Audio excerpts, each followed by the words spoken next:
blood in the water, floating bodies covered in bite marks. It's hungry. More meals will arrive soon. The ocean is a beautiful place, filled with majestic dolphins and whales, colorful coral reefs, and every kind of fish you could possibly imagine. It's also a horrifying place. Dark, endless depths filled with sharks, anglerfish, giant squid, and unknown creatures that look like something straight from a nightmare. The ocean definitely isn't the sort of place most people would want to go after dark. But for one particularly adventurous newlywed couple, a nighttime scuba diving excursion seemed like the perfect way to kickstart their life together. Well, Brad, the husband, thought so at least. His new wife Lacey was a bit more reluctant. They had both been scuba diving before, but that was during the day. She loved the ocean when it was sunny and bright, when she could see everything around her and relax with a nice sunset dinner afterward. The idea of diving down into the depths after dark sent shivers down her spine. But in their vows, she and Brad had promised to always take risks together, and she already said no to skydiving, so this was the compromise. This was what they were doing for their first honeymoon activity. Tomorrow, she promised herself, she would find something more relaxing for the two of them to do. Maybe a nice brunch and a trip to the hotel spa. But for now, the couple found themselves standing on a boat side by side, ready to take the figurative and literal plunge together. Brad gave Lacey's hand a comforting squeeze, a silent promise that everything would be okay. It wasn't too dark out yet. The sun was just beginning to set, casting a soft, warm glow across the surface of the ocean. Lacey took a deep breath. They wouldn't be going it alone. The dive master would be with them the whole time, she reminded herself. He was an extremely experienced diver. He had already walked them through the necessary hand signals to let him know if they needed to resurface and handed them their flashlights. They had already sprung for the diving masks equipped with voice communication systems, so they could stay in touch the whole time. Every potential issue had been accounted for. Now, it was time to dive. Lacey, Brad, and the dive master switched their lights on and slipped below the surface of the water. The dive would take them close to a coral reef, which the dive master promised would look extra vibrant, illuminated by their diving lights. As it turned out, he was right. The reef was a sight to behold. The beautiful blue, green, purple, and red pigments so striking that they briefly distracted Lacey from her fear of the ocean at night. She called out to Brad over the voice communication, encouraging him to come take a closer look at this, but he wasn't there. Where did he go? She turned, shining her light this way and that. She called out for him again, and this time he answered. His next words made her stomach drop. "Did you hear that?" No, she hadn't heard anything. What did she hear?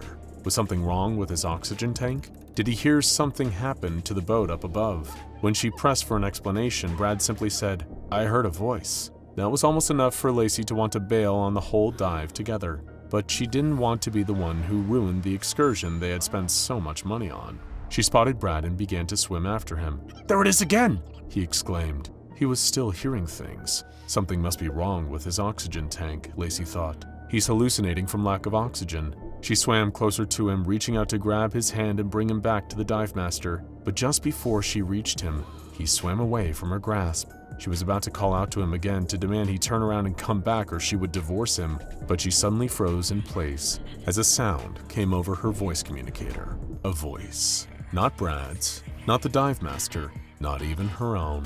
A woman's voice she had never heard before, whispering to her in a soft, soothing tone, almost like a lullaby. "Lacey," the voice cooed. "Come this way. Come to me. Don't be afraid." That was impossible. There was no one else out there with them.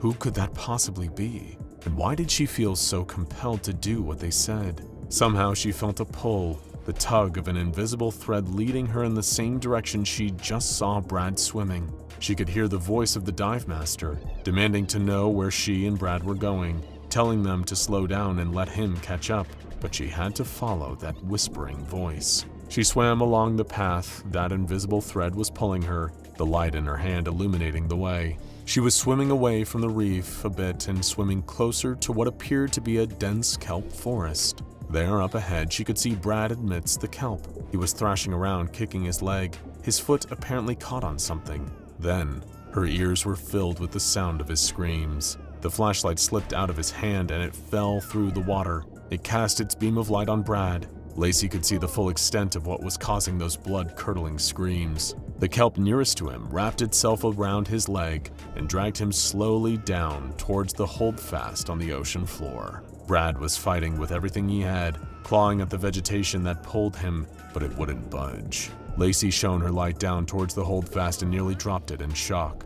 There, she saw a mouth, wide and waiting, filled with sharp teeth. The horrible sight was enough to shake her into action, and she fought her way through the water over to Brad, struggling to unwind the kelp from around his leg. She was just beginning to make some progress when another piece of kelp gripped Brad's other leg, continuing his slow descent toward the gaping mouth below. Lacey was so preoccupied with freeing her husband that she didn't see the strands of kelp creeping up behind her. She wasn't prepared when they grabbed hold of her arms, pulling her down towards another monstrous mouth. She thrashed and fought, but she was unable to free herself. All she and Brad could do was watch, helpless, as they approached those gnashing teeth. But wait, there was still hope. The dive master, he was still here. Lacey called out to him over the voice communicator, begging for help. From the dive master's perspective, it sounded like the couple had lied about their experience level in diving and had gotten themselves tangled up in some kelp, and now they were panicking. With a sigh, he paddled his way in their direction, looking out for the kelp forest. As he approached, he heard a curious sound, a woman's voice, lilting and sweet, a lot like the voice of his wife's in tone. "Where are you? Come closer. I need you. I want to see you. I want to hold you." "Hello? Who is that?" he replied, curious and confused. Lacey and Brad both began screaming even louder, trying to drown out the voice. They begged him not to listen to it, to focus on getting them out of there. They warned him to be careful and not get too close to the kelp while helping them.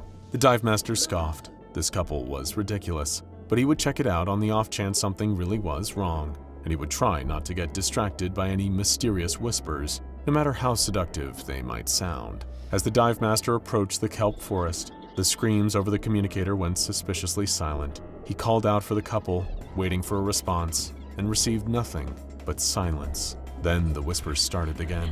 "Don't worry. Come find me. I'm waiting."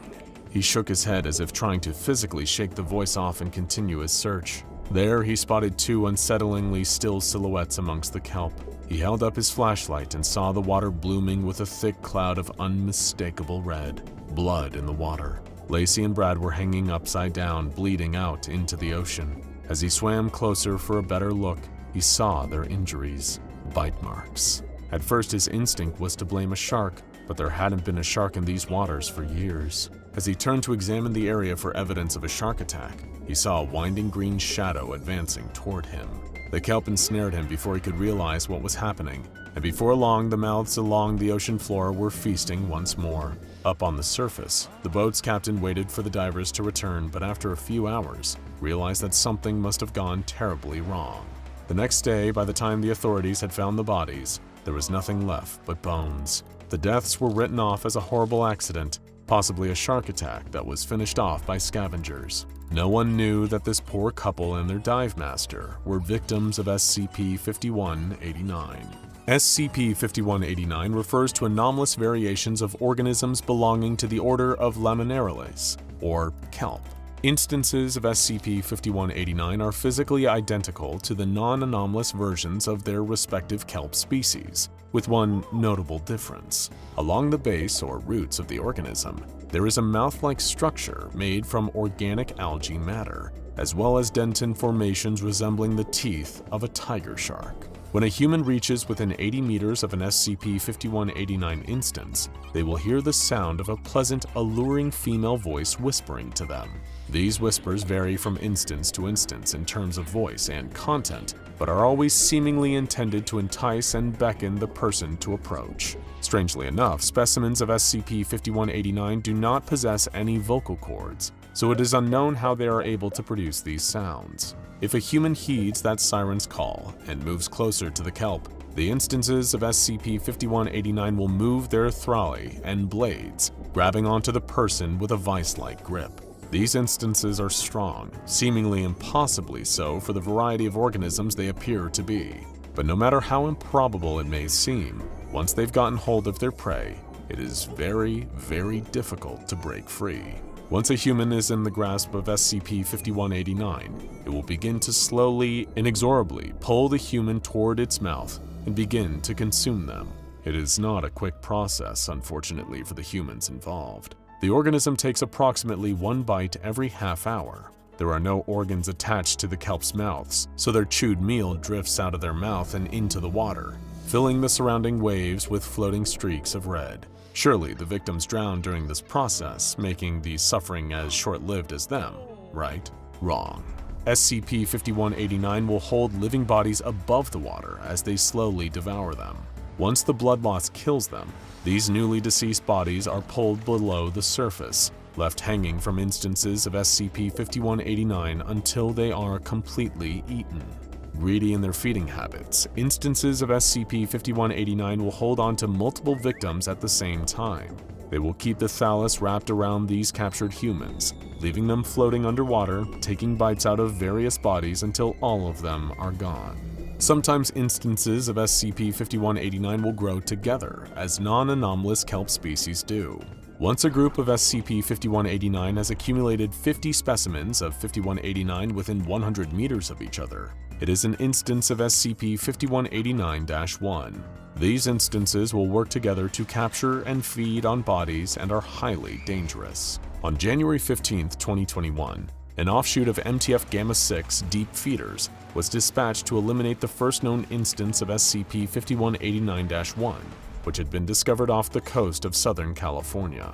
The team approached the process of eliminating this instance the same way they had previously eliminated smaller gatherings of the kelp.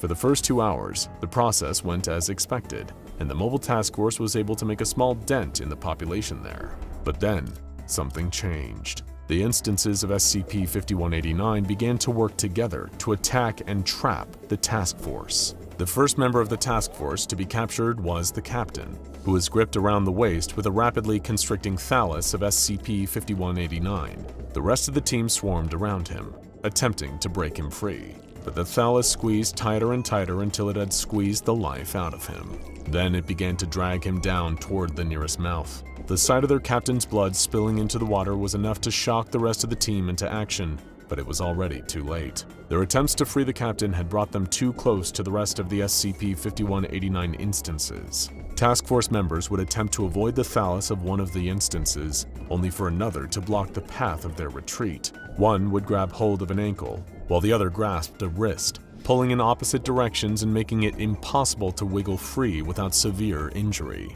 One by one, the task force members were ensnared. Some of them drowned. Others were dragged down towards the waiting mouths, screams leaving their mouths as bursts of air bubbles as they vanished into a cloud of red. A few of the task force members were able to swim away, but as soon as they stopped for a moment of rest, they were snatched by more instances of SCP-5189.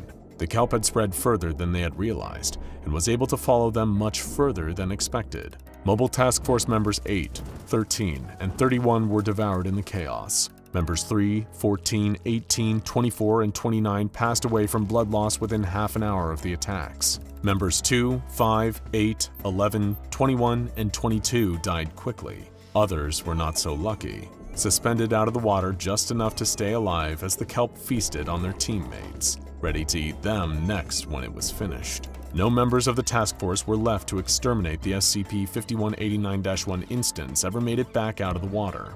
The instance is still there, picked clean skeletal remains of the task force still hanging from the kelp. To this day, it is uncertain how much SCP-5189 is in the ocean. There could only be a few small patches, or it could be spread out all across the world. Smaller instances of SCP-5189 can be transplanted to the nearest available Aquatic SCP Foundation facility with minimal casualties. However, if the instance is an SCP-5189-1 infestation, this should not be attempted.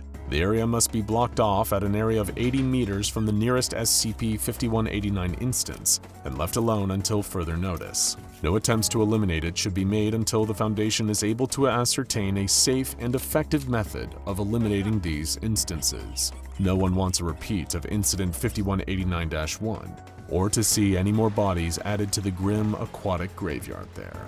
Jack was swimming deep underwater, wondering why he had such a pounding headache when suddenly he had a terrifying realization. He had no idea where he was or what he was doing. There was a nagging feeling that he must have a specific reason to be here. You don't just end up deep in the ocean with a diving suit on by chance. Yet he had no idea what he was supposed to be doing. He wasn't sure he cared either. He was more worried about the throbbing pain in his head and the vision of two eyes staring at him out of the dark that he couldn't get out of his mind. His heart began to race as he wondered what to do and how to get help. He was in the middle of the ocean and appeared to be all alone. He couldn't see anything in the dark water except for this weird gray substance in front of him. Maybe he was going to die here alone.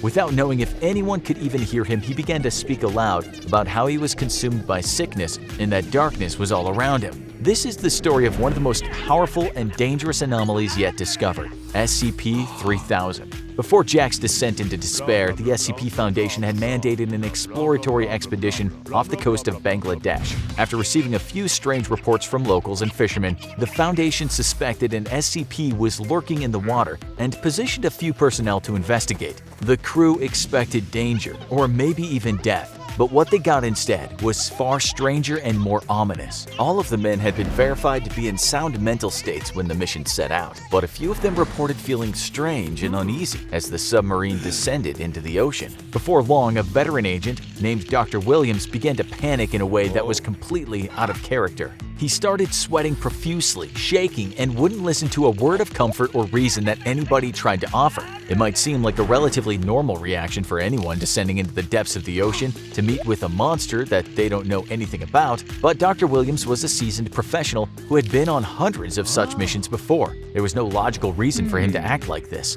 Although the reaction of Dr. Williams was the most extreme, he wasn't the only one who started to feel strange. Multiple agents developed a creeping feeling of unease that swept over them. One of the calmer men tried to reason with Dr. Williams, asking him what was wrong and if he could explain exactly how he was feeling. That's when things got even stranger. Not only was the doctor extremely anxious, but he now seemed incapable of giving a real response to any questions thrown at him. He could only mutter that he was missing something, but he wasn't sure what. Knowing that many SCPs can bend reality and the human mind, many of the personnel began to have second thoughts about the mission and even asked for permission to call off the mission. But they were mandated to continue, so they went on. As the team went deeper and deeper into the ocean, things only got worse. Even the previously calm crew members became spooked and antsy, while the ones who were already anxious were now sweating and jittering. As for Dr. Williams, he was now pacing back and forth around the submarine, saying things nobody could understand. Every time he looked at his colleagues and his close friends, he seemed to stare straight through them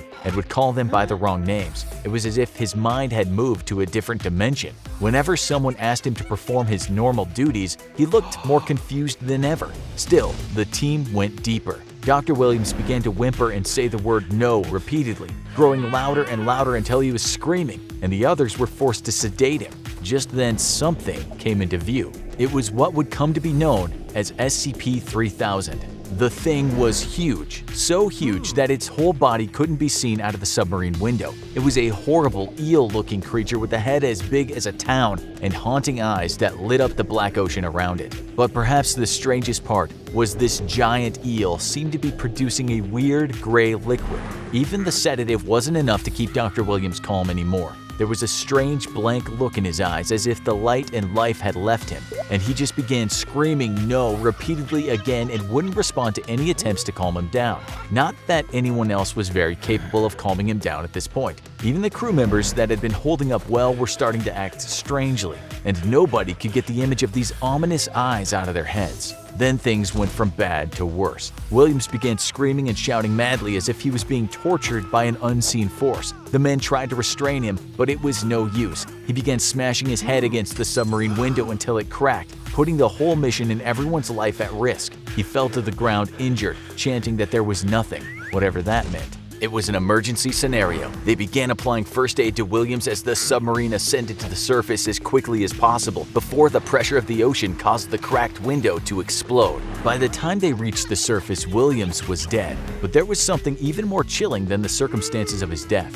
Every single man who had been in that submarine experienced the same thing on the days that came afterward. The image of the eel-like creature's eyes seemed burned in their minds permanently. it would haunt their waking hours for the rest of their lives, and sleep was no escape either, as they would appear in both their dreams and nightmares alike forever. A second mission had to be sent to gather more information about the strange beast. Already, there were many theories and question marks surrounding SCP-3000. How big was it really? Was it sentient? What was the liquid for? None of the men who had been on the previous mission were willing to return to the waters, but a new group of brave recruits volunteered. They were about to find out what so many in history have learned the hard way, that bravery and foolishness are often mistaken for the same thing. This time, the mission would not be in a submarine, but in dive suits, in order to observe the anomaly in even closer detail, and to eliminate the chance of one team member self-sabotaging the submarine, killing them all. They were transported to the location by boat, and the 3 men splashed into the ocean.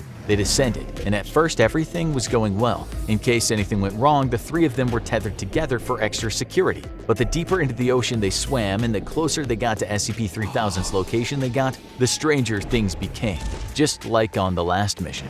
First, there were a few minor cases of confusion. One of the team, Jack, thought it was his responsibility to lead the navigation, but another, Roberto, also thought it was his job. In fact, navigation was actually the job of a third team member, Amir, but he seemed to have forgotten.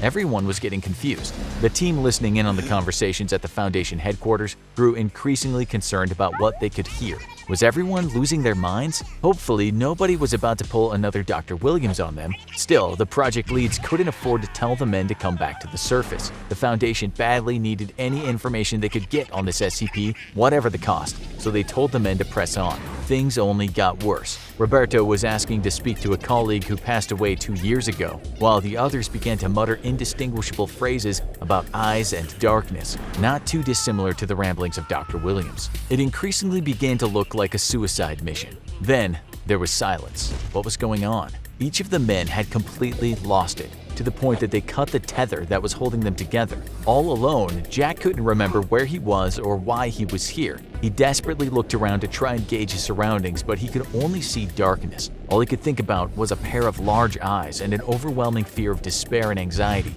and this weird gray fluid that was now floating in front of him. The Foundation listened as Jack started reciting a creepy speech about being on the edge of nothing, inches from oblivion, with a sickness in his mind and nothing but a pair of eyes in front of him. They listened in horror as they heard movement through the radio. It sounded like a huge creature was swimming toward the men. It had to be SCP-3000, but all 3 men were too confused to do anything about the situation or to even see what was in front of them, claiming they couldn't see anything in the darkness. There was silence for half a minute, with the team listening in, fearing the worst. Then they heard some more unintelligible mutterings. The men must be alive, but what on earth was going on? Then the gibberish started again. 2 of the men were screaming that Jack had just been swallowed whole and that they were being sucked in too. Why couldn't they just swim away? It was chaos. But then a few moments later, Roberto spoke into the radio, saying he was floating alone in the middle of the ocean and had now moved away from the eyes of SCP-3000. He finally seemed capable of forming coherent thoughts and speech. After what had just happened, Roberto now had a theory. He thought that somehow it was impossible to think straight around SCP-3000. When he'd been close enough to see the eyes, Roberto had felt a throbbing pain in his brain and been unable to think about anything. Perhaps it was something to do with that mysterious gray liquid. Even more slime was coming out of SCP-3000 now, and Roberto was determined to get a sample despite the warnings from HQ. In one final burst of motivation, he swam close enough to take some of the gray liquid and put it in a special sample collection unit that was designed to float to the surface for collection later. He had acquired some very important data, but he seemed to have lost all hope of preserving his life. Roberto started telling the team over the radio that he was dying and that his heart rate was too high, but cautioned that it would be too dangerous for anyone to try and rescue him. The personnel continued to try and communicate with Roberto to figure out what was going on, but his words had stopped making any sense until finally he went quiet. Minutes turned into hours, hours into days, and still there was no sign of Roberto or the rest of the divers. After 3 days, his radio, which had only been sending a steady stream of static, finally stopped working altogether and he was presumed dead.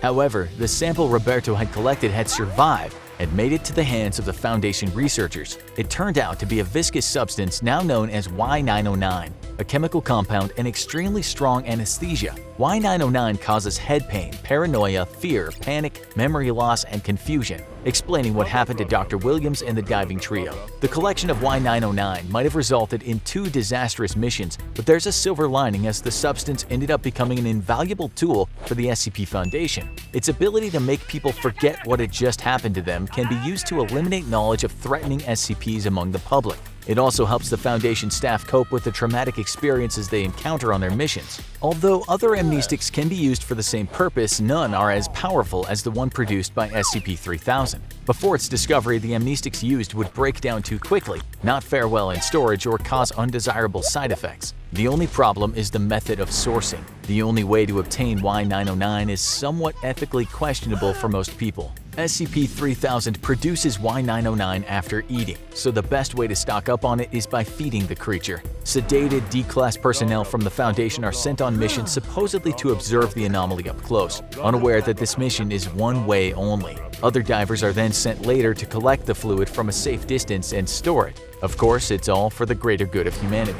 Now, the Foundation protects SCP-3000 as best as it can guard something hundreds of kilometers long. The area is carefully patrolled, and members of the public are not allowed to enter the part of the bay where it resides. Anybody who accidentally comes into contact is contained. Eventually, another pair of Foundation doctors went down in a submarine to try and learn more about SCP-3000. One became so affected by Y909 that he began hallucinating. He started talking about Anantashesha, the king of serpents in Hinduism. Anantashesha is believed to be all that will be left after the end of the world because it exists throughout all of time simultaneously. The doctor said he believed that this was in fact Anantashesha, that SCP-3000 simply shows us that eventually everyone dies and fades into the darkness of oblivion, right before he exited the submarine and swam right into his mouth. Luckily for now, SCP-3000 seems to be in a sort of hibernation state. It rarely moves and it doesn't hunt, although it will eat when fed. But no one knows when or if it'll wake, or what it's capable of if it does.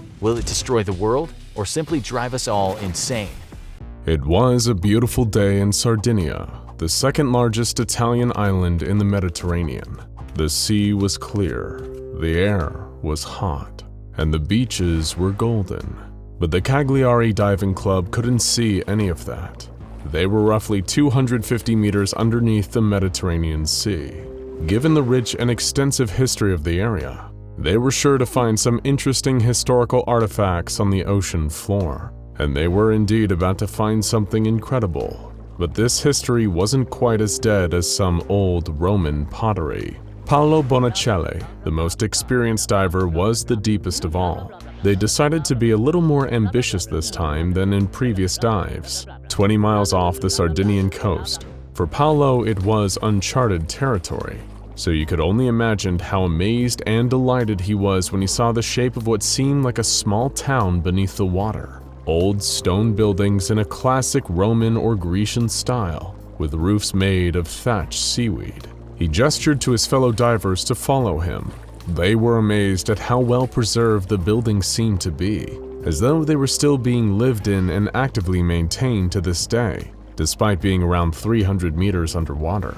If they were able to take some pictures and collect some artifacts, they'd be the talk of the local historic community, and probably be able to finagle a payout from the whole experience too.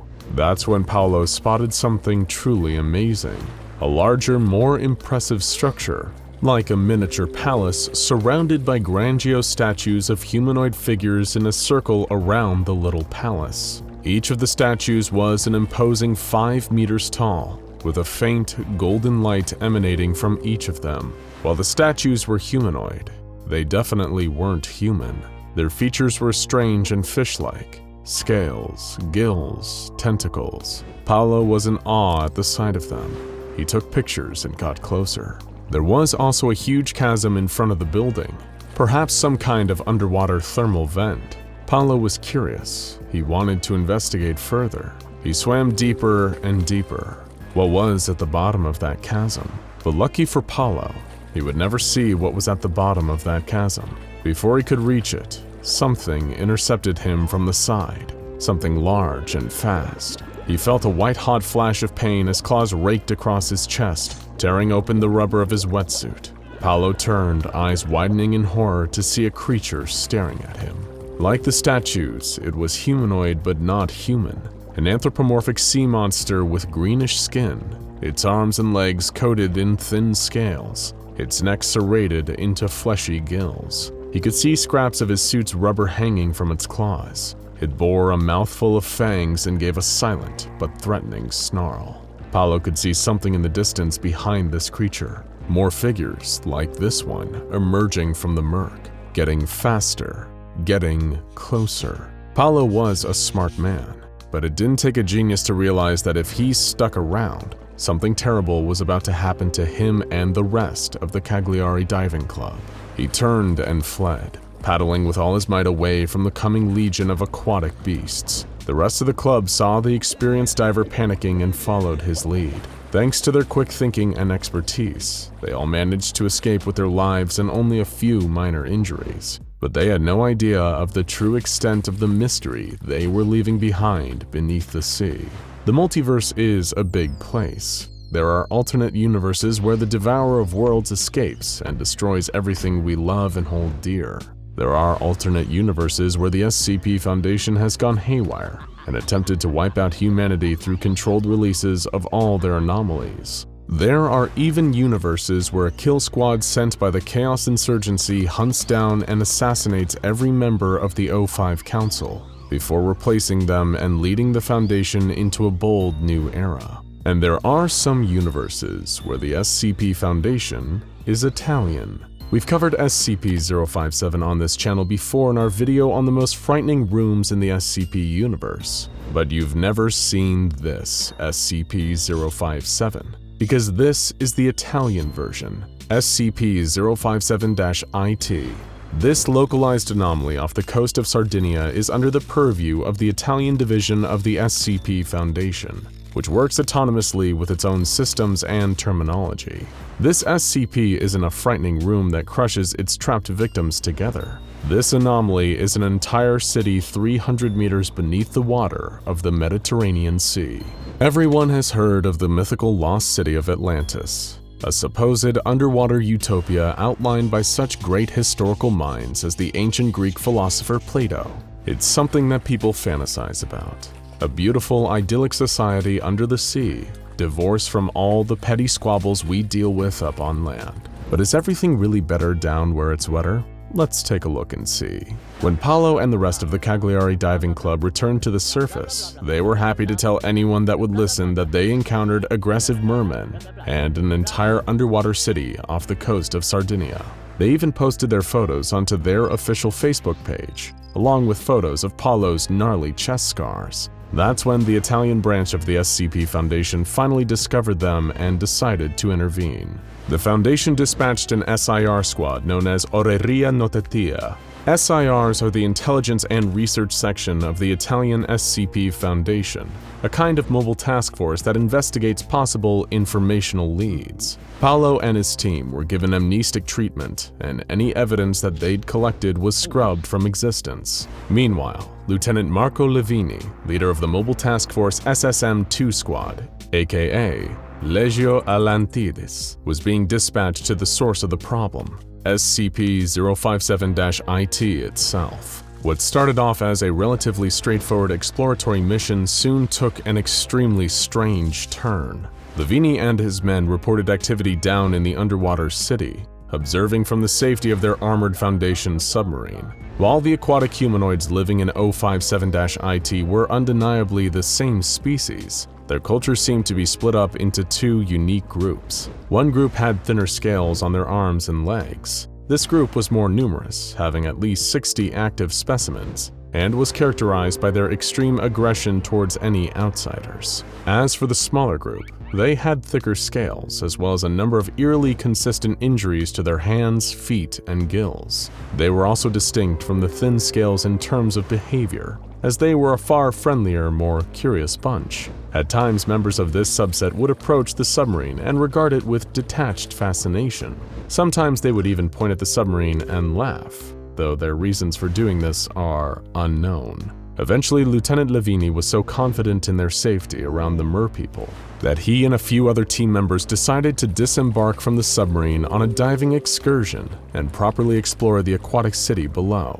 This would prove to be a dangerous tactical error on Levini's part. During what seemed like a routine exploratory mission, Levini was ambushed by a squadron of thin-scales, grabbed from behind and kidnapped. He was taken as a hostage and spirited away into one of the city's various buildings, where a thick scale known as Letizia acted as his warden. But Levini soon found that being under Letizia's care was a profoundly lucky turn of events on his part, both because it allowed him to learn more about the situation, and because she was one of the small group left in the city who hadn't become dangerous fanatics. That's right, the Mer people were in the middle of a heated civil war. Both from the observations of Levini during his captivity and later interviews conducted by project head Dr. Giuseppe Pistillo with some liberated members of the Thick Scales, they learned that a terrible religious conflict had broken out in SCP-057-IT. The accounts coming from the rescued citizens illustrated a similar backstory to what the Italian Foundation had theorized regarding the Mer people. They were the descendants of people that lived on the island of Nisros up to the 14th century BCE, before it was devastated by a volcanic eruption, forcing them into the ocean, where they evolved the ability to live in aquatic environments through anomalous means. Since this change, this new species had been operating in Mediterranean waters, migrating regularly in order to avoid detection, passing their way of life from generation to generation as the world changed and shifted above them. In many ways, they were quite similar to humans, such as their reproductive habits. They mate and reproduce after a gestation period, more like animals than fish, though their gestation period is slightly shorter than human beings at 6 months. They largely speak Latin, though the oldest Mer person among them also speaks ancient Greek. Mer children born in Foundation containment have shown strong language acquisition skills, as they have proven more than able to learn modern Italian. And even more fascinating from a standpoint of sociological study, the Mer people have formed their own unique culture under the sea, and this is where the problems started. Abstaining from the belief of the Greek and Roman pantheons their ancestors looked up to, the Mer people instead worshipped their own group of water-bound deities, whose images were reflected in the great statues in the center of the town. The large building near the statues and the chasm was the home of the mayor, the town's de facto leader. However, what had been a workable system for centuries began falling to ruin when a strange religious fanaticism began to spread. A cult-like group soon formed and began holding ceremonies where they worshipped a powerful entity in the chasm known as the Great Eye. This new cult was known as the Cult of the Great Eye of the Mediterranean, or CGEM for short. What began as a fringe belief soon became a frenzy and took over the better part of the town, with the acolytes of the Great Eye proving themselves more than willing to spread the gospel of their new deity with violence. Some of the more arduous non-believers were killed for their heresy, while others were simply ritualistically mutilated in order to prevent them from rebelling. Letizia had her own evidence of these targeted mutilations. The thin scales had cut the aquatic webbing from between her fingers and toes, making it harder for her to swim away and escape.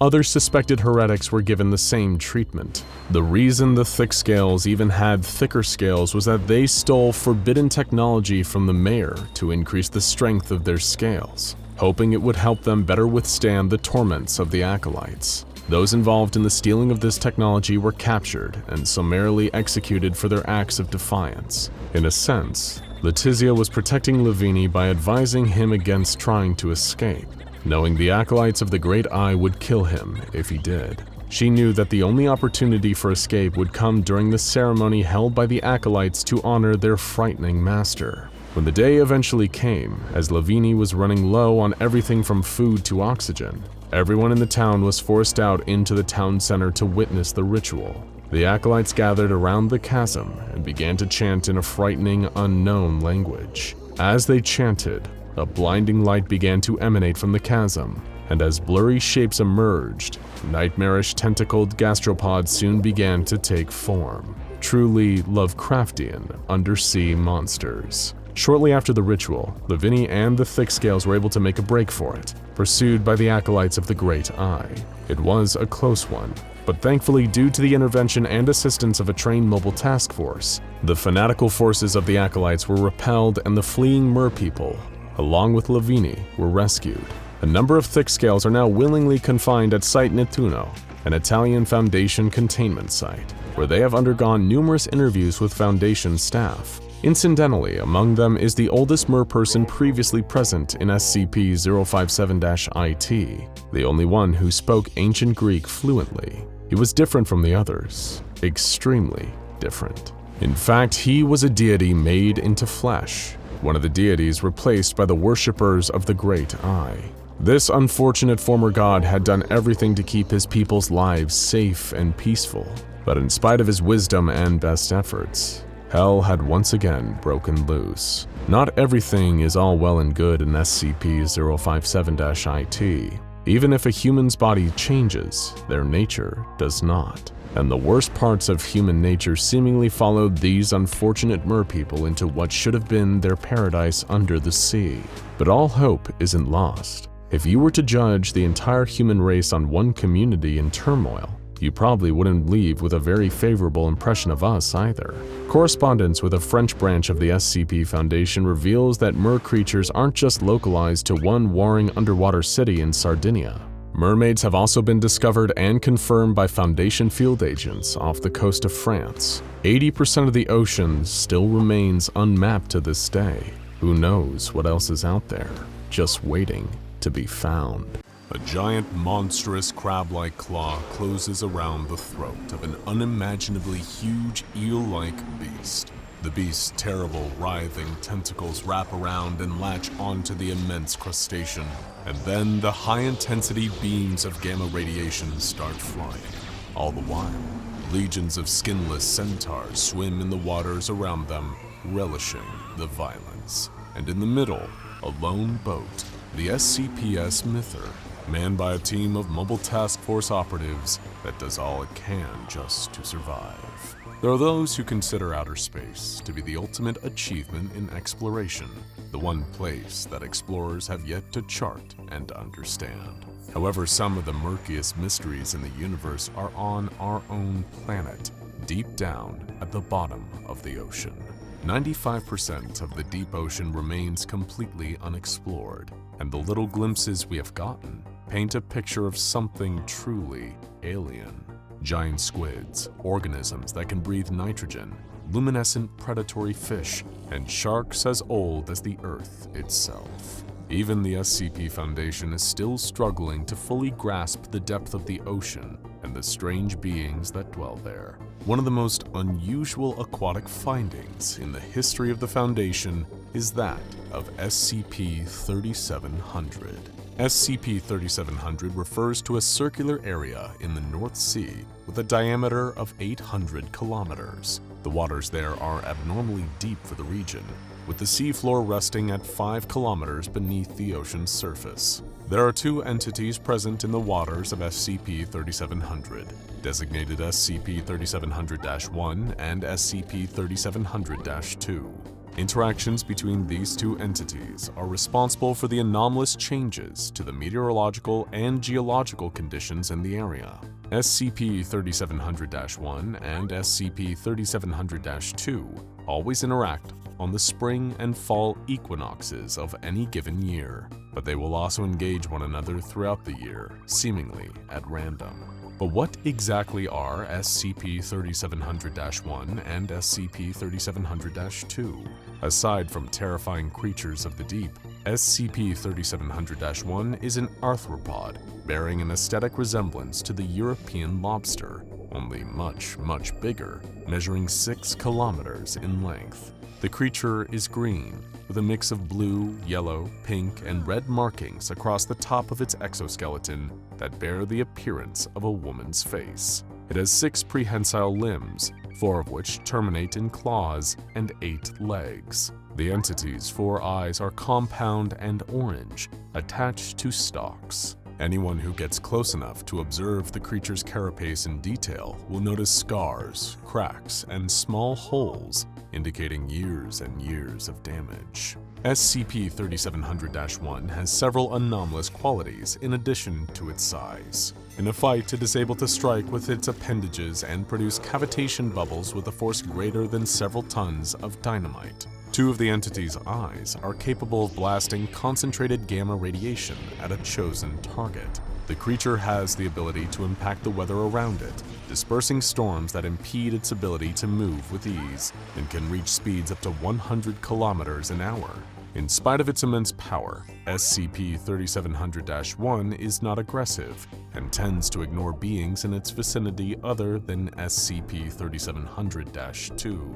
Speaking of SCP-3700-2, it is a 32-kilometer-long entity, resembling a pelican eel in all aspects except for its massive size and the 13 appendages that encircle the middle section of its body.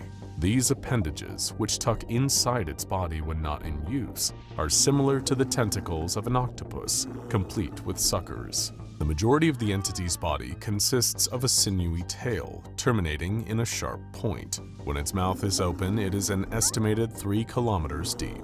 Its flesh is black, and it has white, purple, and red bioluminescent lines in the shape of a man's face on either side of its torso. SCP-3700-2's anomalous properties include the ability to invoke storms with the severity of Category 5 hurricanes, and the ability to produce whirlpools that draw in any vessel within 150 meters so that it can rip them apart. It is also able to produce high-energy sound waves, as well as blue fire, which it emits from its esophagus. When the two entities interact, it results in an epic struggle as each begins attempts to destroy or subdue the other. When one is victorious, immediate changes to the area follow. When SCP-3700-1 wins, the storms and harsh weather in the area will immediately calm, and an era of fertility and abundance will begin.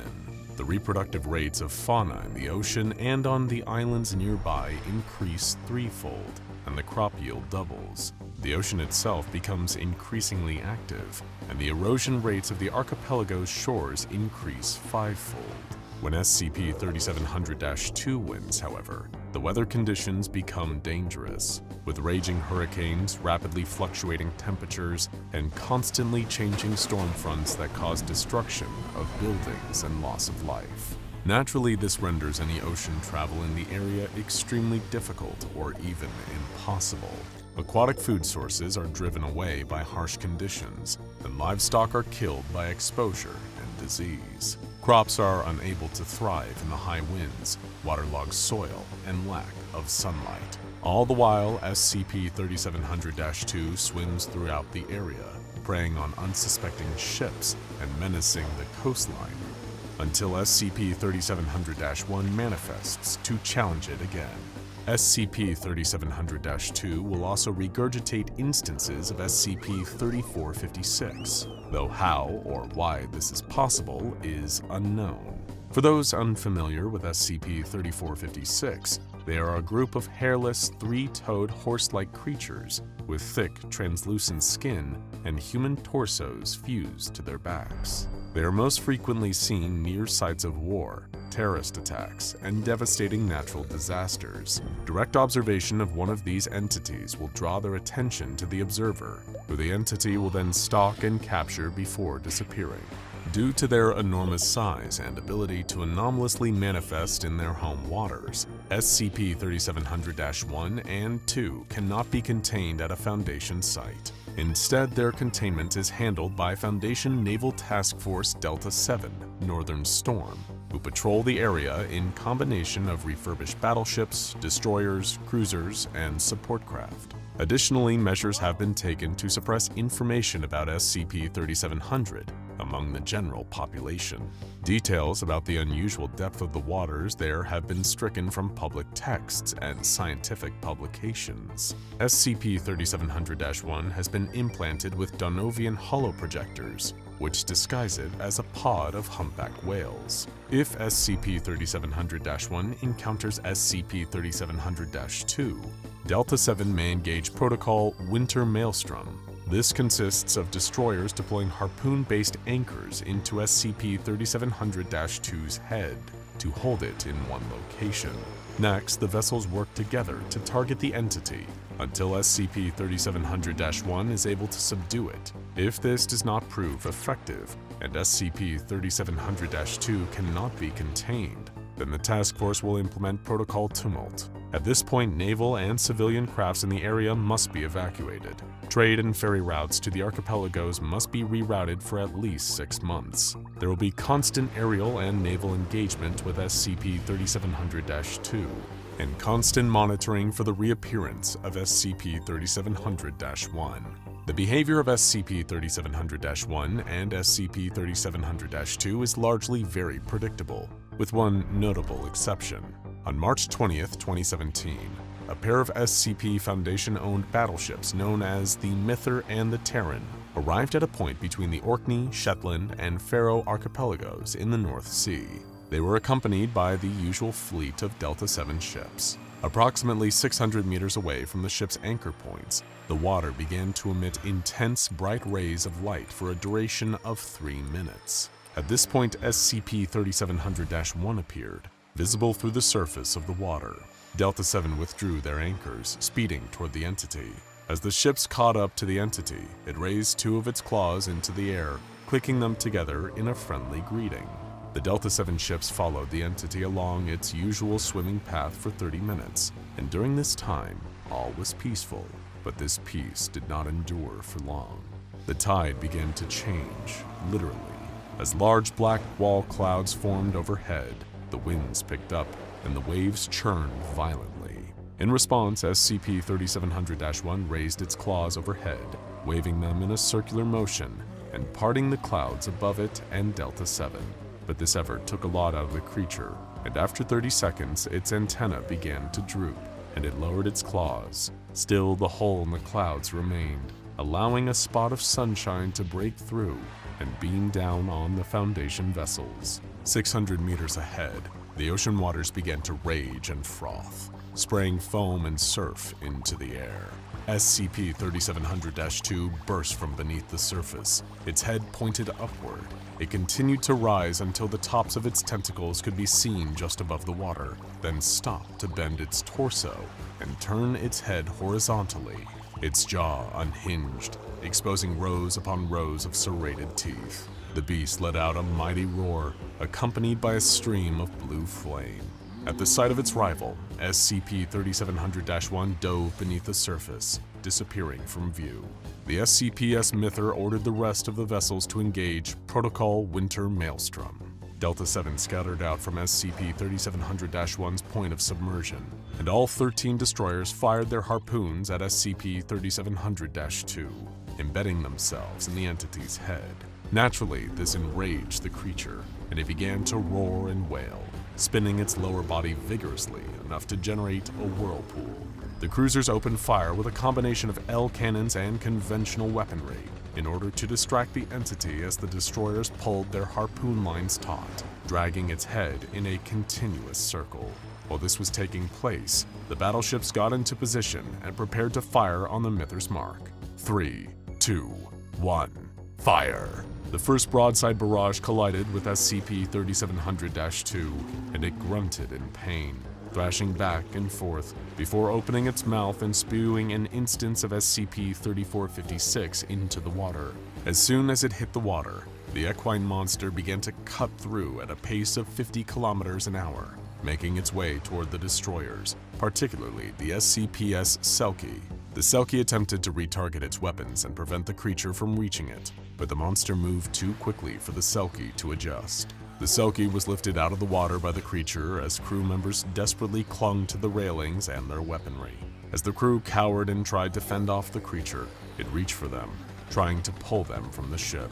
While the Selkie was occupied, SCP-3700-2 was able to attack again, blasting another ship with a stream of blue fire.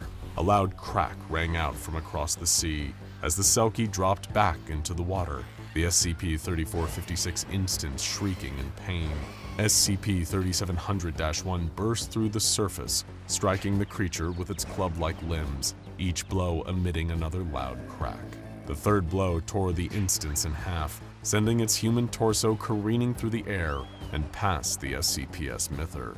Freed from its attack, the Selkie moved full steam ahead, pulling the harpoon line taut again and dragging SCP-3700-2 out of its path. Several Silky crew members were thrown overboard during the struggle, and as they struggled to keep their heads above water, SCP-3700-1 scooped them up, placing them onto the deck of a nearby destroyer and out of harm's way.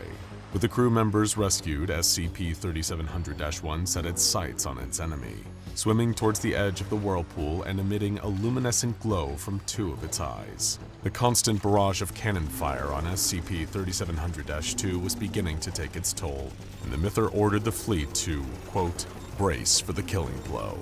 As if responding to the Myther's call, SCP-3700-1 shot several concentrated blasts of gamma radiation at its foe, leaving large holes in the creature in their wake. SCP-3700-2 screamed, flailing so hard that it snapped the harpoon lines and created waves large enough to push the vessels backward. With its newfound freedom, SCP-3700-2 impaled SCP-3700-1 through the midsection with its barbed tip of its tail, lifting it up and out of the water with the force of the blow. SCP-3700-1 desperately tried to free itself, attacking the tail with its club-like limbs, but the fight was in vain, and after a moment, all movement stopped. SCP-3700-1 was, for at least the duration of this manifestation, dead. SCP-3700-2 tossed the corpse into the water, flinging it past Delta-7 where it crashed into the water and sank down into the depths below. At this point, Delta-7 was ordered to initiate Protocol Tumult. The Delta-7 vessels turned away from SCP-3700-2 and prepared to evacuate the area. One of the ships, the SCP-3700 Beast, slowed behind the rest of the fleet, emitting concerning amounts of smoke before coming to a stop. Meanwhile, the enraged and emboldened SCP-3700-2 expanded the size of its whirlpool, setting its sights on the retreating ships and the weakened Straussany Beast. The ship tried to flee, but the engines were completely shot and would not respond. The ship was caught in the whirlpool and pulled against its will toward SCP-3700-2. As the crew looked on in helpless dread, a tentacle rose from the deep, wrapping around the vessel and dragging it toward the entity's gaping maw. Suddenly, SCP-3700-1 exploded from beneath the surface of the water, leaping between the ship and SCP-3700-2, cutting the tentacle in half and freeing the Straussany Beast from its grip. SCP-3700-2 shrieked before closing its jaws and biting down on SCP-3700-1. It retaliated, emitting bright flashes of light and doing enough damage to stop SCP-3700-2 from continuing to produce its whirlpool. Another tentacle emerged from the water, pulling at SCP-3700-1's legs and ripping them from its body. But SCP-3700-1 returned the assault in kind, bludgeoning SCP-3700-2 with its club-like limbs from inside of its mouth. All at once, SCP-3700-2's lower jaw was torn out of place, dropping into the water with SCP-3700-1 still inside. SCP-3700-2 thrashed futilely, growing steadily weaker and weaker. It released one more stream of fire before collapsing. Delta-7 paused the retreat, watching the scene for any sign of a winner, but after 5 minutes, neither entity had moved. Delta-7 returned to the site of the battle to investigate and saw that neither entity was moving, and both appeared to be deceased. Shortly after Delta-7 reached the area, both entities disappeared, leaving a single, round, unidentified object that sank below the surface where SCP-3700-1 had just been. The wall clouds overhead dispersed, leaving standard cumulonimbus clouds in their place. The waters themselves remained choppy. Unsure of how to proceed, the SCP's Myther sent a radio transmission to Command. This is Delta-7 to Command. We read you, Delta-7, Command replied. We have a bit of a situation. Go ahead, Delta-7. SCP-3700-1 and 2 are both down. Command was silent for 10 seconds, utterly baffled by the information. Please repeat, Delta 7? Again, the Myther said, SCP-3700-1 and 2 are both down. Command ordered the Myther to stand by. 3 minutes of radio silence later, communication resumed as they asked, "Are either entity's effects active?" Negative, Command. Is there any trace of either entity? Also negative. It appears the anomaly has been neutralized. Delta 7 is to return to base for debrief following any recovery efforts. With their next steps clear, Delta 7 attached the Strosny Vs to several tugboats, preparing to pull the vessel to safety. But there was one more surprise waiting. The SCP's Myther began picking up unusual levels of gamma radiation, as well as a sonar contact at a depth of 3 kilometers. They called command requesting permission to deploy submersibles for exploration purposes. 1 minute of silence followed, as the command arrived at a decision. Request denied. Return to base for debriefing. And so, Delta 7 began to evacuate the area once more, steaming in the opposite direction of the battle. Over the next 5 minutes, CCTV cameras on the vessels picked up an unusual sight. As the gamma radiation levels continued to increase, the ocean turbulence also worsened, tossing smaller vessels and nearly causing them to capsize. Then, all of a sudden, the water stilled, and 4 large yellow orbs appeared below the surface, approximately 300 meters from Delta 7. They lingered there for 2 minutes before vanishing. Afterward, a new sonar contact was detected, 5 kilometers deep, directly beneath the task force. Command, we've lost the signal from the previous contact and are no longer detecting gamma radiation. We're detecting new contact 5 kilometers deep, large and metallic. After further deliberation, Command responded. Delta 7, you are authorized to deploy submersibles for exploration purposes. Be advised, should SCP-3700-2 manifest, exploration teams are to be considered lost, and you are to return to base. The consequences of this incident, as well as what else might be lurking down in the depths beneath SCP-3700, are still unknown. 40 years ago, a U.S. Navy exploratory vessel landed on a chain of islands in the South Atlantic, just 2,000 miles off the coast of Argentina. In other words, the middle of nowhere. Yet on this far-off set of rocks afloat in the middle of the ocean, they discovered a vast array of strange wildlife and plant species that resemble little of what they left behind on the mainland. Could this be a treasure trove of undiscovered species, they wondered. Hoping to capitalize on the discovery, a reconnaissance team of researchers was sent out to explore some of the islands on foot, and what they found did not disappoint. From endangered species of birds to plant life and vegetation that looked like it belonged on Mars, they found a dizzying array of new and exciting examples of evolutionary oddities that would fill a library. But unfortunately, their jubilation was cut short. Attempting to collect soil samples, they dug into the ground and soon discovered that what they were standing on wasn't actually ground at all. The Navy scientists soon discovered the rocky terrain they were exploring was actually made up entirely of organic matter. As per the standard protocol, the SCP Foundation was forced to silence the U.S. Navy research vessel after its discovery. With the OK from the U.S. government, the ship was torpedoed and sunk to the bottom of the ocean with all hands on deck, in the name of protecting the greater good of the masses. A tragedy at sea for the sake of preventing worldwide pandemonium. From there, the Foundation took over with the containment procedures of what would eventually come to be known as SCP-169, better known by its nickname, the Leviathan. The Leviathan is a biblical creature of mythical proportions, said to be able to boil the seas and create earth-ending floods with just a whip of its massive continent-spanning body. It is unclear if SCP-169 has the ability to do these things, though, given its massive size, which Foundation researchers estimate to be somewhere between 2,000 and 8,000 kilometers. It's easy to see how something that big moving at any speed could be devastating for the coastal regions of the world. Although we use the word contain, it is impossible for SCP staff to ever contain something of such massive size. Surveillance and monitoring are about all we can do for now. That and hope it never wakes up and decides that we're on the menu. It was thought to be relatively smooth sailing, until one incident changed everything.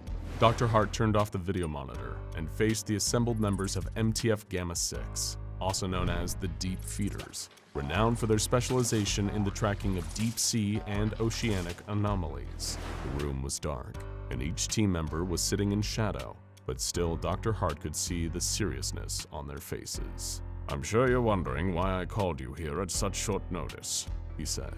On the screen behind him, he put up a NASA satellite picture of a small set of rocky islands. "You see this little island chain here? Well, it wasn't there a week ago." He paused, rubbing his forehead from lack of sleep. "At 8:05 a.m. today, we recorded another auditory anomaly emitting from SCP-169. This one was much louder and longer than the one recorded in 1997 by the National Oceanic and Atmospheric Administration, the one known as the Bloop. Back then, it was easy to brush off as some ice breaking off of a continental shelf and scraping against the seafloor. It's not so easy to cover up anymore. These auditory emissions from SCP-169 are beginning to grow more frequent. More than that, increased seismic activity around the archipelago on the creature's back indicates that the rate at which the creature is breathing is also up. Typically, the rate at which the creature takes what we are assuming to be a breath is once every 3 months. The rate has increased to once every 3 weeks. For as long as we've been monitoring SCP-169, it's been adrift along the southern Atlantic, never moving more than a kilometer a week. That behavior is slowly beginning to change. It doesn't sound like much, but something that big even moving just a fraction of that faster means 100-foot tidal waves for the entire South American coastline. We fear the creature is showing signs of waking up. If this is true, it could mean a cataclysm for the hundreds of nations around the world. Millions, hell, even billions could be wiped off the face of the earth if this thing just flips its body too fast in the wrong direction. To put it to scale, this monster is about the size of the Caribbean, maybe even bigger as far as we know. The doctor then pulled out a decanter of whiskey and poured himself a glass, swallowing the entire pour in one go, in an appalling breach of workplace professionalism. Seriously, an XK-class end-of-the-world scenario is still no excuse for drinking on the job. We're talking about an extinction-level event. A bona fide XK-class end-of-the-world scenario. 1,000-foot tsunami waves stretching as far as the eye can see from either end of the horizon. The last time SCP-169 stirred, it created the Mediterranean. In fact, the legends of the biblical flood, Noah's Ark, the same story, can be found in every civilization and culture around the world. So maybe they were onto something. It is to this end I call you all here. To save the world from the next great flood. He paused for a moment as the room took in the gravity of the situation. The more we can learn about SCP-169, the better. And right now, we know squat. For one, we've never seen just how deep the body of the creature goes, or what's under it. The pressure has been too great for our current model submarines, until now. After reinforcing our Nemo-1 deep-sea submersible with thaumaturgical runes, the integrity of its hull has increased exponentially. Your mission will be to travel as far down and as close to the creature as possible. If it breathes, then there must be gills or lungs. There must be some basic biological facts we need to understand if we're going to survive extinction. Our only recourse is to find a way to sedate the creature, and if that doesn't work, then God help us all.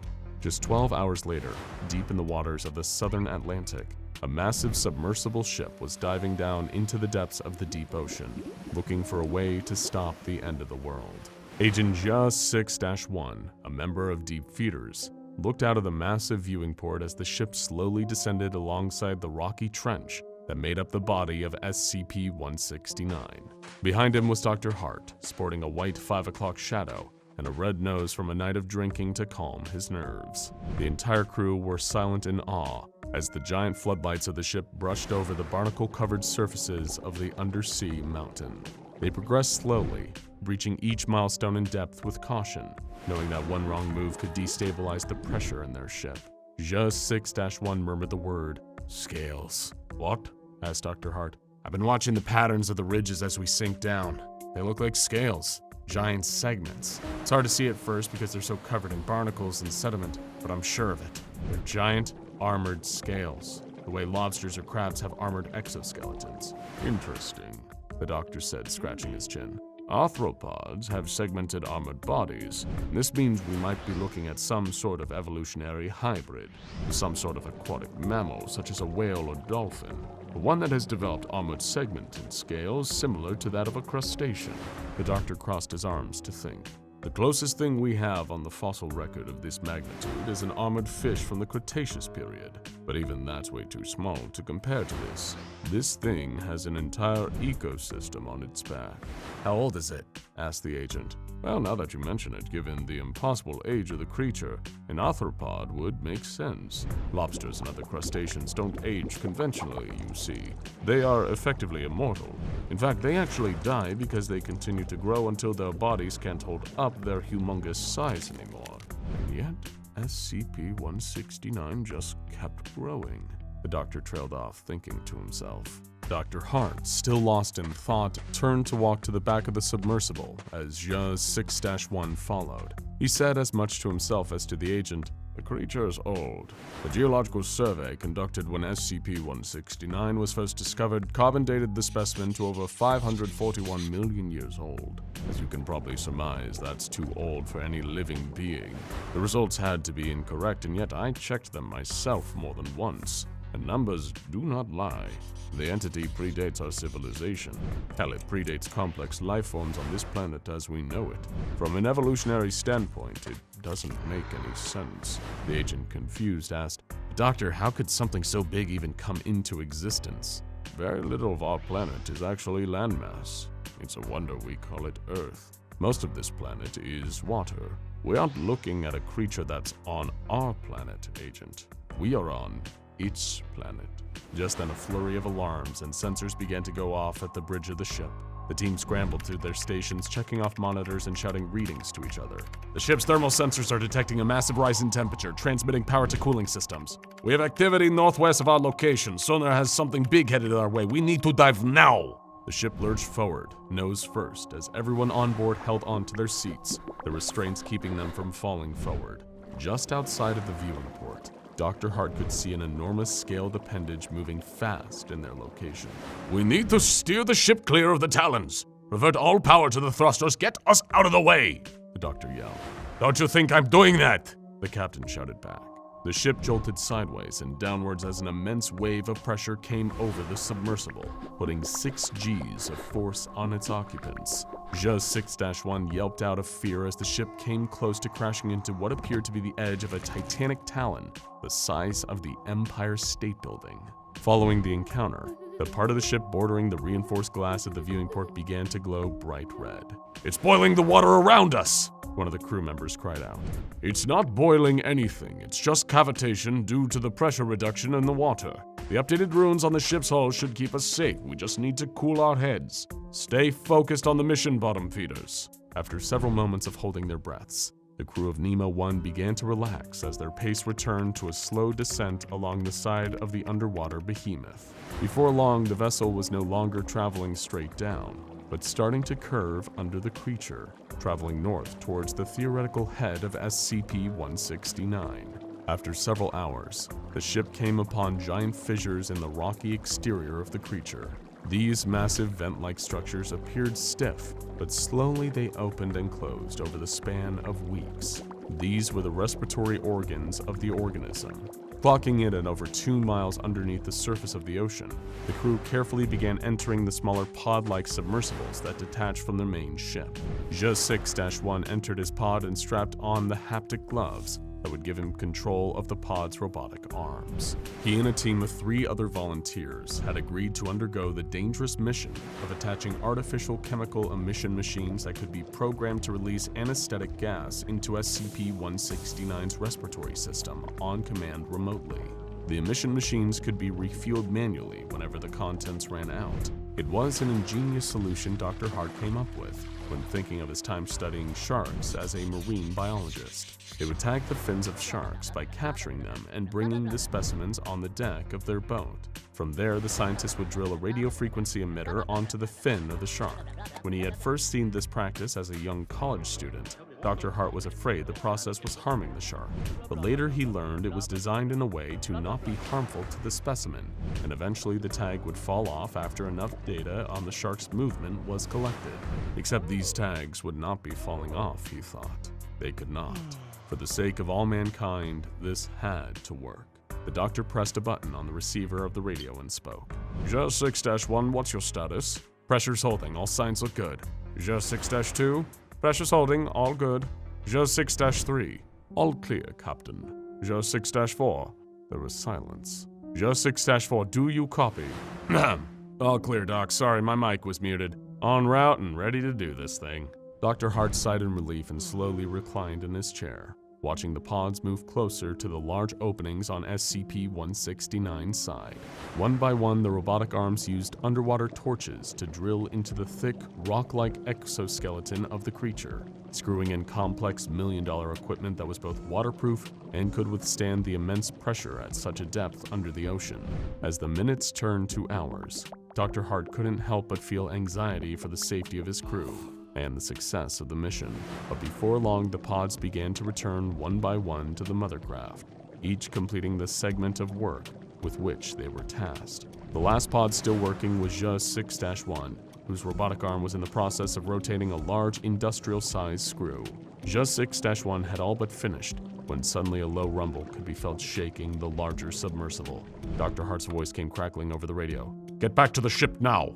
Joe 6-1, wrapped in deep focus on his task, replied, "I'm just about finished, just packing up my tool belt." "Leave it. Return to the ship now. That's an order." "Jesus, what's wrong? It's not like this is the end of the world," said the agent, chuckling over his radio. An ear-piercing echo sent shockwaves through the depths of the ocean around the submersible. The waves rumbled with the sound of SCP-169's voice, similar to the sound of a large whale, but amplified by a million. The sound sent all the crew members falling to the floor as the ship experienced severe damage from the burst of pressure, slightly cracking the glass viewport and sending smoke flooding into the small bridge of the ship. "Gas masks!" shouted Dr. Hart as they all donned breathing apparatus. "SCP-169 is waking up. Begin activation of the chemical emission machines. We need to sedate it now. The Leviathan is waking up. We need to stop it," shouted Dr. Hart. Just then, he looked back and noticed Just 6-1's pod was gone. Just 6-1, what's your position? Just 6-1, where are you? Sir, sonar has him drifting off deeper into the ocean behind us. He must have gotten knocked off SCP-169 by the shockwave. But Dr. Hart wouldn't have it. He didn't want any more blood on his hands. "Reverse thrusters, turn us around and get to him. We're not losing anyone." "But the breach in the hull!" "It'll hold. That's what the runes are for." The outside of the submersible began to glow a slight blue as the ship's system started to come back online to full capacity, and alarm systems started to turn off and report normal pressure readings. Before long, the Nemo 1 had caught up to Just 6-1's pod and retrieved the agent, who had been knocked unconscious by the shockwave. Once the agent was back on the main ship, the doctor turned his attention back to the monitors, making sure the installations they drilled into the creature were functional. Slowly, the machines came online to full power, and the speed at which SCP-169 had been moving began to slow ever so slightly. The team all watched the viewport in silence as a steady stream of anesthetic gas was pumped into the respiratory system of the gigantic living myth in front of them. After a few moments of waiting, the doctor spoke.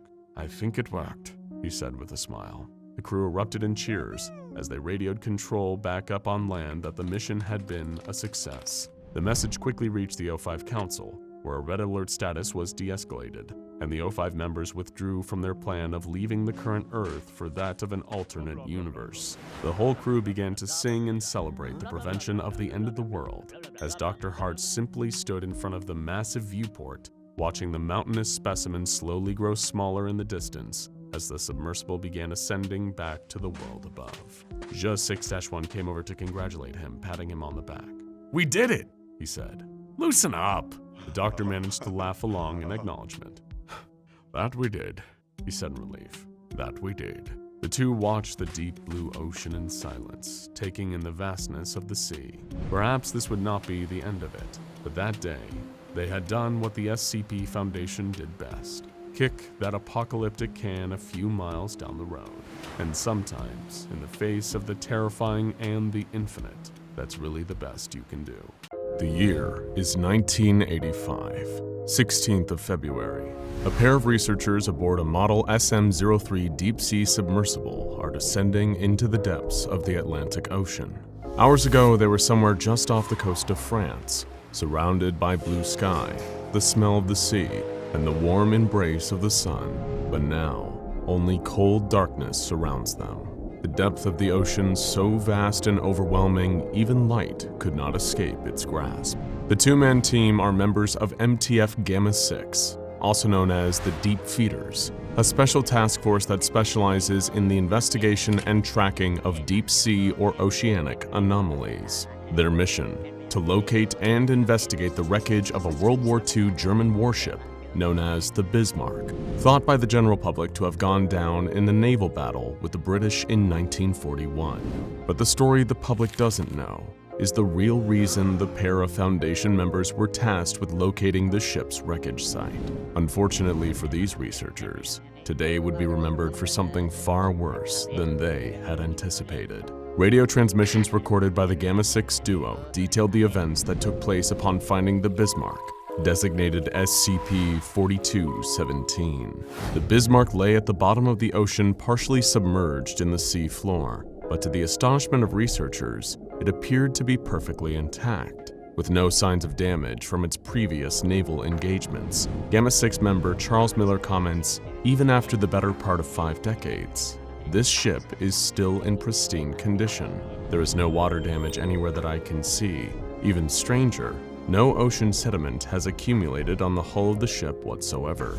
Prompted to investigate closer, Agent Victor Miller begins operation of the crew's Model RV-1 Marine Probe, an unmanned robotic exploratory drone that allows the researchers to explore the interior of the ship's wreckage. What they found unnerved them, or better said, what they didn't find.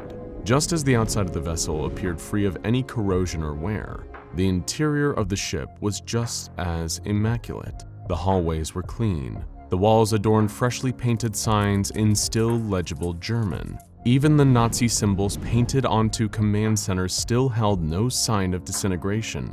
It was as if the ship had just come off the assembly line. But strangest of all was the lack of skeletal remains. At the time it was sunk, the original crew of the Bismarck boasted a minimum of 2,000 men. Where were the bodies? Continuing the mission, the researchers piloted their unmanned drone down the eerie winding corridors. Along several of the inner corridors of the submerged wreckage of SCP-4217, the crew find large, thick walls of what appear to be made out of a rubber-like substance. Soon they find that the large vein-like growths extend throughout the interior of the ship like tendrils, growing in size the closer the exploratory drone gets to the center of the vessel. All the while, a slight hum sound is picked up by the craft's sonar equipment, echoing from the center of the ship, a rhythmic pulsing. The crew decide they need to take a sample of the rubber-like substance back to Foundation headquarters for testing. This would be a mistake. Upon cutting into the thick tentacle-like growths, the researchers notice something that fills their stomachs with dread. Whatever substance they had cut into was now bleeding. The team hears a distant rumble growing steadily louder. Suddenly, the ship begins to move. Shuffling sand and debris strew along the seafloor, clouding the visibility of the ship. Terrified, the pair hurried to try and disconnect the cable attaching the probe to their submersible and evacuate the site. But it's too late. A booming thud shakes the underwater craft as a large shadow covers the glass window of the submersible. Alarm systems go off as cracks start to appear in the glass surface. The pair attempt to pilot the vessel up towards the surface, but they are halted by a strong force pulling them downward. Just as the cracks start to spread across the surface of the glass, a giant shadow looms over the submersible. What is that? Screams and the sound of shattering glass can be heard on the recording as the submersible implodes from the pressure of the watery depths. Since that unfortunate incident, Foundation members have recorded multiple occurrences of SCP-4217 attacking civilian cargo ships in the Atlantic, particularly off the coast of the United Kingdom and as far north as the Greenland Sea. Given its Keter containment classification, containment of SCP-4217 consists of constant monitoring by Foundation naval forces with the cooperation of the British Royal Navy. In episodes of aggression or an agitated or hostile state, naval forces are instructed to forcibly subdue SCP-4217 through naval engagement. Once enough damage is sustained, SCP-4217 enters a passive state and resubmerges. SCP-4217 is divided into two parts. SCP-4217-A is the Bismarck itself, a Nazi-era warship outfitted with an array of 8 main guns, 44 secondary armaments, and dozens of units of anti-aircraft weaponry. SCP-4217-B refers to the anomalous cephalopod organism embedded inside the hull of the ship. SCP-4217-B has 2 large rectangular pupils inside of octopod eyes that protrude from the base of the ship, as well as 12 100 to 200 meter long tendril-like muscular appendages that extend outward from an opening in the stern of the vessel. SCP-4217 is deemed to be classification risk class dangerous, with reports of it emitting a mild psionic field within a 20-kilometer radius, confusing anything within range and increasing the likelihood of friendly fire among enemy combatants. SCP-4217-A's hull seems to have the ability of inorganic regeneration, as damage incurred from enemy vessels seems to immaculately repair over time. Researchers have observed what appears to be runes or cryptic markings on the side of SCP-4217-A's hull. It is believed these symbols were part of the original ship's design to bolster the vessel's defense integrity.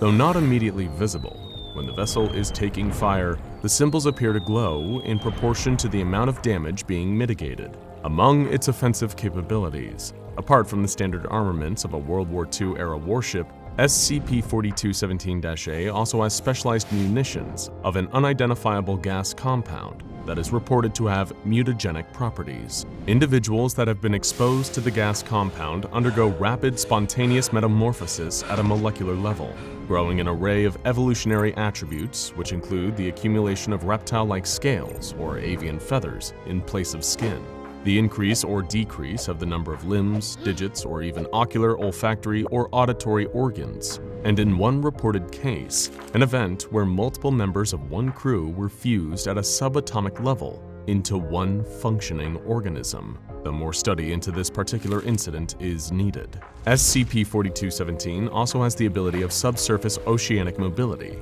and can submerge itself when not in combat with enemy vessels. Underwater propulsion appears to be generated by the ejection of water from SCP-4217-B's body cavity and reaches a top speed of approximately 30 knots. SCP-4217 undergoes cycles of passive behavior that is periodically interrupted by moments of hostility towards civilian craft, particularly resurfacing and going after transatlantic cargo vessels. It is believed this is analogous to the history and original mission of the Bismarck, Operation Rheinenbung.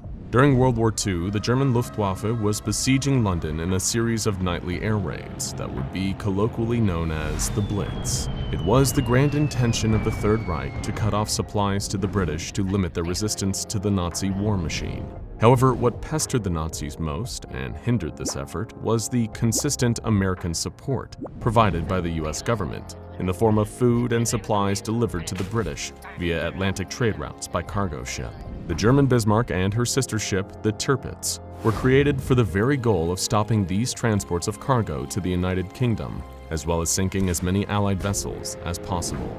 The year is 1937. In a top-secret effort to make preparations for an approaching war, Adolf Hitler turns to his most trusted expert on the supernatural, Chief SS Officer Heinrich Himmler.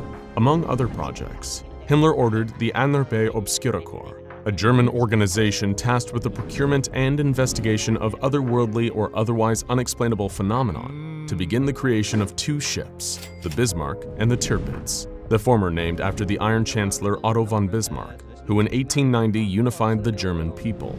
These vessels were to be created using recently uncovered technological oddities the Obscuracorps had found in their studies of the occult. Sources of information about the exact creation of SCP-4217 are highly expunged from the record, but bits and pieces did survive, among what little the Foundation was able to collect, and in the records of the USSR after their occupation of Eastern Germany, following the fall of the Nazi regime during the Second World War. The earliest mention of SCP-4217's conception dates back to early 1937, when a top-secret shipment of unknown materials labeled component of thaumatological constructs is intercepted by a Foundation agent working undercover in a German shipment center outside of Hamburg. The Foundation agent, Marcus Straub, is instructed to maintain surveillance on the shipment. In 1939, upon near completion of the soon-to-be christened Bismarck, a second shipment labeled with the insignia of the Obscura Corps is intercepted by the Foundation agent, only this shipment appears unlike any other.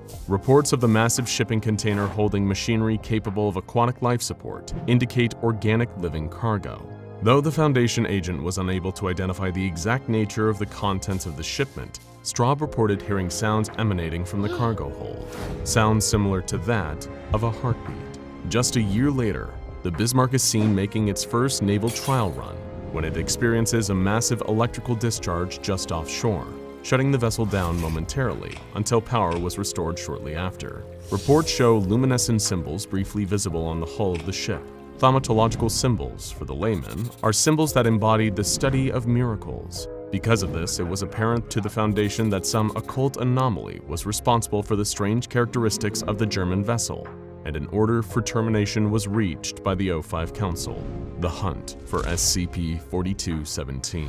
In the autumn of 1940, under orders of neutralization of SCP-4217, all active Foundation agents presiding in Germany were ordered to converge on the side of the Bismarck to stop the completion of the vessel. But when the time came for the operation, every single one of the Foundation agents vanished.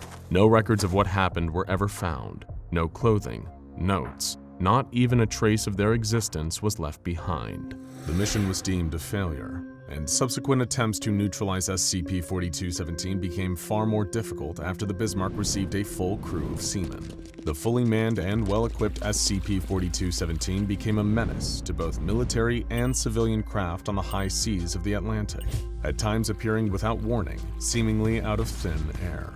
SCP-4217's psionic field obscured it from the new technological advancements in enemy radar systems the US government had in development. The ship became a shadow on the Atlantic, a subject of ghost stories for anyone daring to assist the British government with the war effort. Furthermore, SCP-4217 did not seem to be content with the surrender of enemy vessels. Captured enemy ships were gassed, turning the men into manufactured beasts, and then sinking the enemy vessels to the depths of the ocean.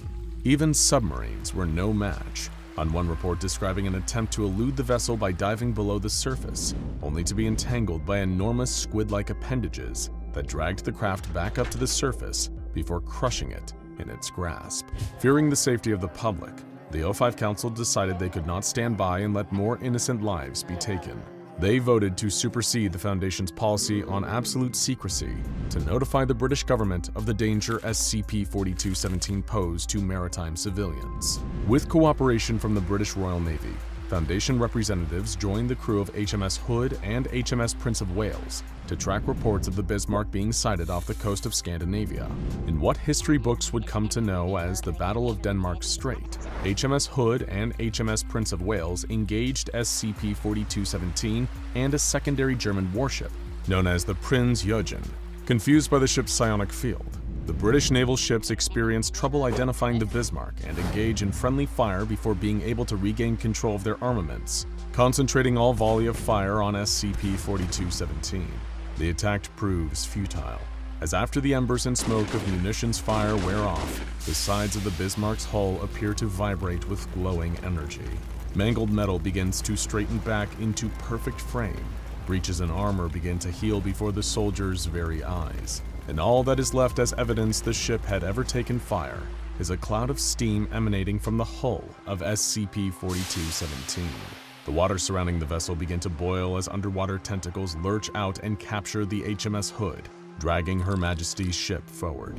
The men aboard frantically try to regain control, but seconds later are met with another crisis. A salvo of artillery shells fired from SCP-4217's guns hit the ship, severing lines and damaging railguns, as a mutagenic gas compound starts to spread among the royal seamen. In mere minutes, the majority of the crew are engulfed in toxic fumes and experience vomiting and convulsions, their bodies undergoing rapid involuntary mutagenesis, including the growth of limbs, the development of fur, feathers, and scales. In one report, it was said that multiple victims even fused together to create one single horrifying entity. Those exposed to the gaseous compound were designated SCP-4217-1. The captain of the HMS Hood barricades himself inside the helm, but the resulting instances of SCP-4217-1 overpower the ship and neutralize command. In the seconds that follow, any witness of the horror that the men aboard the HMS Hood experienced is forever entombed in the watery grave of the British vessel, as the ship is sunk by a volley of munitions fire from the combined might of the German fleet. Some men attempting to jump overboard and swim to safety are dragged down by their legs by the mutated instances of SCP-4217 and pulled under, lungs filling with seawater, as they scream until their breath is no more. In disbelief, the crew of HMS Prince of Wales decides to retreat. In the days that followed, at the bequest of Foundation members, the British Royal Navy launches a full-scale armada to hunt down and neutralize the Bismarck. Though SCP-4217 sustained little damage in the previous encounter, the ship began leaking a black, oil-like substance thought by SCP researchers to be an organic waste product of SCP-4217-B. The Allied naval forces are able to follow the trail to the coast of France, where under the lead of HMS King George V, British warships surround the German vessel and open fire. This time, they were ready. With approval from the O5 Council, Foundation members provide the British forces with enhanced munitions and armament, capable of overwhelming SCP-4217's thaumatological defenses. On the eve of battle, it appears to the Allied forces that the psionic field generated by SCP-4217 is too great, as the naval company find it difficult to land targeted assaults on the German vessel. After losing several smaller vessels to the colossal appendages of SCP-4217, Foundation members on board authorize the use of a redacted SCP. It is brought in to deactivate SCP-4217's psionic field. The tide of the battle turns, and after a fierce battle, SCP-4217 becomes immobile and unable to return fire. Relentless, the British continue their bombardment until the artillery munitions on the ship explode into a giant fireball, flooding the ship's compartments with the noxious fumes of the mutagenic compound. Its crew members either jump overboard or are engulfed in the cloud of gas. The British vessels capture any survivors and watch as SCP-4217 slowly sinks below the waves, down to the depths of the ocean where it would lay dormant for the next 48 years. SCP-4217's 121 surviving crew members were captured and interrogated. Most of the low-ranking German soldiers were released to British custody, 109 of them having their memory wiped by Foundation staff. 12 remaining members of the crew were sent to Site-23 for further detention and advanced interrogation, and 74 of the instances of SCP-4217-1, the mutated subjects, were recovered and sent to Site-23 for further observation. It was thought that on that day, SCP-4217 was deemed neutralized and no longer a matter of priority. The Bismarck sunk into memory and myth. It was only until the recent resurgence of SCP-4217 that the Foundation saw the need to collect as much information on the organism inhabiting SCP-4217-A as possible. Decades-old manuscripts and ledgers were pulled from hundreds of viable sources. From the intelligence then gathered, Foundation members have come to the hypothesis that the entity powering the vessel known as the Bismarck has what is believed to be extraplanetary origin. World War II-era documents uncovered between Commander Karl Reuter of the German Obscura Corps and a Dr. Hans Meyer indicated discovery of an organic life form of unknown origin found in a crashed aircraft near Feldberg Park in the Black Forest mountain range in Germany. Further correspondence with Obscura Corps members Otto Schmidt and Dietrich Klossner indicate that researchers were conducting trials on the creature's ability to create psionic fields and to control or confuse enemy subjects within its range, with a letter from Dietrich Klossner suggesting the creature could be used as a power source for an unspecified engine. Further evidence of SCP-4217-B's extraplanetary origin can be found in a 1993 incident between Foundation naval ship SCP-S Nemed and SCP-4217. This is the only incident on record where contact was established with the creature classified as SCP-4217-B. On July 22nd, SCP-4217 had reappeared off the coast of Britain. Anticipating hostility, SCP-S Nemed, SCP-S Cessair, and SCP-S Partholon were instructed to close in on SCP-4217's location with orders to subdue the vessel if necessary. However, on this occasion, SCP-4217 did not appear to be after any vessel. It was simply drifting along at sea, no propulsion engines active. Noticing the change in SCP-4217's behavior, Captain Kurt Wegner decided to withhold military engagement and investigate SCP-4217's behavior. Sailing within 200 meters of the Bismarck, the SCPS Nemid attempted radio contact with the German vessel. After repeated attempts at communication, the crew were met with only silence and static chatter. Giving up, Captain Wagner puts down the radio receiver when suddenly, the sound of music is heard playing over the speakers of a ship. The tune is the national anthem of Nazi Germany. The captain hails the vessel again, repeating his attempts at communication. Do you understand me? At first, only static can be heard. Then came a reply. You, ship. The ominous voice could be heard from the speakers. The captain hesitated for a moment, members of the crew looking at each other with apprehension. The captain replied, confirming themselves as a ship, and then asking if SCP-4217 knew what it was and where it came from. What followed was the crew of the SCPS Nemid receiving a video feed from SCP-4217, featuring a high volume of images in rapid succession. Among them were images of German cities, Adolf Hitler's telecast of the 1936 Olympics, an unknown structure in outer space, and in increasing repetition, images of the planet Jupiter, particularly the giant storm on Jupiter known to the public as the Great Red Spot, or SCP-2399, as Foundation members know it. The transcript of the radio communication between Captain Wagner and SCP-2417 stops when the video feed begins to focus heavily on images of Jupiter. SCP-4217's responses become more erratic and agitated as it repeats the words storm, cloud, and red, the markings on its hull beginning to light up and the underwater shadows of its tentacles beginning to create whirlpools of displacement under the bow of the ship. A shrill shrieking begins to flood out of the speakers, followed by a high-piercing, high-pitched beeping sound that overloads the communication equipment, causing sparks to fly as crew members cover their ears and hide under control panels.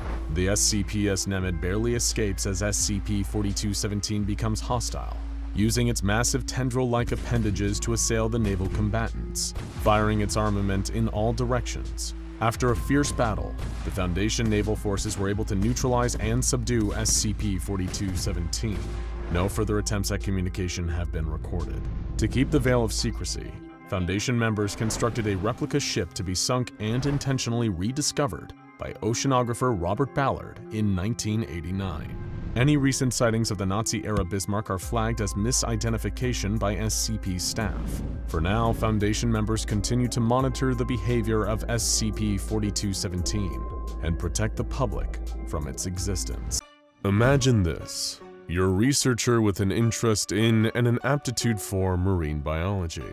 Over the years, your work has taken you far and wide, to the furthest corners of the Earth's oceans. You've observed countless species of sea life, from fish and crustaceans to whales and sharks, predators and prey alike. During one of your travels, you find yourself off the coast of South Africa, monitoring the local population of sea creatures. Looking out across the water, you see a large, dark shape moving below the surface. There is a shadow streaking its way towards your vessel, dark as night, speeding like a torpedo.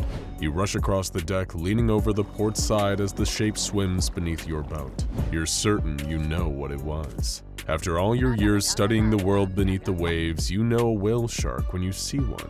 The largest known species of fish still in existence, the whale shark is a filter feeder, consisting on a diet of plankton and other tiny aquatic organisms. A whale shark poses absolutely no threat to humans, or rather any whale shark other than this one wouldn't pose a threat. But how could you know that? Scanning the water, you strain your eyes, trying to spot what you assumed was an ordinary whale shark swimming below. But there is nothing, no sign of it anywhere. Sighing, you think you might have missed your chance to see one in the wild. Perhaps it changed direction, instead of swimming under the boat, you tell yourself. The ship turns and starts making its way back towards the small harbor, leaving you blissfully unaware that there's an extra passenger on board. As you disembark, you notice something on the side of the boat. Emblazoned on the hull is a motif of a familiar shape, a whale shark depicted entirely in painted dots. You stare at it for a moment, intrigued by the pattern.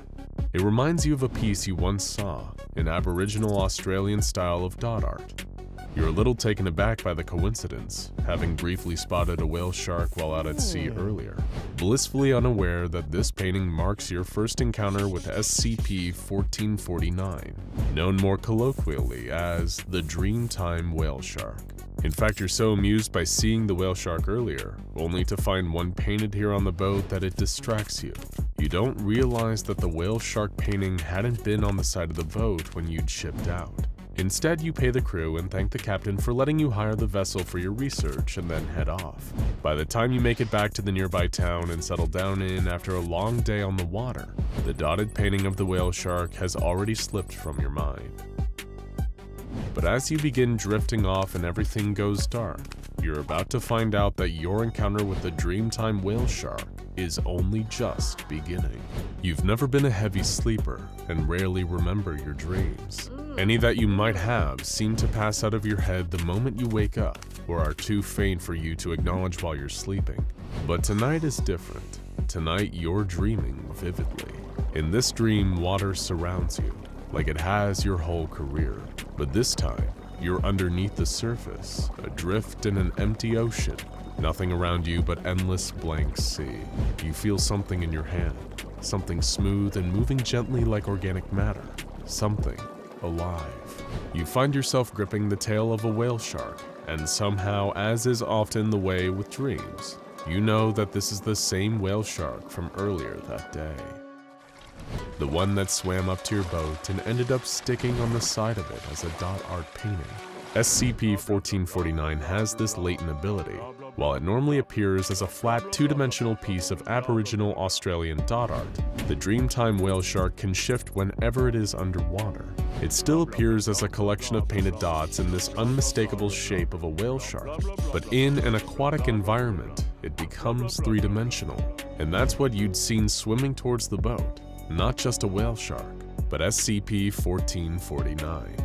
Within your dream, you release the Dreamtime whale shark's tail and begin to float upwards. Breaking the surface of the water, you breathe lungfuls of fresh air. The first thing you see is land, and it's close by, close enough for you to swim to shore. Paddling through the water, you reach an island, one in a chain of small landmasses, tiny continents in a shallow, unfamiliar ocean. You look back to the water, but can find no sign of SCP-1449. The Dreamtime whale shark has brought you here, and left you on this island, but you can only speculate as to why. There must be a reason, you insist to yourself. The dreamscape around you, it would seem, is either the creation of SCP-1449, or at the very least a side effect of falling asleep close by to where you saw the Dreamtime whale shark in its painted form. Whatever this place is, there must be some way to uncover an answer.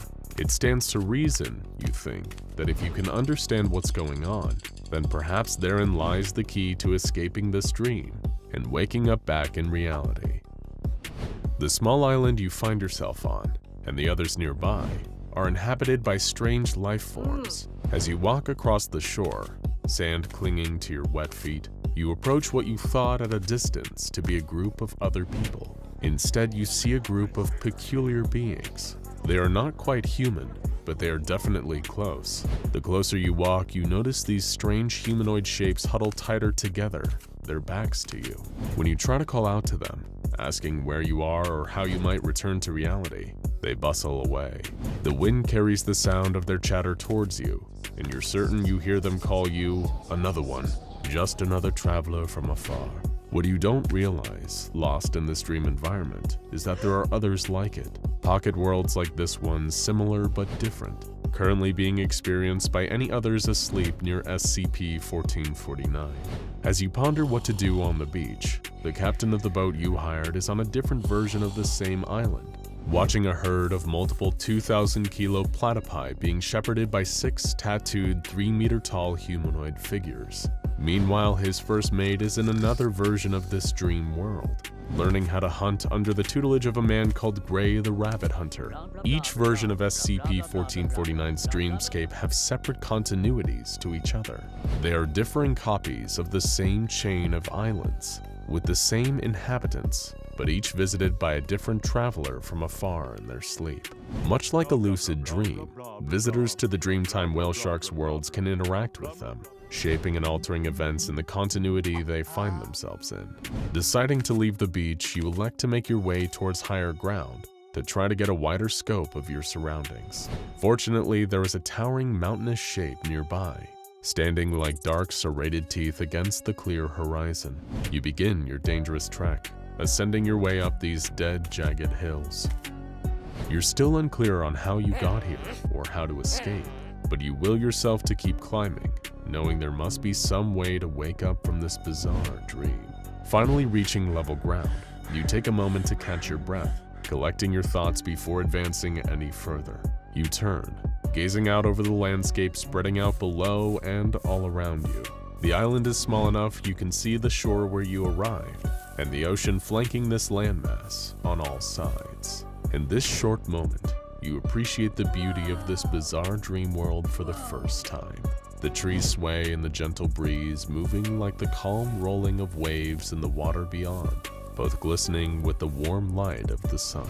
While it is still true that you have no idea how or why SCP-1449 brought you here, or how to leave, you think to yourself that at least this dream environment isn't a hostile one. Not that you'd want to be stranded there forever, but there are certainly far more unforgiving places one can dream about. A grim thought suddenly dawns on you. How long have you been here? Does time pass differently in this world to the one you're still asleep in? A sound shakes your thoughts back to your current here and now. It was a voice, you're sure of it. A voice calling out, but not to you. Traversing the dead, jagged hills, you see a figure. A person from the real world like you, not one of the local humanoids. They don't see you. They're calling out to someone in a ramshackle hut cobbled together from pieces of wood and other scraps. On the arm of the figure's dark military-like uniform is a symbol, and you can just make out 3 distinct letters: SCP. A wooden plank that functioned as the door creaked open, revealing a second figure. The man looks disheveled, his worn clothing patched with scraps of leather and shark skin, making him look as cobbled together as his makeshift hut, like he was an extension of the small structure. You watch as the man talks to the agent, overhearing his words. "Don't say anything. If you say anything, I lose my mind. You can say anything and something horrible happens," the strange man warns, talking too quickly for the Foundation agent to reply. "You're a dreamer, like me. My name is Nikolai. I am the shipseer of the Dunham and the Brotherhood of Selechostik Pugnikskombin."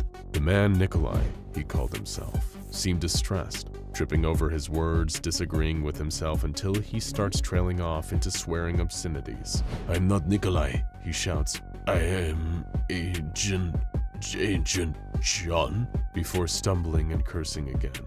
"I'm sorry. I can't keep the memory straight. Being this lucid for this long hurts. The dreaming fills in all the gaps. Things have always been even as they are brought into being. I've been on this cliff since the beginning of time, just like how this place has always been here. The dream was torn away by the deaths of gods before time began, but I watched it happen 5 years ago. Are you following? I can barely tell the dream and reality apart anymore. My world has always been the way it is, and we made it like that. We hurt the dreaming. The shark, that's how we see it. We hurt it, killed it in our world, and the Dreamtime poured out like it spilled blood, and we made this big scar here. And things are wrong. Fish walk and ghosts haunt the stones, and women give birth to plastic children. And the leech fields stretch out forever in the seas of human blood, and the center eats cocaine and caviar out of panda skull bowls on the crushed backs of opal mares in acres of broken glass. And it has always been like this. Don't do it. Don't do it again. You're already racing back down to the dead, jagged hills. The sight of the deranged Nikolai burned into your mind. A man reduced to a babbling lunatic, cast away and left alone in this strange dreamscape that SCP-1449 brought you to. But Nikolai is more than that. More than just someone driven mad by his isolation. He is a grim prophecy of what will become of you, unless you can find a way to leave the Dreamtime whale shark's world. Already back on the beach, you drop down, kneeling in the wet sand as the tide washes over your knees. The how or why of SCP-1449 bringing you into this dream isn't important. All that matters to you is avoiding ending up like Nikolai. Whatever it takes, you know one thing above all else. You need to wake up. But whether you actually ever will is another question entirely. You edge the poolside, chlorine-stenched air filling your nose, the sound of splashing and lifeguards whistling bouncing off the indoor pool facility walls. The water ripples, family and friends egging you to cannonball in, the pool almost beckoning you to jump with its suggestive waves. Yet there remains an underlying fear. One that brings your hands to your face and causes your teeth to chatter, even as the pool, clear as glass with chlorine, hides no secrets. A monster, some teeth-gnashing megalodon ascending from the depths of extinction.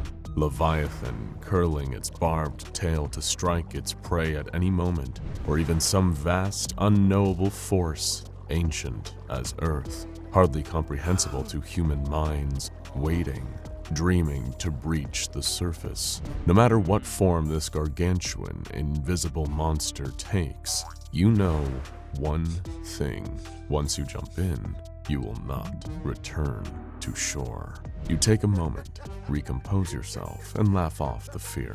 Maybe a product of too much research on the bloop, that deep ocean sound continuing to confound scientists as to its cause. Or maybe too much binging infographics videos on sea monsters, krakens and Loch Ness monsters, mysterious globsters cast onto shores throughout America. Whatever the origin, the thought seems ridiculous to you now, and your fears regarding invisible sharks stalking the pool perimeter escape your mind as you hurl yourself into the water. SCP-1128. In the vast archives of a hidden site, stuffed into a drawer amongst uncountable horrors like it, the SCP Foundation holds a description of a vast, unfathomable horror that'll make you more suspicious the next time you pass a pool, lake, or even a bathtub or puddle of water.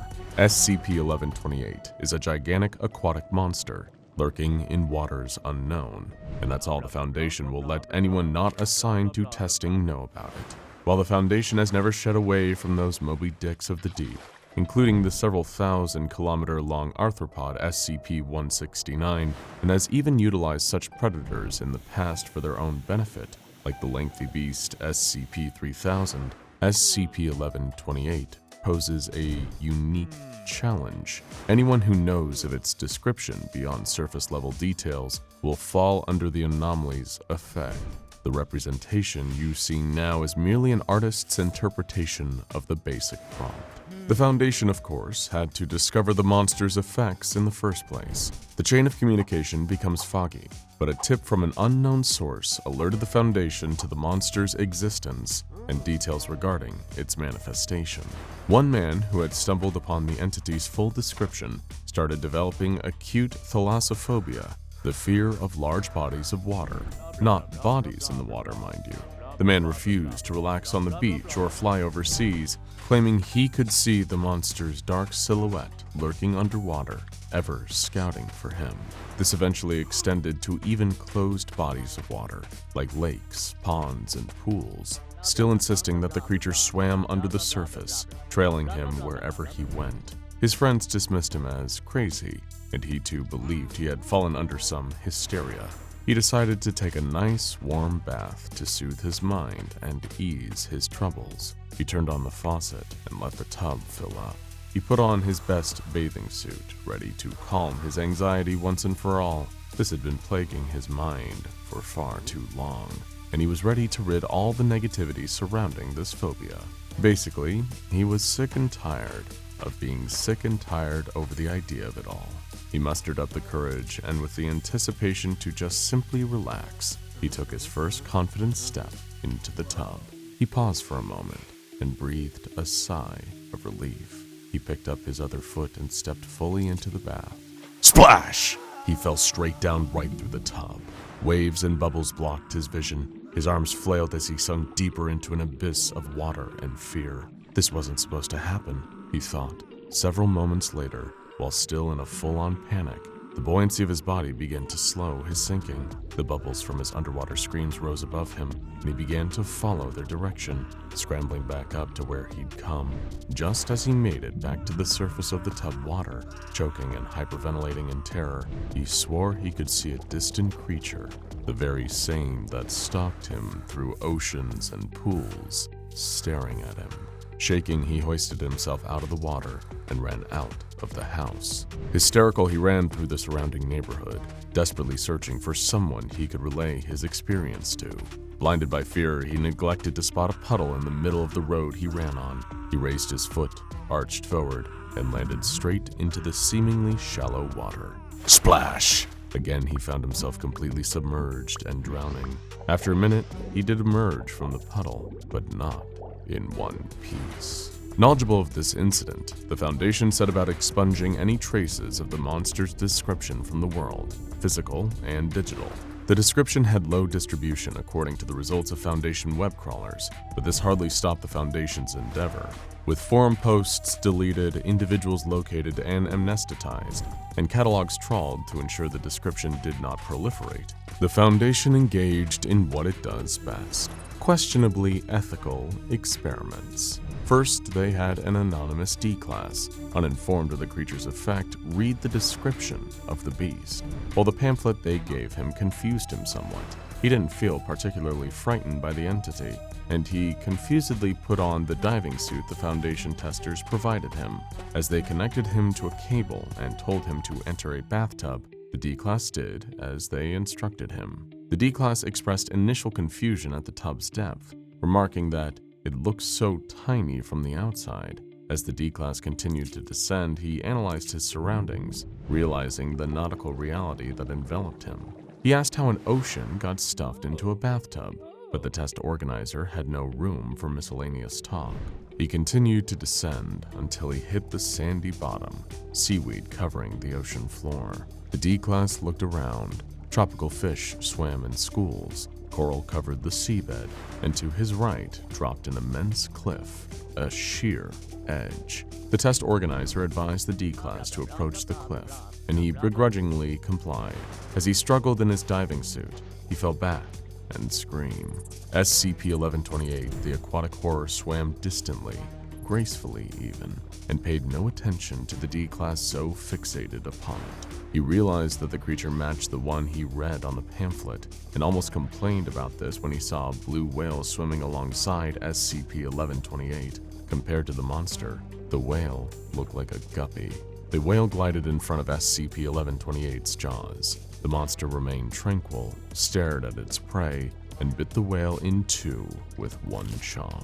Its teeth glistened in the water. The test operator requested the D-class to pull back, and as the cable began to draw him toward where he came, D-class stared at the creature, swallowing the chunks of whale whole.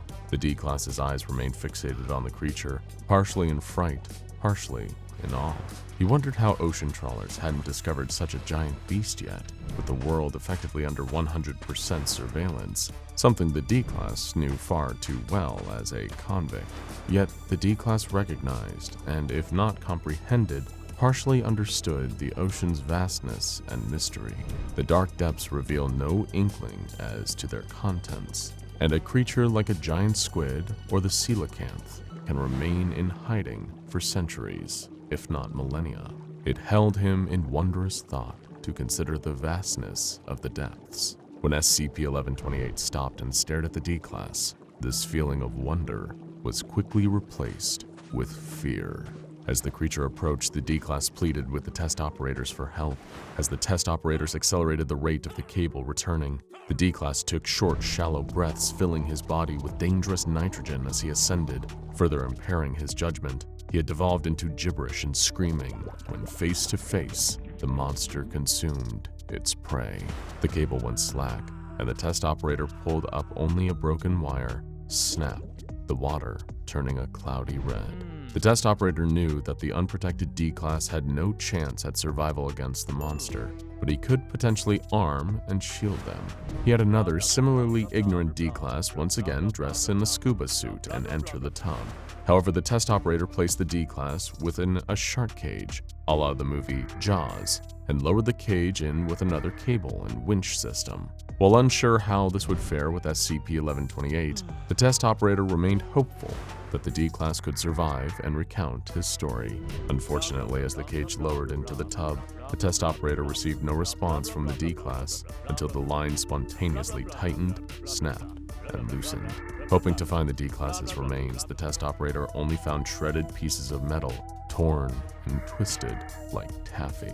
The test operator decided that he could utilize the Foundation's arsenal to his advantage and used an anomalously toughened shark cage in his testing, perhaps using an anomaly like the clockwork machine SCP-914. He gained approval from his higher-ups to undergo this procedure, and after some testing, behind a shining, strong-as-titanium shark cage, which he placed another D-Class within. Hoping for a success with the monster, however, proved unsatisfactory, as the same thing happened as the previous test, only without any sort of metallic remains. While bitter that the monster had won again, he wondered where the cage had landed. Meanwhile, Foundation forces labored tirelessly to find SCP-1128's location, hoping to avoid any civilian contact with the creature. Luckily, a GPS signal established itself upon the most recent D-Class's test, with the tracking device on the D-Class signifying the monster's general location.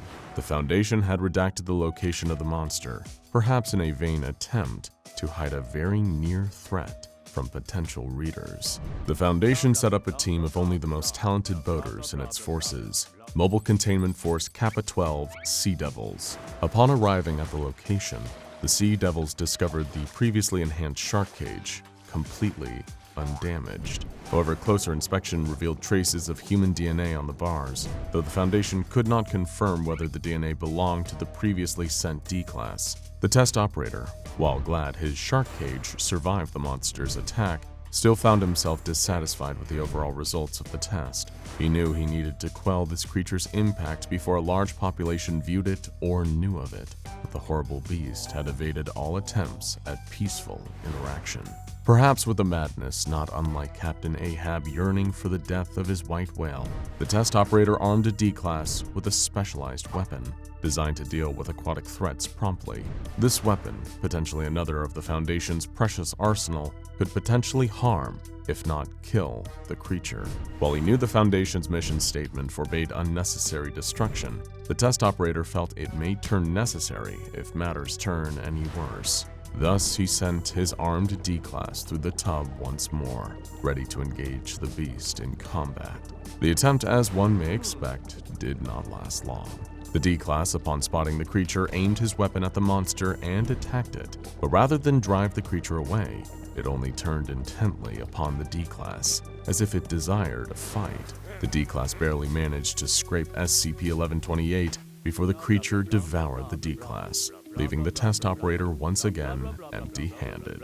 Defeated and without any more resources to deal with the beast, the test operator ceased his attempts at besting the creature and followed the Foundation's more cautious approach, expunging any publicly found descriptions of SCP-1128 as needed and diverting any vessels away from the anomaly's exclusion zone, as maintained by the Sea Devils. While the creature had proven treacherous in unexpected situations prior, engulfing the man who first heard the creature's description in a rain puddle, researchers could hardly expect what would transpire. A D-Class, afflicted with the monster's effect and observed for testing, avoided all bodies of water as required. Eventually, however, the D-Class needed to interact with some kind of water, drinking water.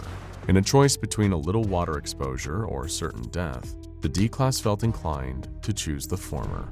He filled his cup with water and, for fun, placed his finger into the cup, dropping it into the water. SCP-1128, unseen from the outside, violently pulled the D-Class through the cup into its watery domain. The D-Class had not a chance to scream.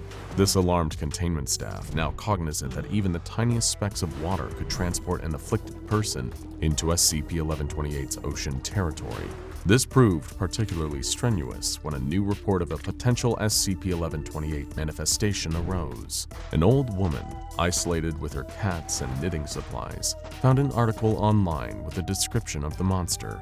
Frightened and disgusted by what she read, she closed the article and continued on with her monotonous life. Such a life would take a turn for the worse, however, when she too developed that all-encompassing water-based fear.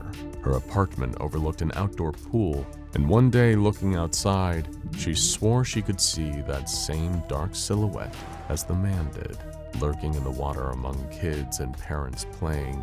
She swiftly closed the window curtains and taped the seams shut, allowing no light to peek through.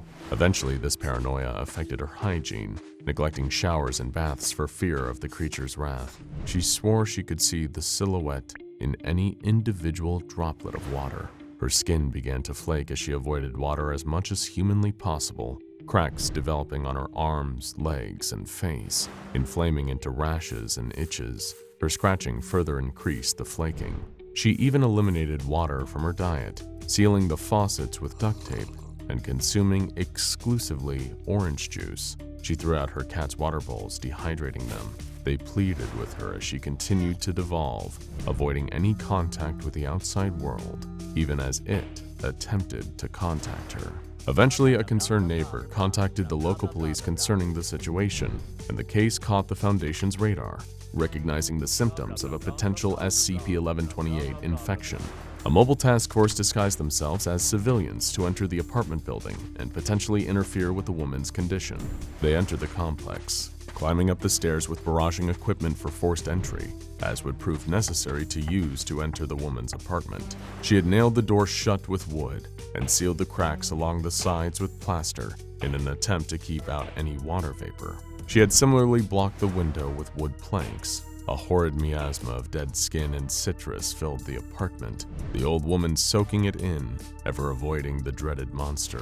The Foundation task force attempted peaceful entry, knocking on the door and asking if anyone lived in the apartment. The woman couldn't speak if she wanted to.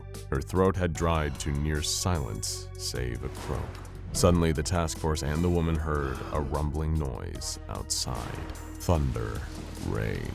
The woman panicked and yelped, "Don't come in here," in a froggy voice. The task force eventually decided they needed to use their equipment and entered via barrage. The door collapsed and an immediate dense air clogged the task force's sight, blinding and choking them. The woman shrieked and backed against the window inadvertently. The task force insisted they were here to help the woman, but she simply heaved heavily, saying something unintelligible in that dry, cracking voice. The rain began pounding on the window, patter, patter, patter, as the task force attempted to gain hold of the woman. She resisted their movements, moving around the room while the task force intentionally avoided violent confrontation. The rain grew in its intensity as the woman continued running around her apartment, tripping over her starved cats. Eventually, she fell back onto the window, at which the boards blocking it fell onto the floor, exposing the pouring rain fully. She screamed as she saw the silhouette of the monster staring at her in every individual raindrop. One drop landed on her skin, and she violently vanished, pulled into a minuscule speck of water. The task force collapsed from exhaustion, perhaps dreading their inevitable amnestic treatment following exposure with an SCP-1128 afflictee. Yet they couldn't help but wonder what the old woman saw in a single speck of water that could cause that degree of fear and paranoia. The kind of fear only caused by entire oceans condensed into a single droplet. Besides the monster, what else did she see in those multitude of droplets? The fish that populated the sea, the whale carcasses left behind by SCP-1128, the sea devils viewed from below, drifting on the water unsuspecting. Just as one may view a grain of sand and see the Sahara, she too saw that raindrop and viewed an ocean entire, along with whatever malevolent creatures inhabit it. One may have more sympathy for the child, reluctant to jump into the pool water, knowing not necessarily that something inhabits that body of water, but that the body belongs to a cycle much larger than itself, larger than any sea or ocean, and the only thing that can traverse that cycle is a monster, a creature like SCP-1128. The task force went back to their local site to report what happened during the incident. Like so many incidents the Foundation deals with, the sum total of those that risk their lives for the greater good is a couple memory-erasing syringes and another update to documentation. A description of SCP-1128 remains in a stuffy locker, lurking in wait among other horrifying stories in the SCP database's Sea of Terror. Just like that test operator that attempted to best the monster, could the Foundation's attempts ever surmount the possibility of another person being afflicted? Could they conquer the sea? In a member of that task force's dreams, they perceive a dark blue ocean and the distant black shadow that resides within.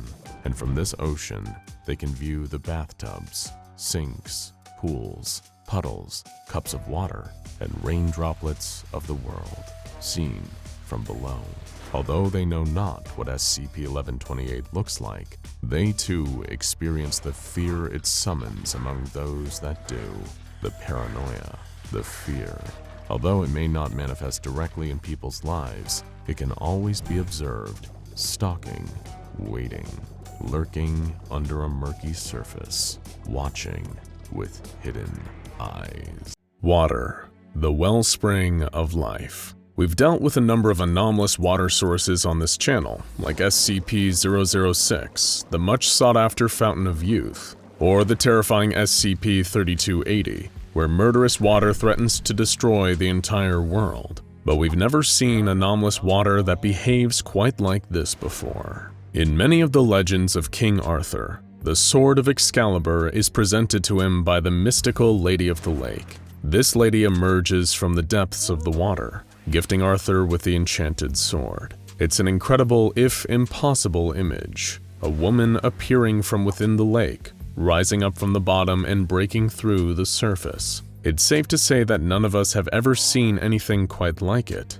Well, at least most of us haven't. In a small unnamed English village, there was a young woman who set out on a particularly lovely warm spring day to take a swim in a nearby lake. While wading in the water, enjoying the sunlight and the gentle breeze on her skin, she saw a strange ripple ghost across the surface. She stopped her swimming, staring at the motion. She expected to spot a fish or some other aquatic creature. Instead, the water itself began to rise up, gathering and forming into a shape before her eyes. It was impossible, and yet here it was, happening. She pinched herself and found that she was definitely awake, as the water transformed into the shape of a human woman. It turned to look at her, shimmering eyes finding hers and liquid lips forming into a warm, inviting smile. Though this being was shocking to see, it clearly meant her no harm. It raised a translucent arm and gave her a small wave, as if to welcome her to its home. The young woman approached this Lady of the Lake, reaching out her own hand of flesh and bone to touch this impossible creature.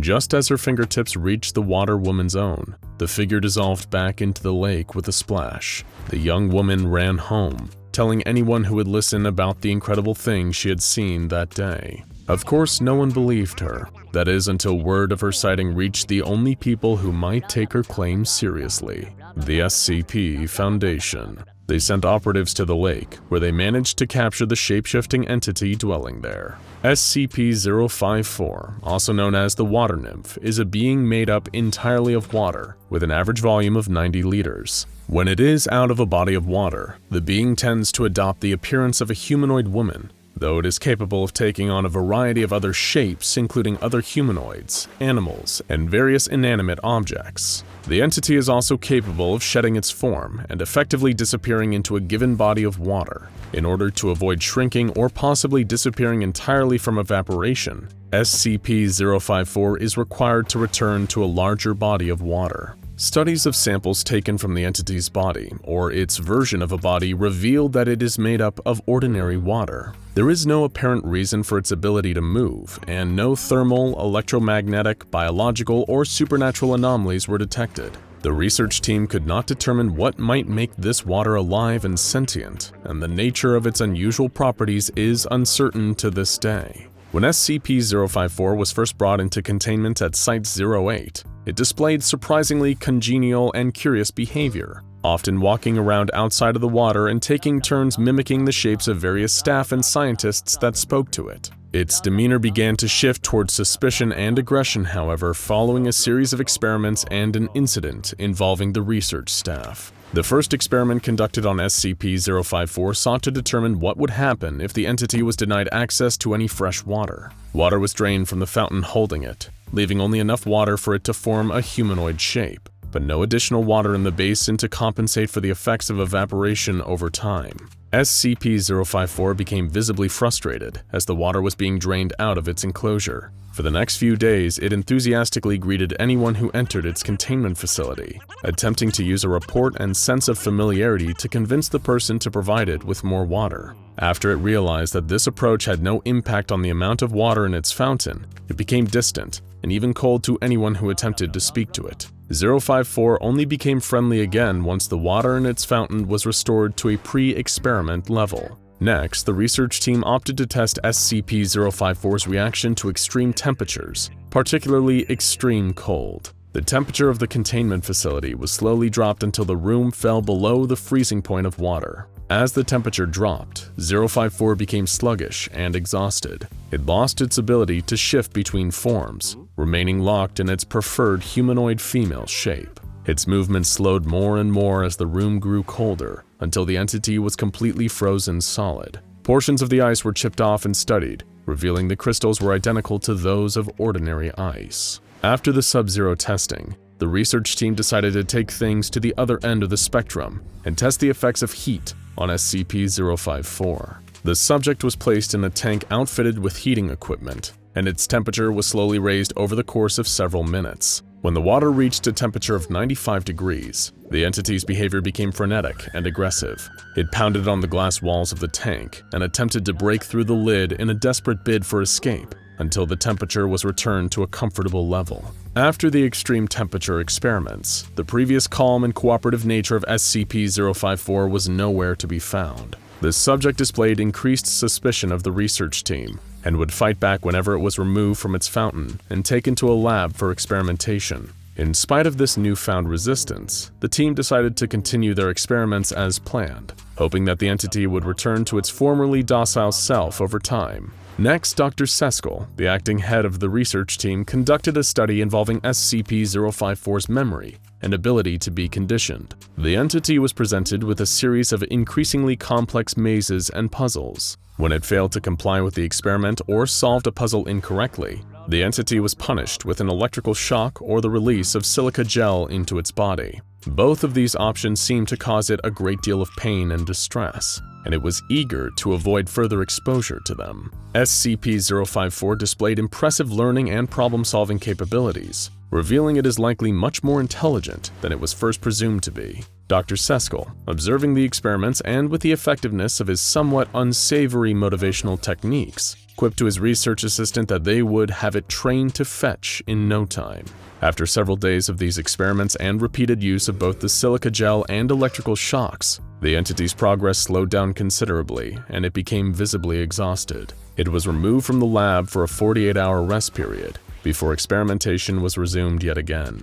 This time, Dr. Seskel planned to expose SCP-054's water source to various levels of acids and bases in order to test its homeostatic capabilities, beginning with a 0.5 m solution of hydrochloric acid. Prior to conducting the experiment, Dr. Seskel noted, "I have no idea what will happen, but if this thing incorporates homeostatic mechanisms like I suspect, then we should get some insight into how it maintains its form." He also noted that SCP-054's behavior was becoming increasingly erratic, but made the decision to continue with the experiment as planned. SCP-054 displayed a now familiar reluctance when it was removed from its containment chamber and taken to the lab. It thrashed around in the fountain, splashing researchers with water, and retreated from them as they approached. In spite of its efforts, however, it was removed from its fountain and placed in the experimental tank. The solution of hydrochloric acid was then dripped into the tank, and then all hell broke loose. As soon as the acid touched the surface of its water, SCP-054 became incredibly distressed.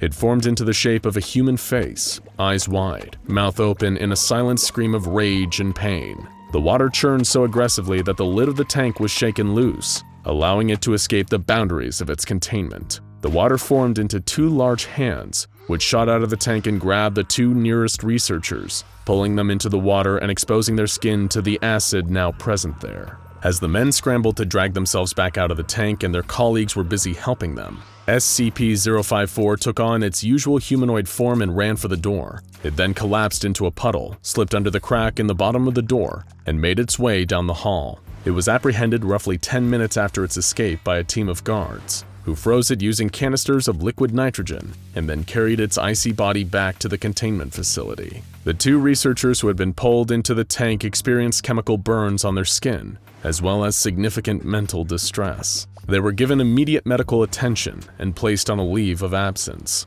and all experimentation on SCP-054 was suspended until further notice. At the recommendation of Dr. Seskel, 054's object class was changed to Euclid. SCP-054 is currently contained in a watertight isolation room, fitted with climate control equipment. A beautiful, intricately designed fountain has been placed in the center of the containment room, filled with fresh spring water in order to accommodate the entity's environmental needs. All maintenance workers assigned to the area must wear NBC suits while inside, and must spend 10 minutes isolated in a drying room after exiting before they are permitted to return to the rest of the facility. If 054 breaches containment, the area must be evacuated, and the containment chamber will be filled with liquid nitrogen in order to freeze its water solid. As the entity is highly sensitive to the conditions of the water that houses it, chemical levels and volume of the water in the fountain must be monitored on a regular basis and kept at optimal levels for the health of SCP-054. During the course of its containment following the incident around the acid base incorporation experiment, 054 has developed a distrust of men, as the researchers handling that experiment were primarily male. In order to prevent future incidents and keep SCP-054 calm, no male staff are to be assigned to the team monitoring its containment unit. Because 5 years have passed since the last incident involving SCP-054, its object class has been changed from Euclid to Safe, on the recommendation of the lead researcher assigned to its case. Of course, caution should still be exercised while interacting with the entity. This is the SCP Foundation after all, and just because a moderate amount of water is good for you, doesn't mean you can't still drown. Experimentation on SCP-054 has resumed, though this time its boundaries are being honored, and it is allowed adequate time to rest and recuperate between experiments. All use of punishment in order to motivate the entity has been suspended, as it has shown itself to be more than willing to cooperate if it is treated with respect. Like all of us, it responds far better to kindness than it does to fear and intimidation. It doesn't just take on the appearance of a person, it has thoughts, feelings, and the urge to defend itself when threatened. So think twice next time you find yourself swimming in a random body of water. You should be mindful of what might be living in there. Not just of the fish, the algae, and the tiny water bugs, but of the invisible, intelligent, impossible creatures that might be swimming in there with you, or even make up the very water itself. The ocean is a terrifying place. We've all heard the statistics. More than 80% of the ocean remains unexplored. That's most of the water covering the globe, completely unmapped and unobserved by science. It's a scary thought to dwell on, realizing that there's more water than land on Earth, and the sheer expanse of that water is so large that we've been unable to fully explore all of it. Just think, there are places in the ocean that have never been seen by a human. Who knows what's down there? If there was ever a personification of fear of the unknown, the ocean could definitely be it. Ancient shipwrecks sunk to the ocean floor, unknown sea creatures hiding away from humanity, and the general isolation of the suffocating dark blue the ocean swallows its victims with. All of these images that come to mind when thinking about the vast and mysterious depths of the sea. And no one is more familiar with nautical mysteries than the SCP Foundation. Today we'll be taking a look at SCP-5007, the Bass Strait, a wave of oceanic anomalies fit to make any seasoned sailor shiver in fear. The Bass Strait is an area of ocean dividing Tasmania and the Australian mainland. It's also the location of an unusually high amount of disappearances, sailors disappearing from their ships, fishermen leaving in the night and never coming back, even civilians disappearing from the shores that connect to the strait. The Foundation was aware of these disappearances since 1858, but were only able to craft theories about what was causing them. Was it an anomalous group of interest? Hostile aerial entities patrolling the skies above the Strait? Phenomenon associated with unidentified flying objects? What about subterranean anomalies, weather patterns, or time dilation? For nearly a century, the Foundation was unable to determine the cause of the high number of disappearances in the Bass Strait. And then the phenomenon suddenly revealed itself. In 1980, on a beach connected to the Strait, Agent Taberner, an operative of the SCP Foundation, was vacationing with his wife Mary and his 3 young children. The Taberner family was simply enjoying their day when they saw what looked like balloons in the sky. They were approaching quickly, and naturally the family moved closer. What happened next was a whirlwind, and those balloons the family were so interested in lifted them up from the ground and carried them away. Agent Taberner tried to fight back, but there was nothing he could do, except report to the Foundation what had occurred, and the organization responded in full force. The Foundation's research discovered that reports of UFOs and lights in the sky had coincided with many disappearances in the Strait, and that this was a pattern. The search for the 4 lost Taberner family members had become a large-scale investigation into unexplained disappearances along the Bass Strait, and within 3 weeks, it was determined that these patterns were consistent across the entirety of the Strait's coastal regions. Some witnesses were interviewed, but the vast majority of these abduction cases had no witnesses whatsoever. Of the minimal reports filed, the Foundation was told that there were lights in the sky, and that appearance of unidentified flying objects described as having the appearances of balloons. One such witness interviewed was a man by the name of Alan Stewart, a witness who was present during the disappearance of former Australian Prime Minister Harold Holt, whose disappearance the Foundation believed may have had a connection to the Bass Strait anomalies. During the interview, Stewart claimed that Holt and his family, while voyaging on their yacht, decided to leave the boat and go for a swim. Holt turned to Stewart and asked him if he could see the balloons around the cliff. Stewart had no idea what Holt was talking about, but Holt was insistent on seeing them. He swam deeper out into the ocean, saying that they weren't normal balloons and that there was someone inside of them. Stewart and Holt's family called out for him to come to shore, but he wouldn't listen. Stewart tried to rationalize what he saw next. Maybe it was the current sweeping Holt away, but he couldn't lie to the Foundation interviewer. Stewart saw Holt go further and further out into the water, and suddenly the Prime Minister turned around. He began swimming in the opposite direction, and he was screaming. Suddenly, Holt was lifted from the sea and pulled into the air by something emerging from the clouds. The Foundation thanked Stewart for the interview and continued their investigation. 2 years later, in 1982, emergency services received a large number of calls pertaining to UFO sightings off the coast of Norman Bay, Victoria. The Foundation was quick to respond, alerting task forces and local sites to prepare for an investigation. Upon arriving to the scene, they confirmed the existence of multiple entities that would later be documented as SCP-5007.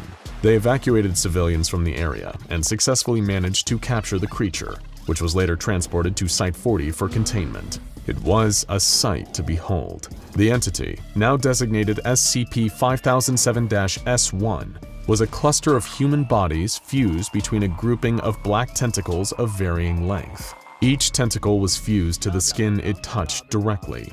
The stomachs of the corpses were grossly swollen and distorted to massive sizes to hold large quantities of gases inside, the buoyancy of which the entity used to achieve a passive flight. Across the entity's surface were clusters of eyes and bioluminescent glowing organs. Many of the humanoid components of the corpses appeared to have been removed and misplaced across various parts of the entity's body. What's more is that the Foundation discovered that human portions of SCP-5007 appeared somewhat cognizant and aware of their situation. Their vocalizations were incoherent and barely understandable, consisting of gasping and whimpering, but the corpses were observed to implore other individuals to approach them when encountered. SCP-5007's behavior during abduction scenarios was documented during the initial containment event, and due to the Foundation's painstaking research, a pattern was established between all SCP-5007 encounters. First, the victim would be alone, or otherwise vulnerable in a coastal location.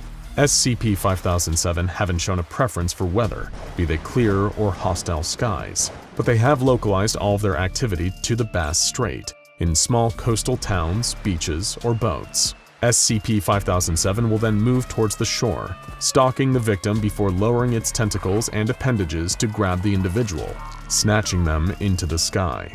An SCP-5007 instance can even abduct multiple people at once. One event observed had 8 men from the decks of a commercial fishing boat taken into the sky in under 15 seconds. Once captured, SCP-5007 instances will dart across the water at a high speed and take their victims to an unknown location. Discovering where SCP-5007 took their victims became a top priority for the Foundation. After extensive witness interviews and compiling a database of likely victims, they determined that there must be at least 16 instances of SCP-5007 unaccounted for. Personnel kept a close watch on the coastlines and waters of the Bass Strait, and equipped various marine task forces with research vessels capable of tracking any instances if they encountered them.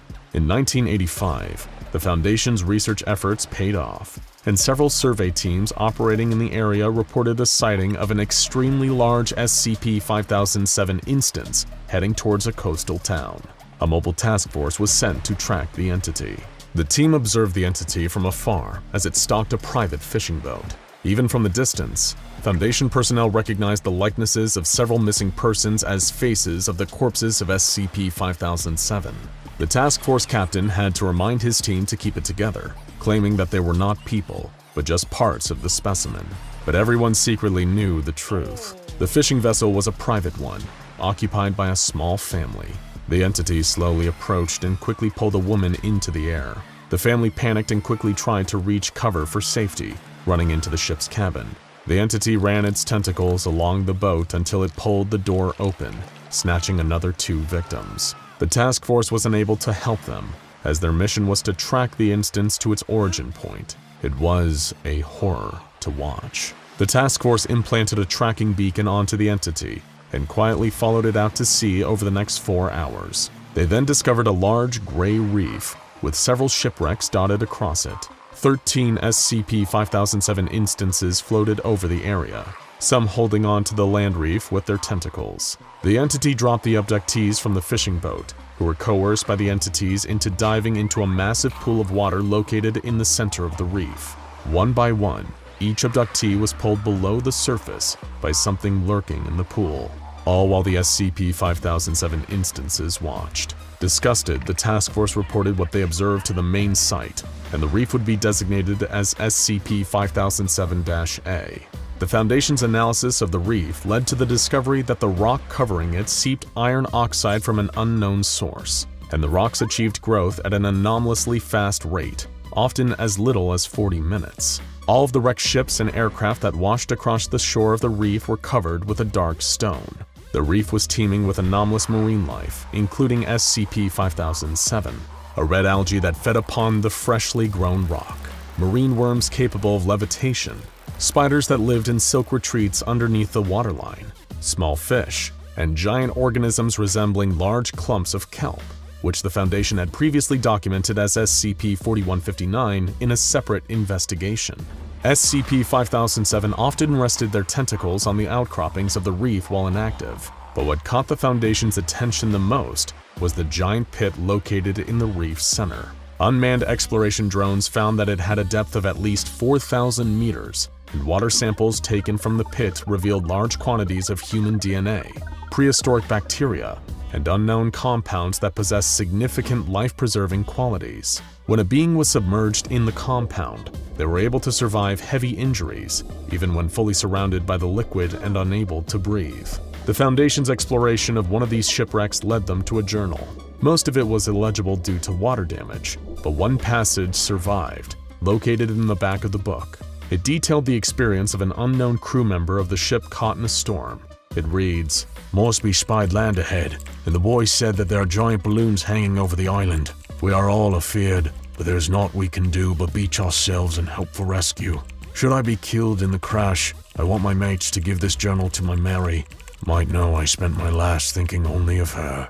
The interior of the ship contained human remains inside, but there were less skeletons than the Foundation would expect for a ship of its size. The location of the rest of the bodies was unknown.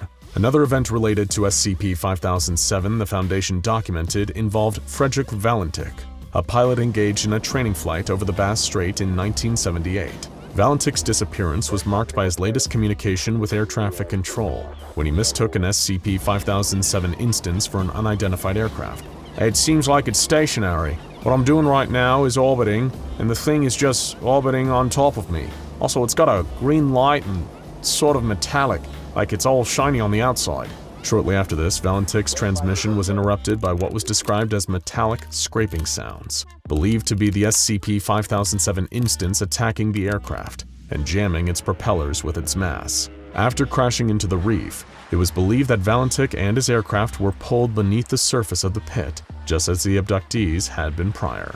The Foundation decided to construct a provisional secure research facility on the reef. They named it Site 40-R and documented all returns and departures of SCP-5007.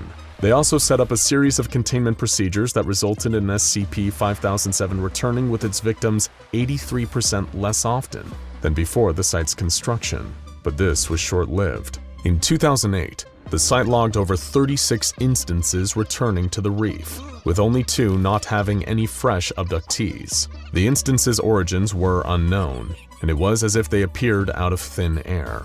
No other monitoring post had documented their appearance, or even spotted them before they arrived at the reef. It was years later, in 2017, that the Foundation eventually was able to successfully explore what was deep inside the pit at the center of the reef. They already knew that there was a large entity lurking beneath, as evidenced by what happened to the victims of SCP-5007 that were later deposited inside the pool. All previous attempts to explore the pool were met with failure, as the water pressure of the pit's depths caused all craft to collapse due to hull damage. This time, however, they managed to construct a high-tech submarine, labeled the SCP-S Nautilus, which was capable of diving a maximum of 13,500 meters underwater. They decided that a D-Class personnel would be trained to man the submersible and carry out the exploration. The mission was simple. The Nautilus was to dive to the bottom of the pit and to describe the depth readings. Cameras and microphones were equipped to the vessel. Due to the depth, remote viewing of the footage was impossible. Instead, the Foundation had to physically recollect the vessel in order to view the footage. Upon recovery, some of the footage suffered data corruption, but what was there shook those who viewed it to their core. The footage showed the D-Class's experience going deeper inside the pit. At first, it seemed ordinary. The trench had a number of rocky outcroppings dotted with black-yellow vines growing along the walls. Also present were various marine life forms, such as the spiders or the fish. Going deeper, the sub observed an SCP-5007 instance clinging to an outcropping. Several tendrils emerging from the pit's depths were wrapped around the instance and holding on to the entity, as if it were feeding from it. Another 16 SCP-5007 instances were seen resting along the walls, each clinging to the outcropping.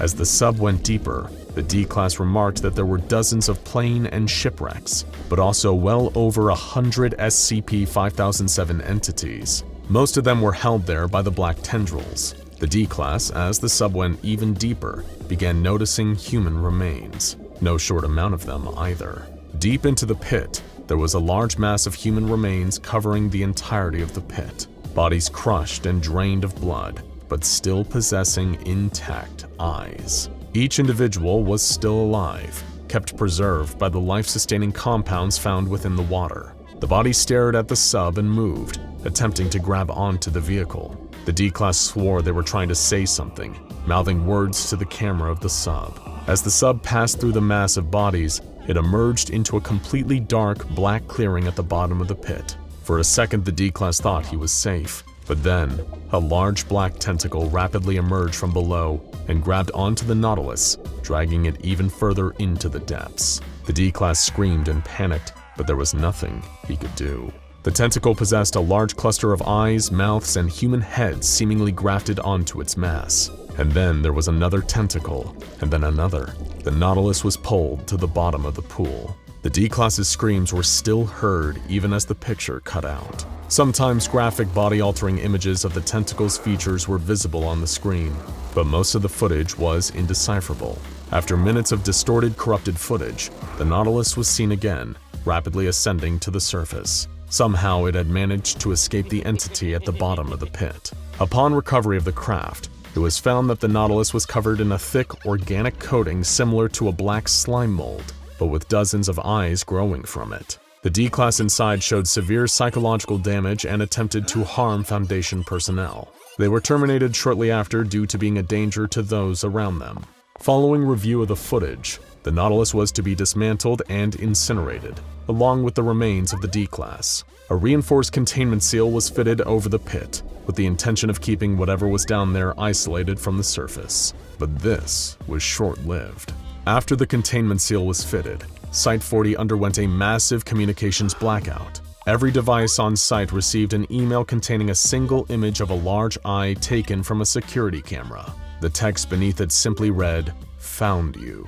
Some personnel who viewed the email underwent anomalous changes, growing new physical features such as eyes and other various growths across their body.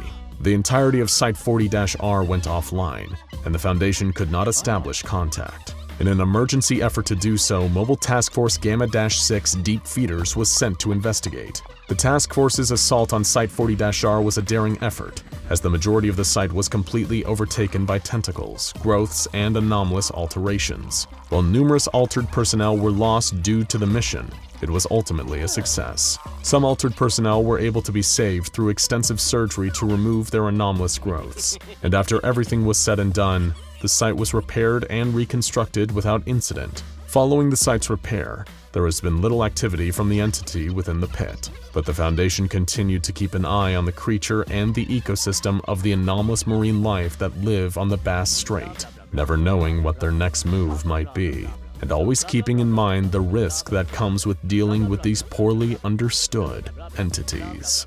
Dr. Reynard had lost everything: his job, the respect of his peers, and if everyone else was right, perhaps even his mind.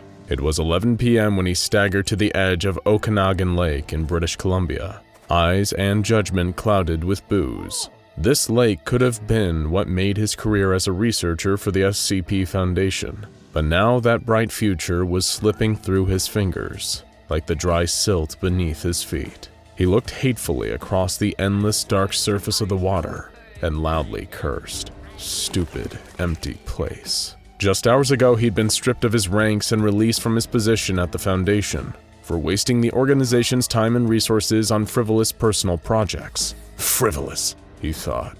What a terrible joke. Just because the higher-ups refused to acknowledge what was going out here didn't mean it wasn't there. Moonlight shimmered off the water's surface. Wait, was that moonlight? Or was there something lurking underneath the water? To truly answer this question, if any answer is possible at all, we need to go back to the beginning and ask ourselves a different question. How does the SCP Foundation actually find most of the anomalies it catalogs and contains? It is a simple question with a multifaceted answer, depending on the anomaly in question. For the most part, the Foundation has a network of field agents embedded in pretty much every institution across the globe, including rival groups of interest like the Global Occult Coalition and the Serpent's Hand. If they so much as sniff the strange and unusual, they alert the nearest site director and the necessary personnel are dispatched to the scene. There's also the Foundation web crawlers, which are a form of specialized software constantly patrolling the web for anomalous activity that the Foundation wants to know about. And one of the rarer but still incredibly important methods of finding SCPs involve looking into myths and local legends. Sure, it may seem like a good way to waste time and resources, but the crossover between recorded SCPs and folklore is surprisingly common. Take SCP-1000, the formerly hyper-intelligent apes that were nearly the dominant species on Earth until humans and a certain capricious forest god pulled the dirty trick on them. They're better known to most civilians as the legendary Bigfoot or Sasquatch, perhaps the most famous cryptid of all time, or SCP-1337 the Hitchhiker, an anomalous spectral entity that manifests in the cars of those who don't pick her up, and performs horrific acts of violence against them. She's eerily similar to legends you can find not only all over the US, but the entire world, of ghostly hitchhikers intruding into the cars of unwary travelers and scaring them half to death. Or worse, if you're unlucky. Another case where myths and legends pointed the SCP Foundation in exactly the right direction. And of course, there's SCP-136, the terrifying naked doll. This was an almost featureless children's doll found inside an abandoned house, but prolonged time in its presence can make you the victim of a warped apparition that'll drive you half mad with fear. It's got such a detrimental psychological effect on people that the Foundation has been controversially using it as a torture method during enhanced interrogation sessions with captured members of rival groups of interest. And how did they find it? The Foundation keeps track of neighborhood rumors about haunted houses with supposedly supernatural inhabitants. Clearly, when it looks like it might actually get results, no myth or local legend is too big or too small to warrant an investigation from the SCP Foundation. It was with this mindset that a younger, happier, and less drunk Dr. B. Renard set off with his team to Okanagan Lake, in search of what locals had referred to as the legendary Ogopogo. We've all heard of the Loch Ness Monster, the lake monster from Scotland that's been turning heads for the better part of a century, and may be related to two other similar SCPs, namely SCP-3934 and SCP-5533. But Ogopogo is Canada's answer to good old Nessie. While the Loch Ness Monster resembles a plesiosaur, the Ogopogo is much more serpentine, with a long, coiling body covered in green scales. Its long tail is said to be able to create fierce storms along the surface of the water with its vicious whips, killing scores of unfortunate adventurers who dared stray too close. The name Ogopogo is also a palindrome, meaning it reads the same forwards as it does backwards, and is believed to have originated in the novelty song from the year 1924. However, it's likely that the actual beast this somewhat goofy name was given to is a much older, fiercer entity. And for the sake of his reputation as a researcher, as he took a plane to the Okanagan Valley, Dr. Renard very much hoped this was the case. Of course, he'd explored the legends heavily, so much so that he was sure there had to be something to this whole thing. The Shwepmek and Silix peoples, the lake-dwelling monster was known as Naitaka, which has been loosely translated into the sacred creature of the water god, and most menacing of all, the water demon. The beast was often described in oral traditions as being a malicious supernatural entity, with great power and ill intent towards those trespassing on its territory. Legend has it that anyone who crosses Okanagan Lake, the supposed domain of the Ogopogo, needs to make a sacrifice to the monster in order to ensure safe passage. Those who refused to give the sacrifice the beast demanded would pay a heavy toll, being devoured or dragged down to a watery grave, never to be seen again.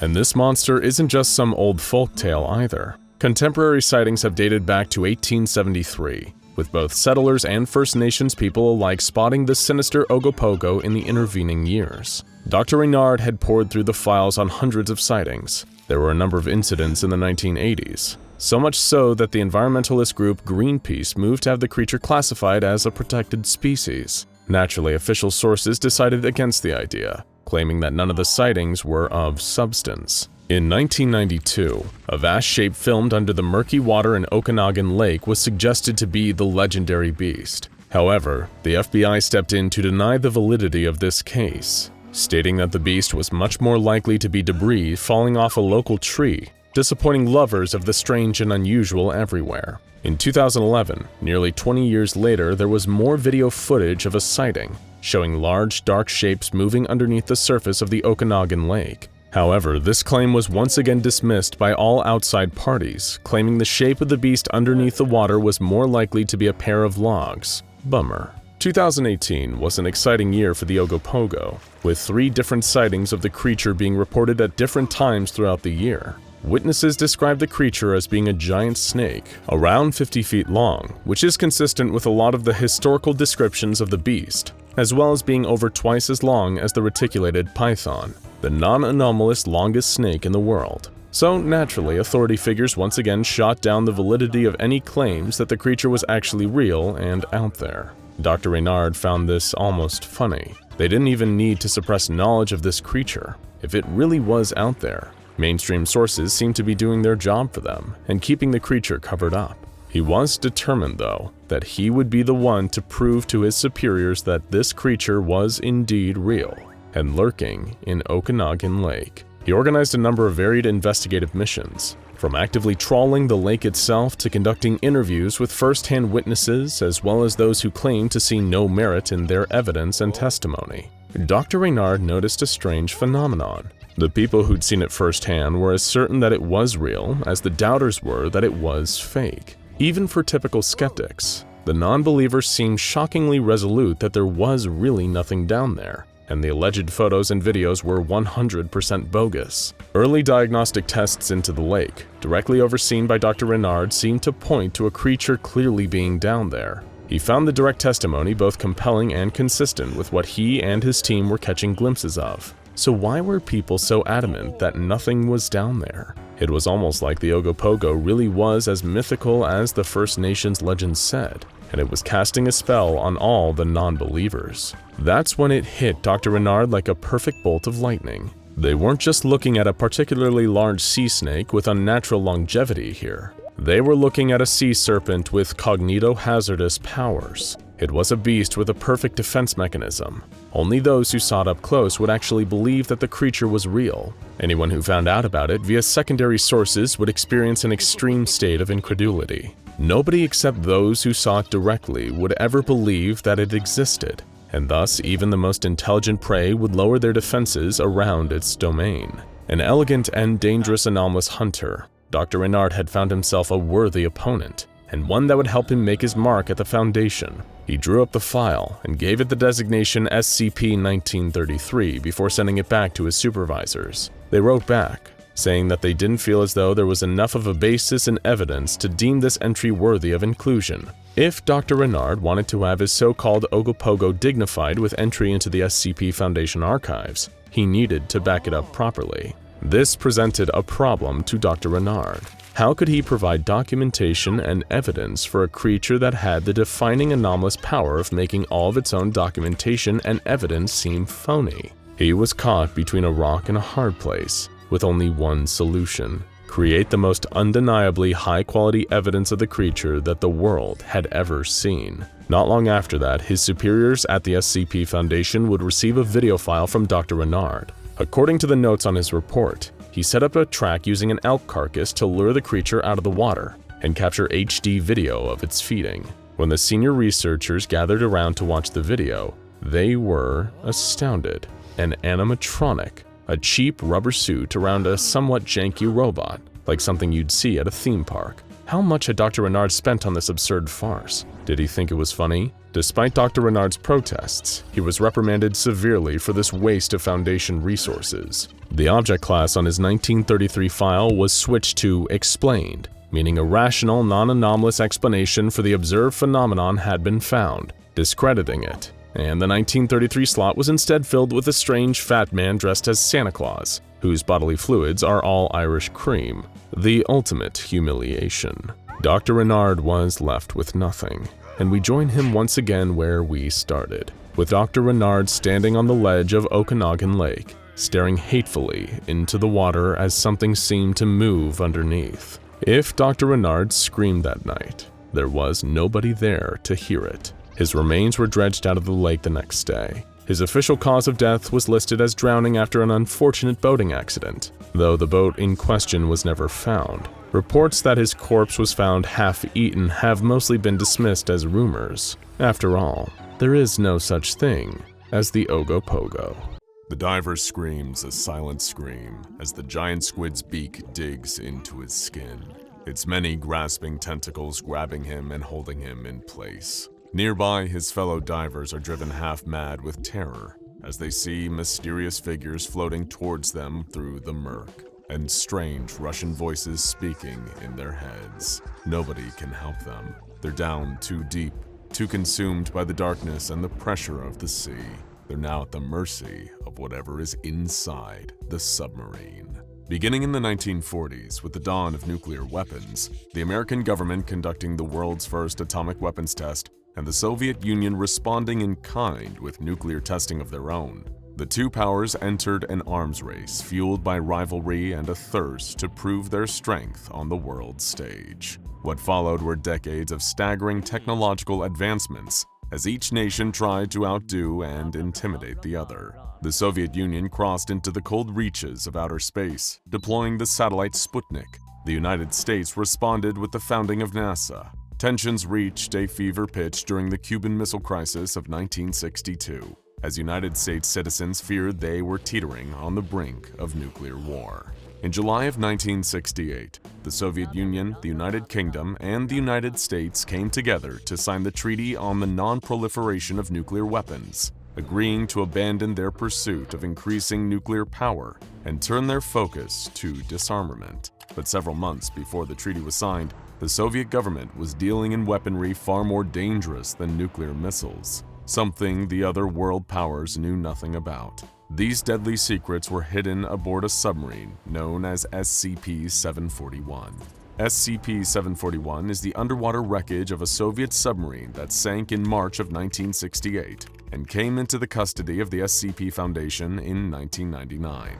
The submarine, a version of the Charlie II class, was deployed under unusual circumstances, which attracted the attention of the United States government. In an attempt to learn more about the submarine, the US government launched Project Redacted, which attempted to recover the vessel from the ocean in the early 1970s. They managed to recover a few pieces of the vessel, though the specifics are highly classified. In the late 1990s, the US government contacted the SCP Foundation, informing them of a possible Euclid or Keter-class anomaly in the wreck. At this point, it passed into the custody and surveillance of the Foundation. The submarine is on the ocean floor, broken into 3 pieces. The hull was broken into bits during Project Redacted recovery attempt, but was largely intact when it first sank except for 2 holes, one just in front of the sail and one just below the starboard missile tubes. Apparently, the vessel sank rapidly due to flooding after an enemy missile strike, which occurred while it was surfacing. Though all parts of the submarine are accounted for, no members of the crew have been located. Additionally, none of the emergency escape equipment on board has been used, raising further questions about what became of the crew. Wherever they went, they seem to have left something behind. Whenever divers are sent down to investigate the wreckage, they report experiencing anomalous currents and strange sea life, and hearing moans, disembodied voices, and incoherent whispering. They also report seeing blurry, faintly glowing figures. Additionally, the ocean life in the area is unnaturally aggressive, particularly large squid and sharks. This effect was first noted during a manned expedition into the waters around the wreckage, described in Incident Report 1741-A. Divers A-26 through A-30 embarked from the icebreaker Yamal into the waters below with the intention of studying the potential anomalous activity surrounding the wreckage. As the group of divers approached the submarine, they could feel the shift in the water around them, the oppressive feeling of abnormally increasing pressure bearing down and threatening to crush them. If their specialized diving equipment were to fail, they knew that that would be it, and the command would have to come and fish their corpses out of the water. Or even worse, they would vanish entirely, meeting the same mysterious fate as the crew of that doomed submarine. But they couldn't fixate on that. They had a job to do. At first glance, the wreckage appeared undisturbed, unchanged since the previous inspection. Still, they needed to take a closer look to be sure. As the team got closer to the vessel, A-30 was startled by the sight of movement from within the wreckage, spotting motion through one of the holes in the structure as something passed by. He pointed it out to his colleagues, but they dismissed it as likely a giant isopod or spider crab, which were crawling all over the surrounding area. A-30 laughed off his jumpiness, agreed that they were probably right, and continued the exploration as planned. Control authorized the divers to proceed to the next step, and A-29 activated sonar and lights, moving toward the starboard side breach. There, a faint glowing caught his eye. The glow resembled that of radioactive material, but when the team checked the radiation levels in the area, they remained stable. Whatever the source of the glow was, it wasn't radioactive. At this point, his neutron counter began to register something, and all of a sudden, a disembodied voice could be heard saying, "Vasily Yevgeny, can you hear me?" The voice was muffled, and though it could be heard over their communication channels, it emanated from somewhere in the wreckage, deep, deep underwater. As A-29 watched, a glowing shape emerged from the darkness. It was only an outline, the suggestion of a silhouette, but the shape was undeniably familiar. It looked like a person. The other divers quickly noted the apparition too and began to panic. Some checked their nitrogen levels, believing it to be some sort of nitrogen narcosis, while others pointed out that they couldn't all be suffering from nitrogen narcosis at the same time.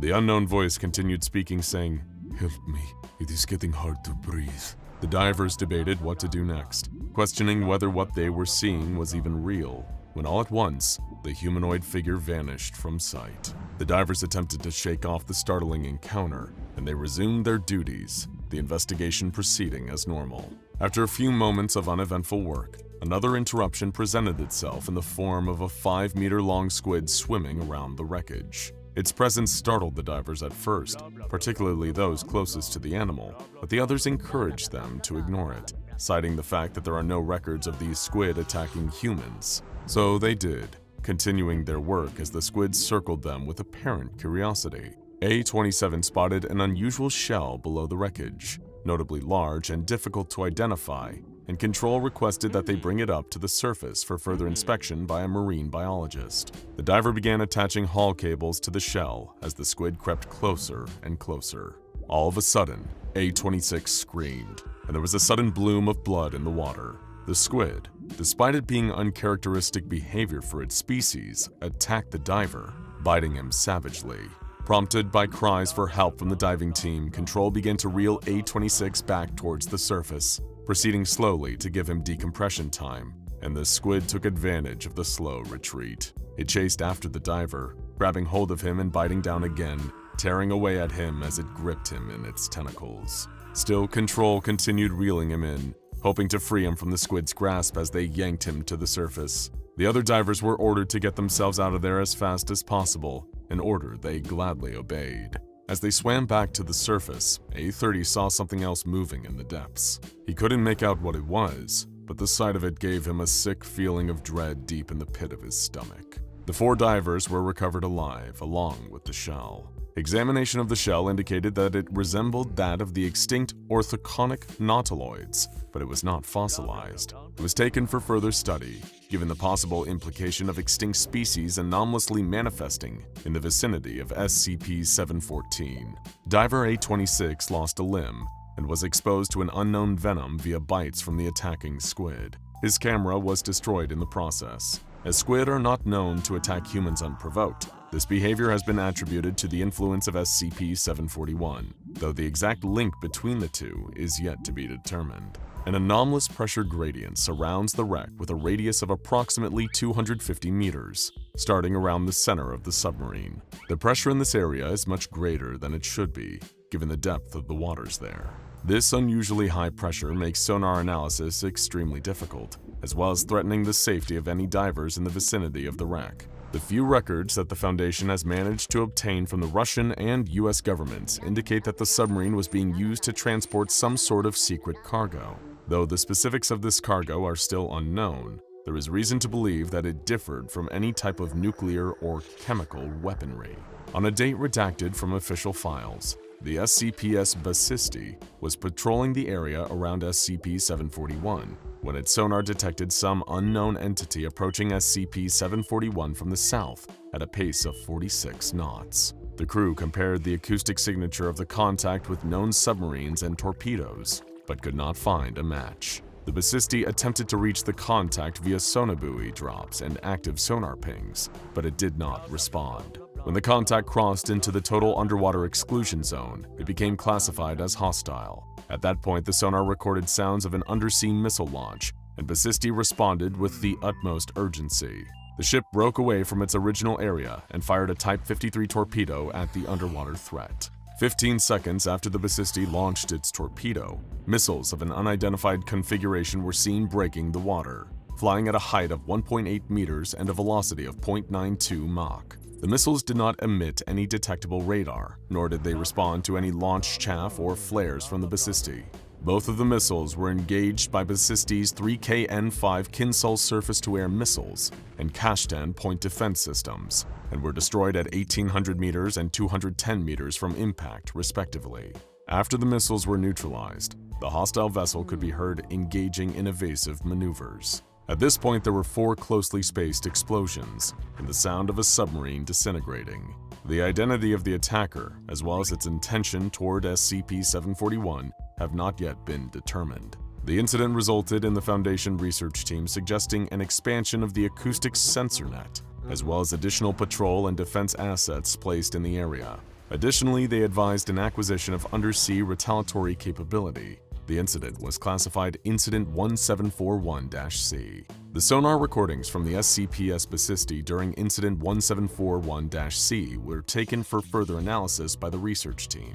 The in-depth review revealed anomalous acoustic signatures that did not match up with any known forms of propulsion, including magneto-hydrodynamic drive. Currently, the nature of the unidentified attacker remains a mystery, and it has not been attributed to any particular government or organization. Following the incident involving the SCP-3700, an American intelligence agent reached out to the Foundation, offering further insight into the secretive government programs looking into SCP-741.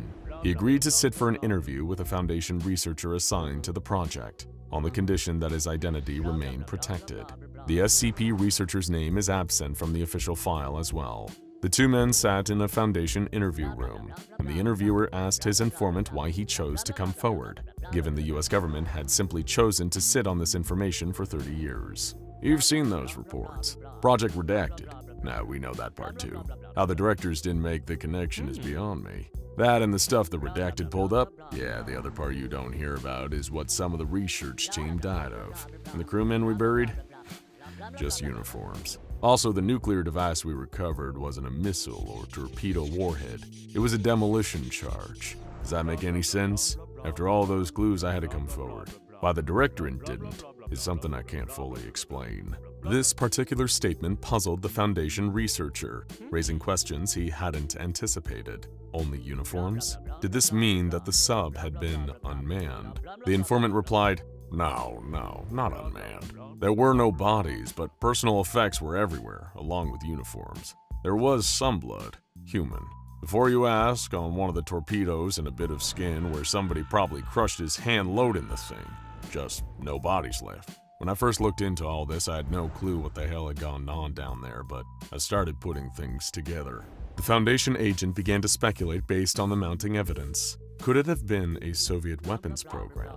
A deadly biological agent of some kind? No, it wasn't that. I thought maybe it could have been, so I dialed up some of my contacts at Biopreparant. Us spies wind up owing each other favors after a while, and they denied it vehemently.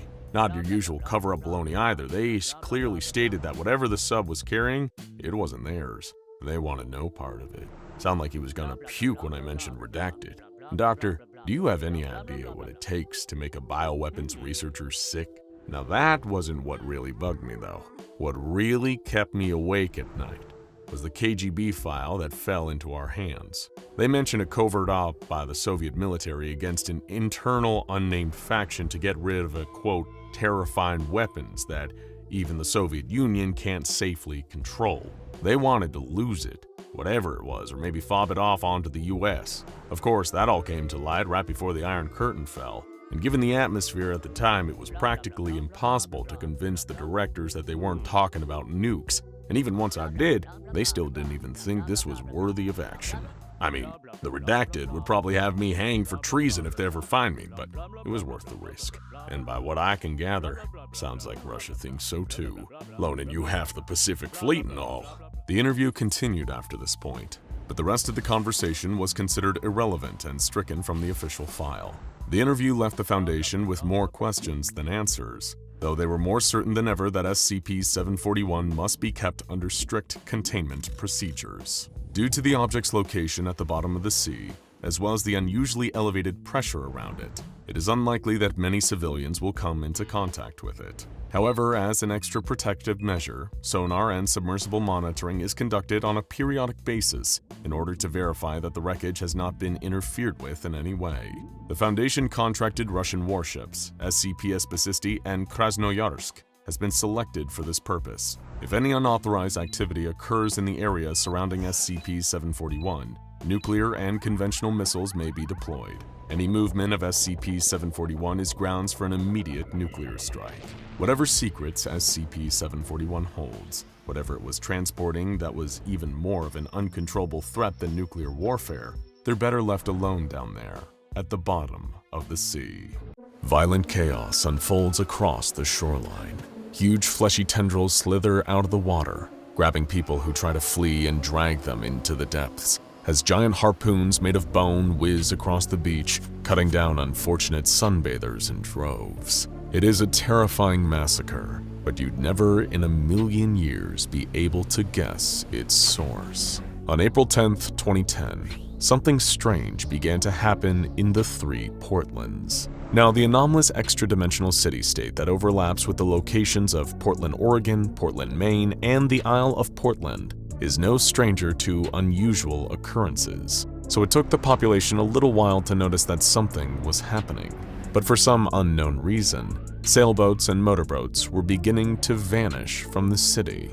The disappearances occurred overnight, when there was no one around to witness them, but slowly, the citizens began to notice that their friends and family members were going out in their watercrafts and never returning home.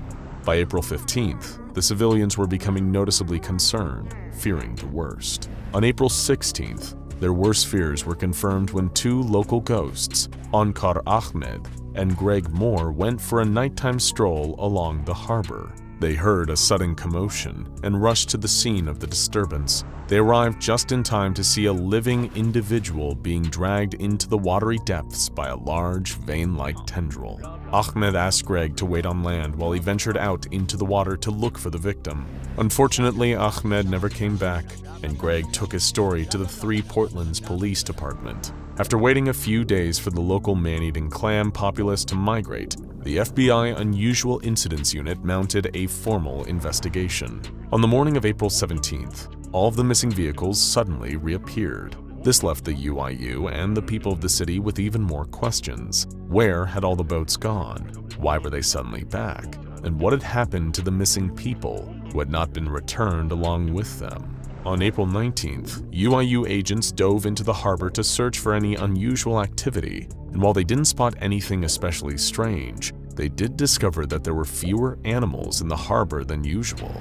On April 21st, the threat that had been preying on the citizens of Three Portlands actually made itself known. At 11:19 a.m., 17 boats moved away from the docks on their own, drifting up onto shore, though no one could be seen captaining any of them.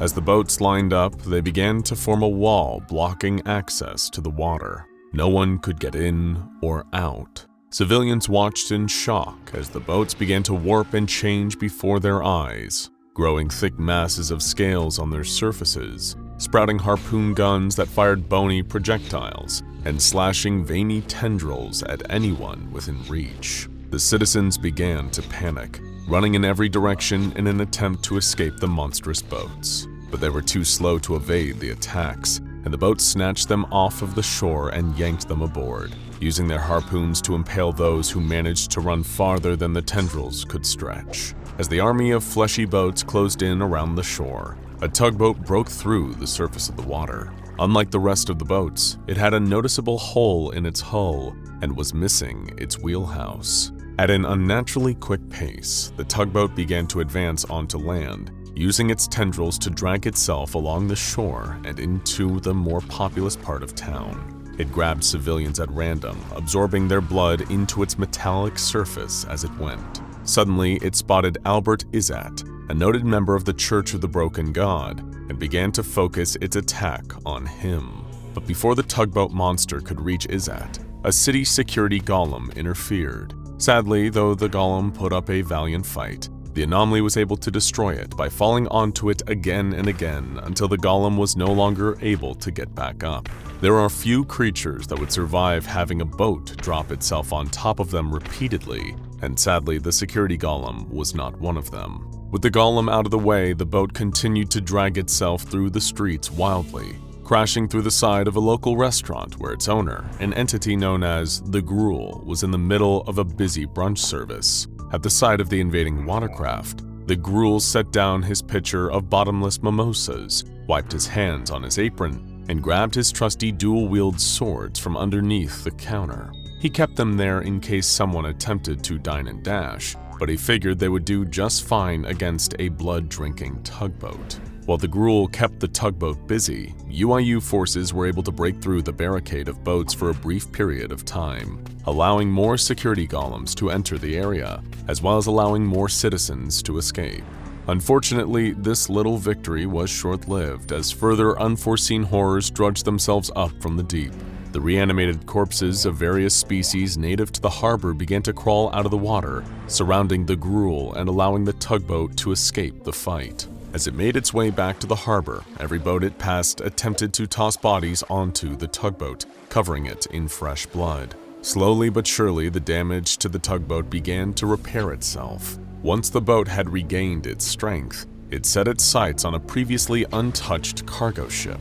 An observing UIU officer determined that the boat was somehow attempting to convert the cargo ship to transform it into another one of its fleshy allies. But before the transformation could take place, a cargo crate broke open, spilling over 1,000 hardtack crackers. Suddenly, the tugboat stopped everything that it was doing. It took one tendril and began to count each individual cracker that had spilled out. While the tugboat was distracted with its task, a citizen offered the UIU use of their rare metals cannonball collection in the fight to apprehend the aggressive boat. One particular cannonball, made from electrum, was able to puncture the hull of one of the infected ships, rendering it motionless. They were elated to have found a weapon that worked against these boats. While the tugboat continued to count, the remaining townspeople gathered all of the electrum they could find and began to fight back against the boats. One by one, the boats sank, and all the while the tugboat continued to count.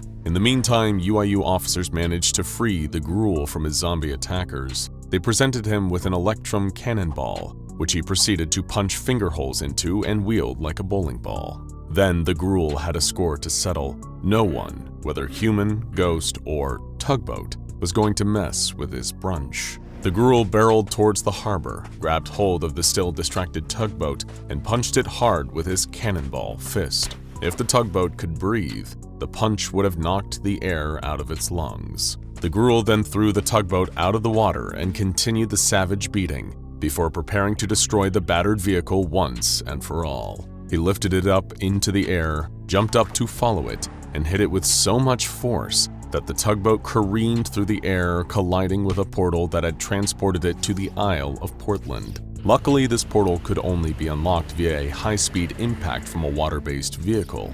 Speaking of luck, an SCP Foundation team was returning to the Isle from a failed mission just as the anomalous boat appeared in their reality. The object was knocked unconscious by the impact of its travel and the beating from the Gruul, and in its incapacitated state, it was transported to a nearby Foundation site. There it was contained and given the designation of SCP-6426. Due to its anomalous traits, including the consumption of blood, a talent for hypnosis, and a compulsive counting habit, it was also given the nickname the Vampire Boat. SCP-6426 is a Keter-class sapient hostile entity that, in an inactive state, bears the appearance of a harbor tugboat in a constant state of rust and degradation.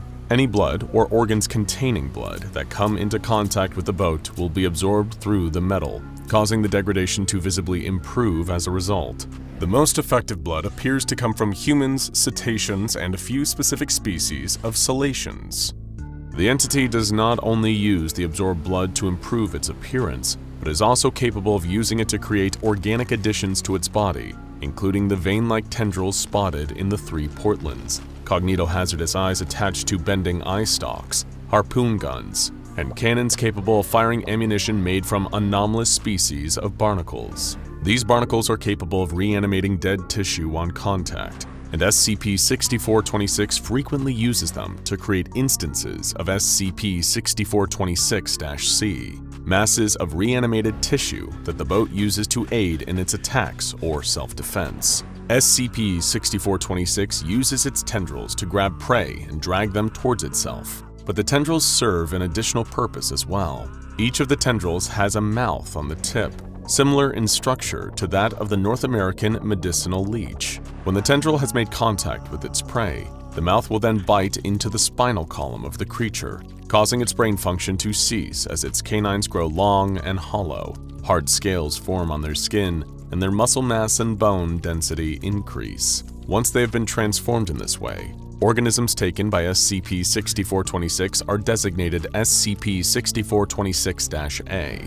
These instances are used to the entity's advantage, helping it to extract blood from victims at a distance, as well as providing an additional line of defense and offense. In the event that SCP-6426 encounters another watercraft, it is able to use SCP-6426-A to convert the vehicle into an instance of SCP-6426-B. These converted boats are similar to SCP-6426 and are able to function on their own. However, they are unable to produce their own eye stalks or cannons, unable to create SCP-6426-A instances, and do not appear to be as intelligent as their creator. In the early days of its containment, the exact nature of the anomaly's intelligence was the subject of debate amongst the research staff. However, on one specific occasion, the Foundation was able to establish a line of direct communication with SCP-6426 and conduct the first, and so far the only, interview with the vampiric tugboat. The inciting incident occurred when the arrival of the Foundation's latest hardtack shipment was delayed, leaving the boat with nothing to count and nothing to keep it occupied. Freed from the bounds of counting, it managed to escape and grab hold of several Foundation staff members with its tendrils. After chasing the boat through the site, guards were able to corner it, prompting the boat to absorb the bodies it had taken and use the organic material to produce a siren that emitted the sound of a human voice. It is through this siren that SCP-6426 responded to interview questions, using the voice of one of its victims. Junior researcher Sajad Williamson, in spite of his protests, was selected to conduct the interview. His fellow staff members refused to take no for an answer, and as the newest hire, the unpleasant job fell on his shoulders. Much to everyone's surprise, the anomaly began the conversation rather politely, saying, "I am so sorry. I thought you were those self-righteous lunatics from the church. I apologize profusely for any trouble I may have caused, and I want to point out I fully support your mission. Yes, our first line of defense against the undersea menace. I am more than willing to punch sharks. Salacious, yes, right. How rude of me, yes." Dr. Williamson's first question concerned SCP-6426's apparent intended victim back in 3 Portlands, Albert Izzat. SCP-6426 responded, "Albert? His first name is really Albert." "Well, what other relationship is there to say besides the hunter and the hunted? Admiral Izzat is a ruthless man, known for terrorizing and slaughtering people like me. He was leading a search party of those barbaric notophiles, intending to gut me like a seal." "What do you mean, people like you?" Dr. Williamson inquired. "Free thinkers, of course. People who are unafraid to break from the mold to carve their own path in life instead of following the predetermined route set by that ignorant check valve. The church is built upon a foundation of lies. No one's really a petty officer on this ship. We're all just cabin boys, stumbling around in the dark as we follow the commands of an offhand COB. If you want real power, real freedom, all you have to do is listen for the call of the beast. Open the porthole, and he'll squeeze you right through." Dr. Williamson, feeling rather in over his head, attempted to convince one of his colleagues to take over. When he refused, however, Dr. Williamson continued, "Could you explicate your activities within the harbor and how you arrived there?" "Well, after I got the boatswains off my trail, I found a cave to hide in. I was forced to hide in, yes, forced to hide deep in the cave, which turned out to be a tunnel. Surprisingly, the tunnel led to some coastal community where I took refuge, licking my wounds in the safety of the depths as those zealots stalked the surface. I spent my time preparing, gathering the strength necessary to face them once more, until I was ambushed, assaulted within my hideout by a boatswain.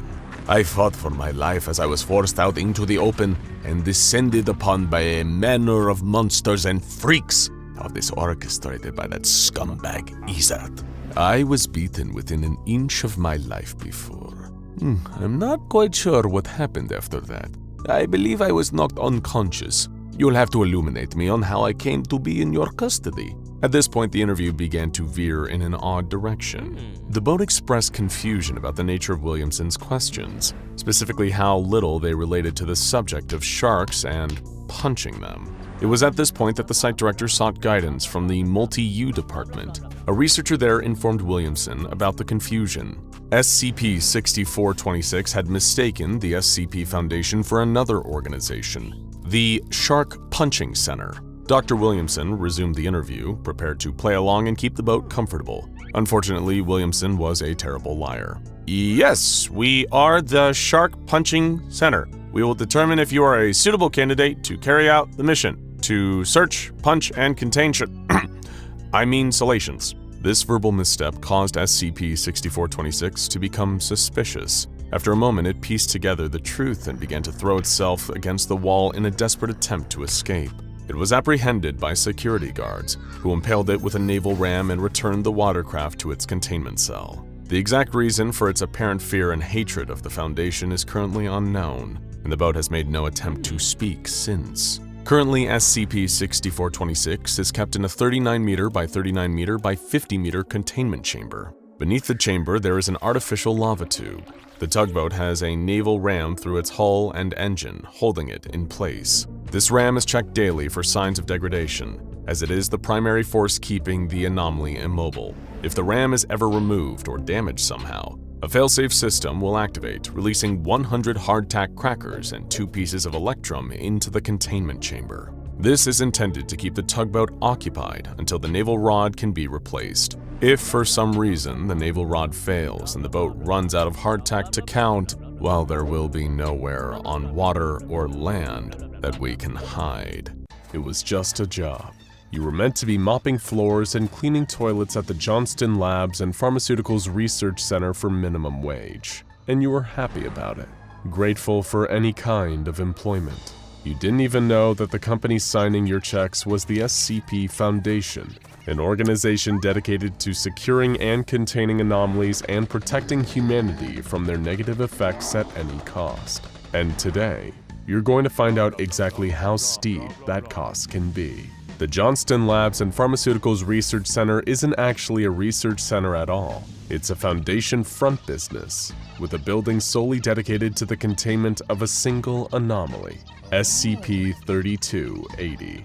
But again, you're just the janitor. It's not like they would bother telling you what's being contained here.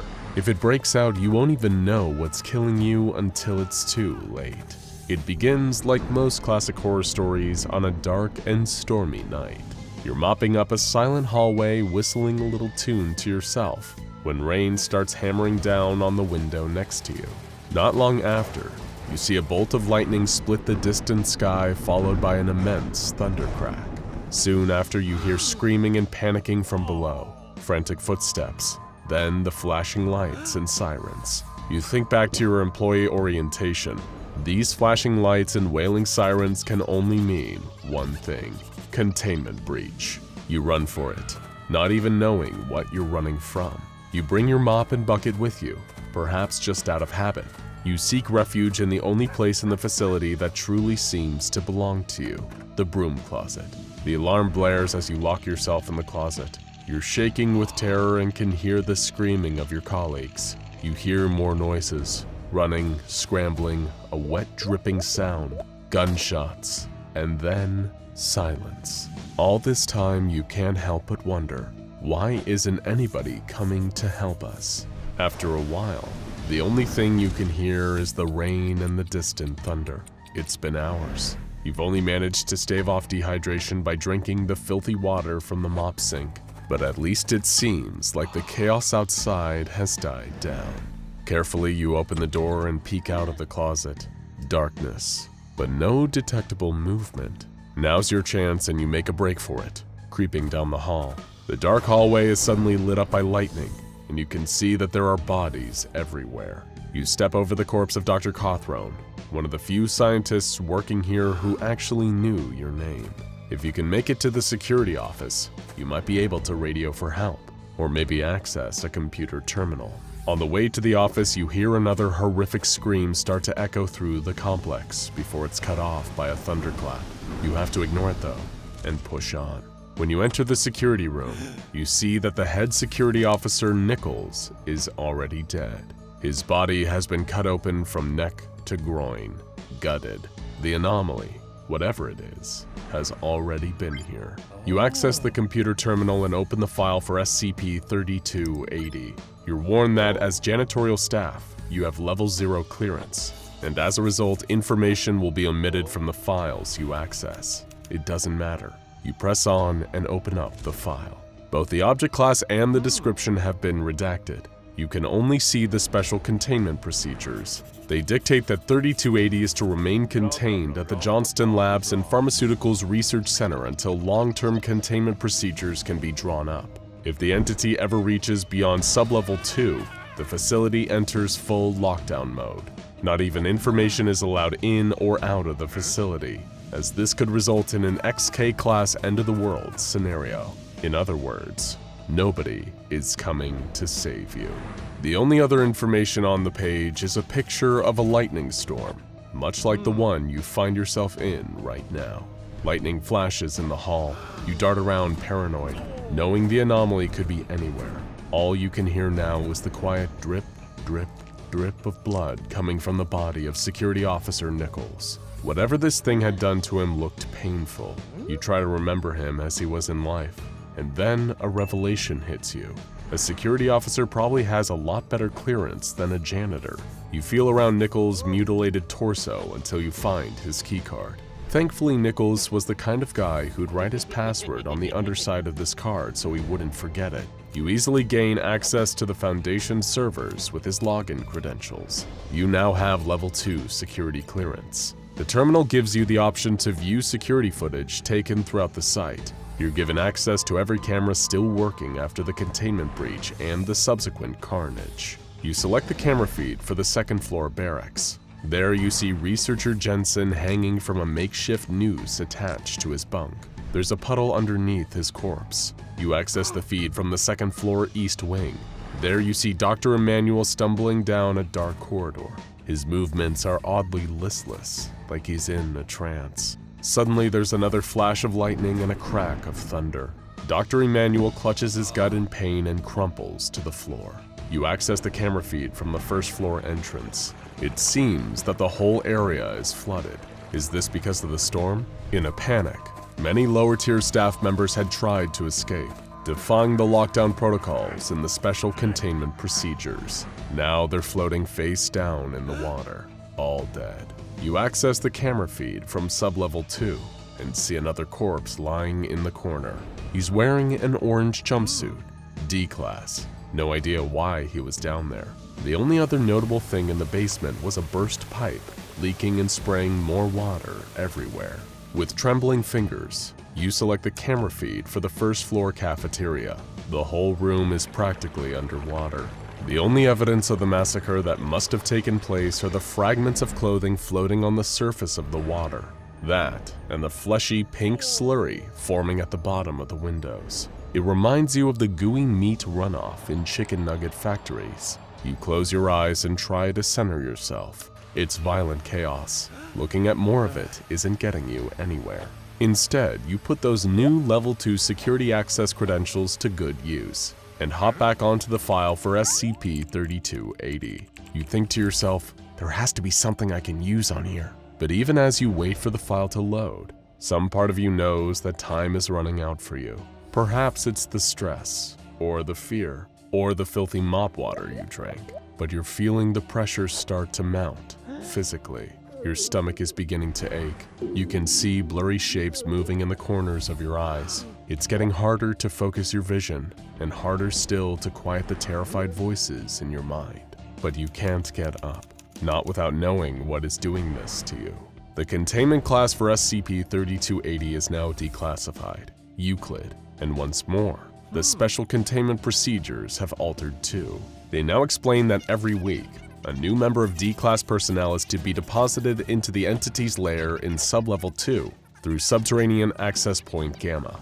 The D-Class, or more accurately, the Sacrifices, are to be told lies about why exactly they need to descend to the lowest point in the facility. They're even given a working flashlight and a defensive nightstick to create the illusion that the Foundation expects them to ever return from the depths. Little do they know, they also have a tiny transmitter sewn into their jumpsuit.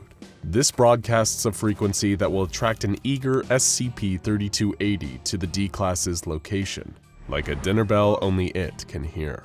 The file specifies that SCP-3280 always prefers live prey. Well, at least that explains the dead D-Class in Sublevel 2, you think, hoping that it will somehow overwhelm the dizziness you're feeling, or the nagging pain in your gut. You read on. Somehow the file's tone becomes even more severe. It says that failure to maintain the containment of SCP-3280 will not only trigger a lockdown, it will always call in the intervention of 2 different mobile task forces, MTF Iota-12 the Silencers, and Tau-4, also known as Water Everywhere. If 12 hours pass from the point of initial containment breach and the O5 Council hasn't been given the all-clear signal by one of these teams, preparation begins for an imminent XK-class end-of-the-world scenario. Just reading the words sends you into a cold sweat. End of the world? What on earth is this creature? Finally, you reach the description. You get to find out what this horrifying entity actually is. But the last thing you expect is the first sentence in the file to read, SCP-3280 is a sapient entity composed of a fluid physically identical to water, capable of traveling roughly 2.5 kilometers per hour. It's water. It's literally a living, thinking blob of water. As you read on, the concerning details pile up. Any water that the anomalous SCP-3280 water touches, it integrates it into its own mass. But anytime water is separated from this mass, it remains anomalous and continues to act independently. When the creature was first discovered, it was a mere 66.4 liters in volume. Now it's around 2,500. The water infected by SCP-3280 is hostile to all humans, and not just in a defensive manner. SCP-3280 will actively seek out human prey, and when it finds them, it forces its mass into any available body orifice, including the victim's pores. This can happen in such a subtle manner that you may not even notice yourself being infiltrated. But below this, the file has a list of symptoms for those experiencing 3280 infiltration: loss of motor control, weakening of the micturition reflex, visual hallucinations, and abdominal pain. As you read the words, your stomach gives another painful churn, almost like something is moving around inside of you. It's all coming together. You read on. The file states that SCP-3280 is so difficult to contain because it exhibits claustrophobic tendencies. Anytime it's placed inside a container, whether organic or inorganic, it escapes with pressurized water jets that travel at over 255 miles per hour. If the water is inside a human, it may literally explode out of them, killing them in the process. Your jittering eyes turn to the gutted body of Security Officer Nichols. It all makes sense now. Everything is becoming clearer as the pain in your stomach builds in its intensity. The file goes on to say that if SCP-3280 escapes Sublevel 2, it may be impossible to contain again. If 3280 ever escaped the site proper, it would indeed cause an XK-class end-of-the-world scenario to unfold, as 3280 merged with our water cycle and destroyed all of humanity on a global scale. It would become truly impossible for anyone to escape. You can't read anymore. The pain in your stomach is unbearable. You jerk from your seat and stumble out into the hall, doubled over in agony. You can feel it pulsing in there, fighting its way out. It must have gotten in through the filthy mop water you were drinking. You didn't even know it, but your fate has been sealed for hours. You've been a dead man walking. The hum of pain builds in your ears and renders you almost deaf. All you can hear is the pattern of rain and distant thunder. You collapse against the glass, feeling the coolness of it against the skin of your face. And in that moment, you see the water droplets on the window pane reverse direction. They're slithering up the glass towards your face in defiance of gravity. Then you realize it's all over. And not just for you. SCP-3280 has escaped. It's out there, and it's going to drown the entire world. As you collapse to your knees and prepare to be torn apart from the inside, your final thought is that at least you won't be alive to see it. Commander McGrath, one of the most influential members of Mobile Task Force Alpha-1, better known as the Red Right Hand, had been summoned by his masters for one of the most important missions of his life. It was so above top secret, even he would likely need to undergo amnestic treatment once he'd seen the job through.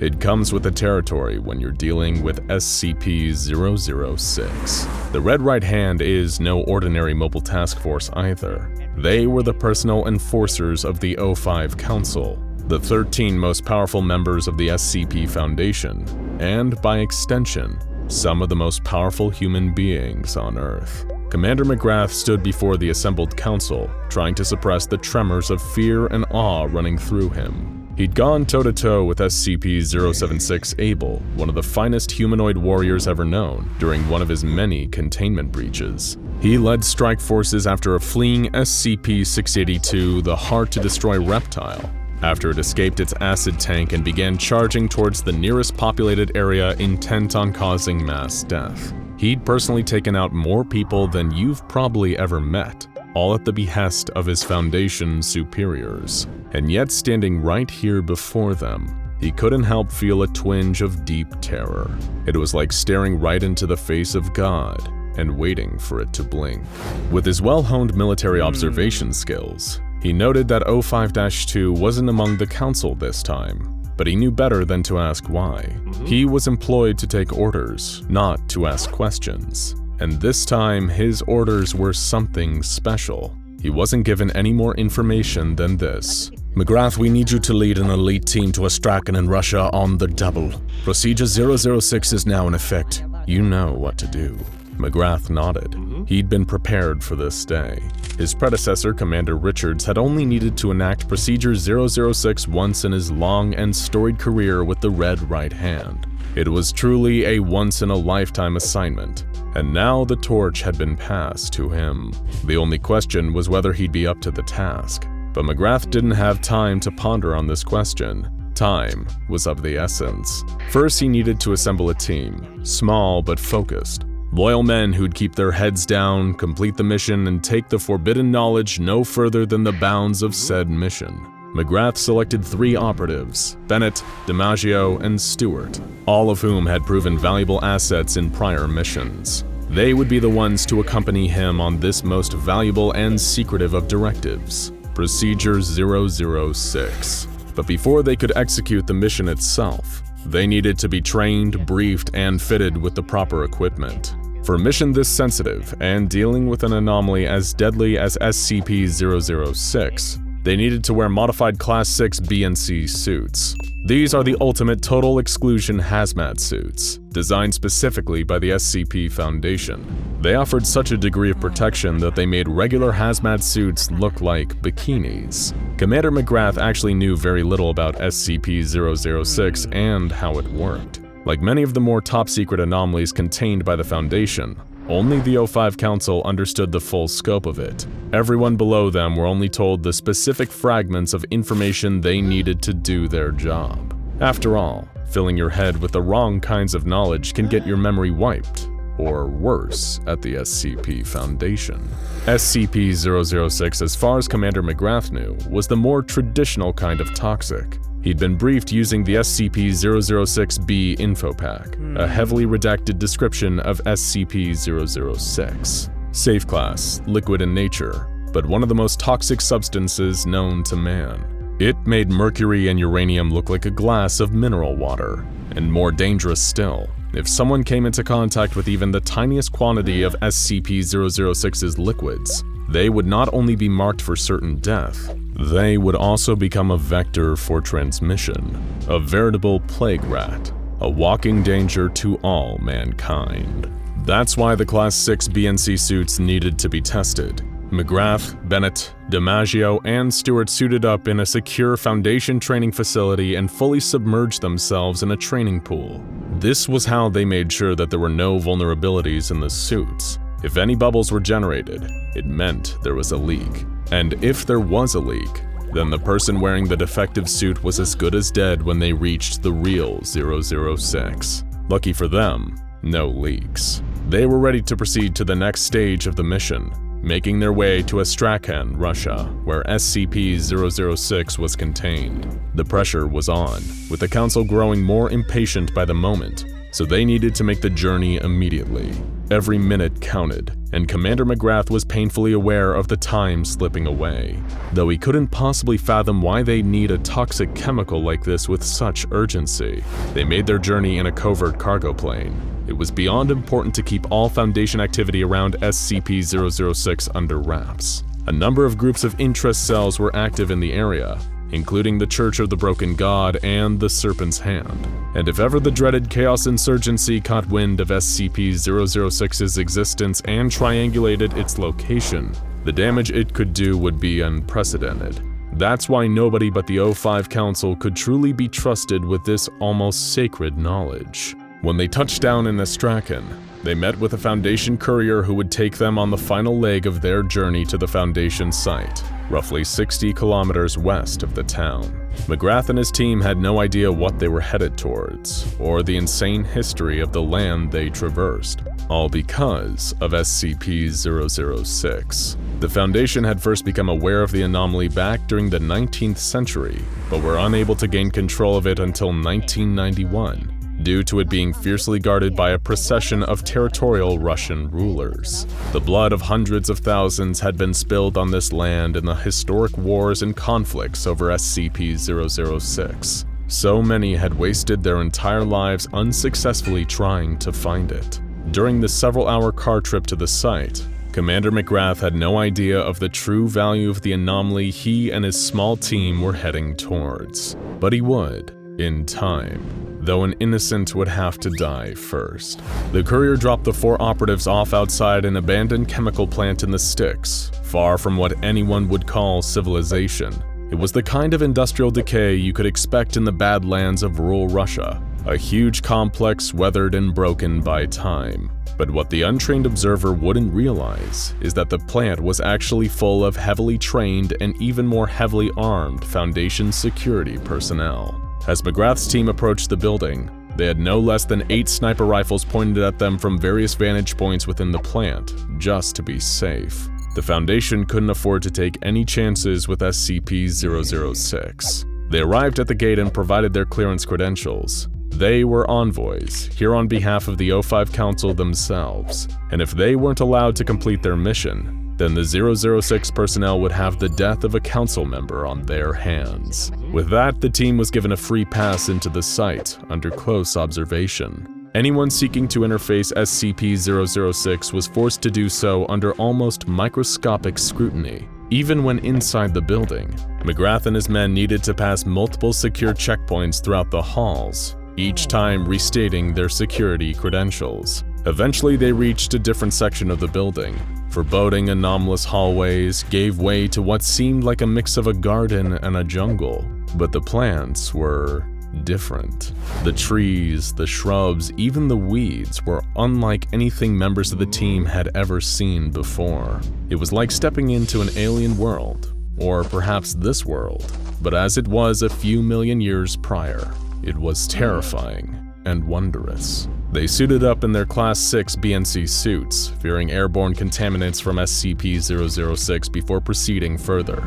They walked through this new jungle, being watched at every turn by security cameras and personnel posted throughout this overgrown portion of the facility. It didn't take long for them to reach their destination, the legendary SCP-006, a small natural spring jutting out of a rock, surrounded by rich emerald grass. It looked more like a nice place to have a picnic than a dangerous and highly secretive anomaly, but McGrath wasn't paid to question things, only to carry out Procedure 006. The only object they had with them was the quad sealant container, an ultra-secure liquid containment unit specifically designed for safely transporting samples of SCP-006's water between sites. The team members descended into the spring and began filling up the container. It was nerve-wracking, knowing the stakes of their mission, and knowing that they were submerged in such a deadly substance, but they had a job to do, and they were going to do it, come hell or high water.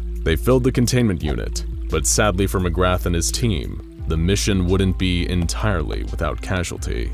A single bubble rose from the leg of Stewart's suit. He was a good MTF operative, but the youngest and least experienced member of the team. His suit must have somehow been damaged during transit, and now he was compromised. He shared a haunting glance with McGrath and his fellow team members, knowing that his part of the mission and his life was about to come to a swift and violent end. Alarms rang out across the facility.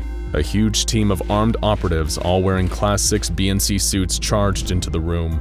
Stewart was grabbed and manhandled out of the 006 spring, while his fellow team members sealed the containment unit and continued their mission.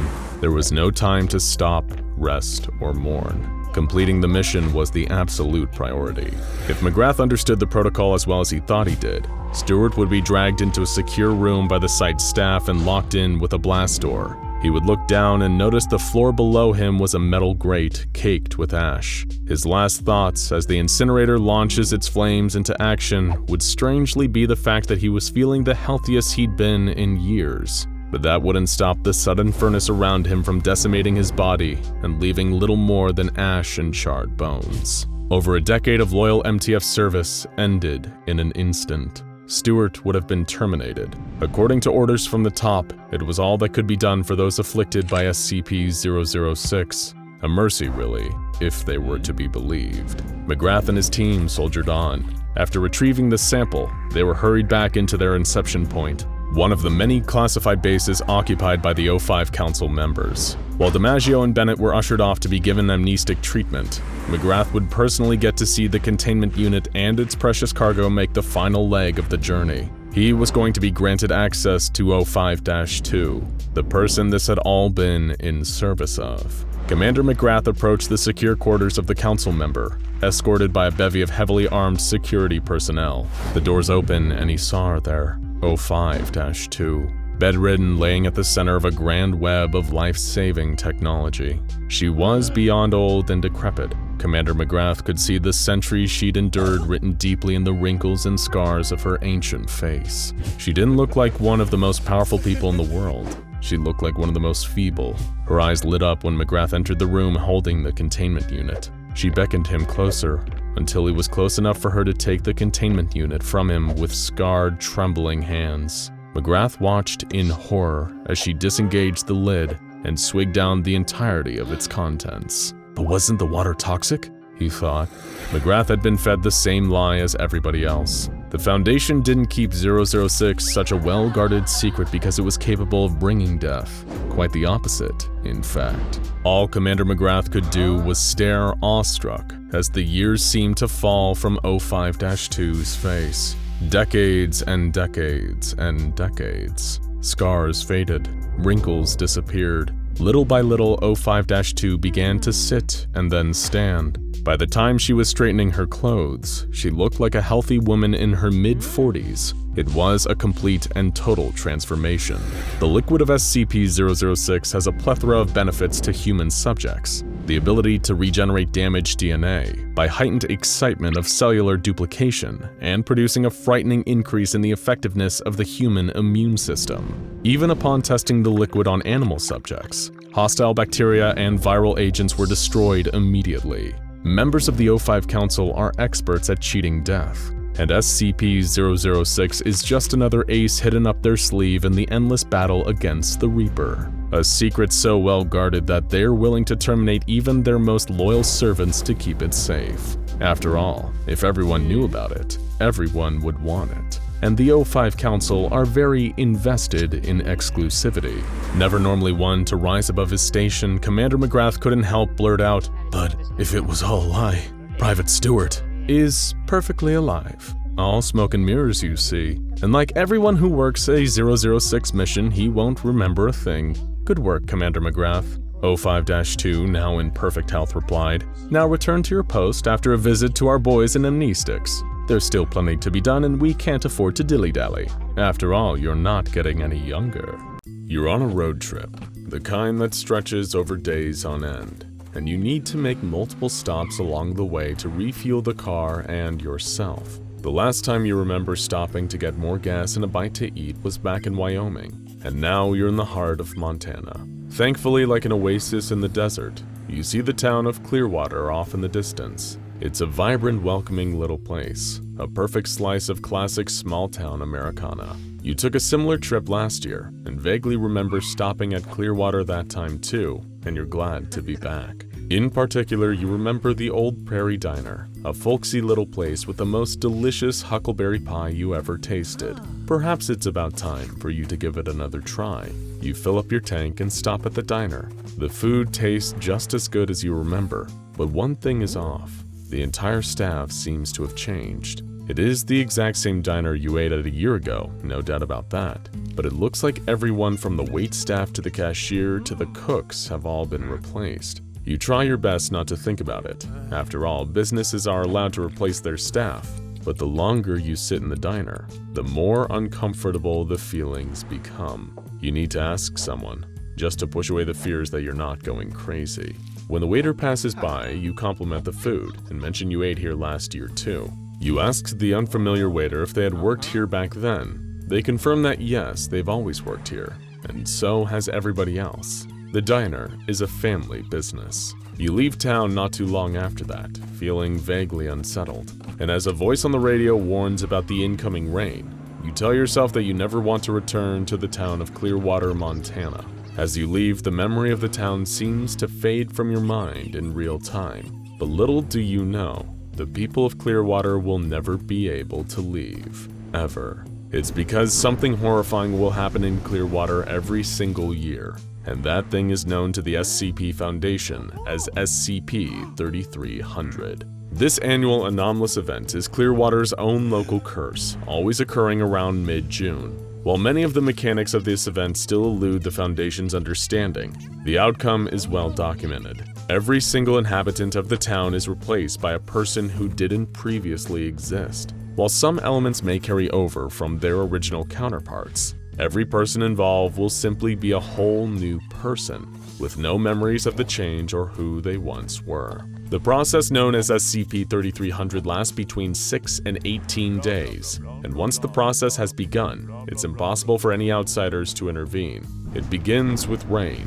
a light, dreary drizzle at first, but each day the rain gets worse. Soon it's a storm, and then a maelstrom. Flooding, hurricanes, tornadoes, all centered around Clearwater but cutting off neatly just beyond it. What happens in Clearwater remains in Clearwater, and when the process has concluded and the sun shines once more, everybody has been changed. Whenever the Foundation has tried to send personnel or equipment into Clearwater during SCP-3700, one of two things has happened. In the more favorable scenarios, those attempting to enter Clearwater have simply appeared on the other side of the city limits. In the less positive instances, personnel and equipment have been lost forever within. There is no stopping or even understanding SCP-3700. According to Foundation records, Clearwater has been around at least as long as the Foundation itself, perhaps even longer. Clearwater has been able to undergo its yearly nightmare without intrusion due to a unique cognitohazardous effect, which creates a kind of mental block around memories of the town for outsiders. You won't forget Clearwater per se, but you will find it increasingly hard to focus on, like something you can only ever see out of the corner of your eye. There is no saving the people of Clearwater. The horror will play out again and again and again. The Foundation has no first-hand knowledge of what happens in Clearwater during those horrifying 18 days, but one account they have hints at a terrifying possibility.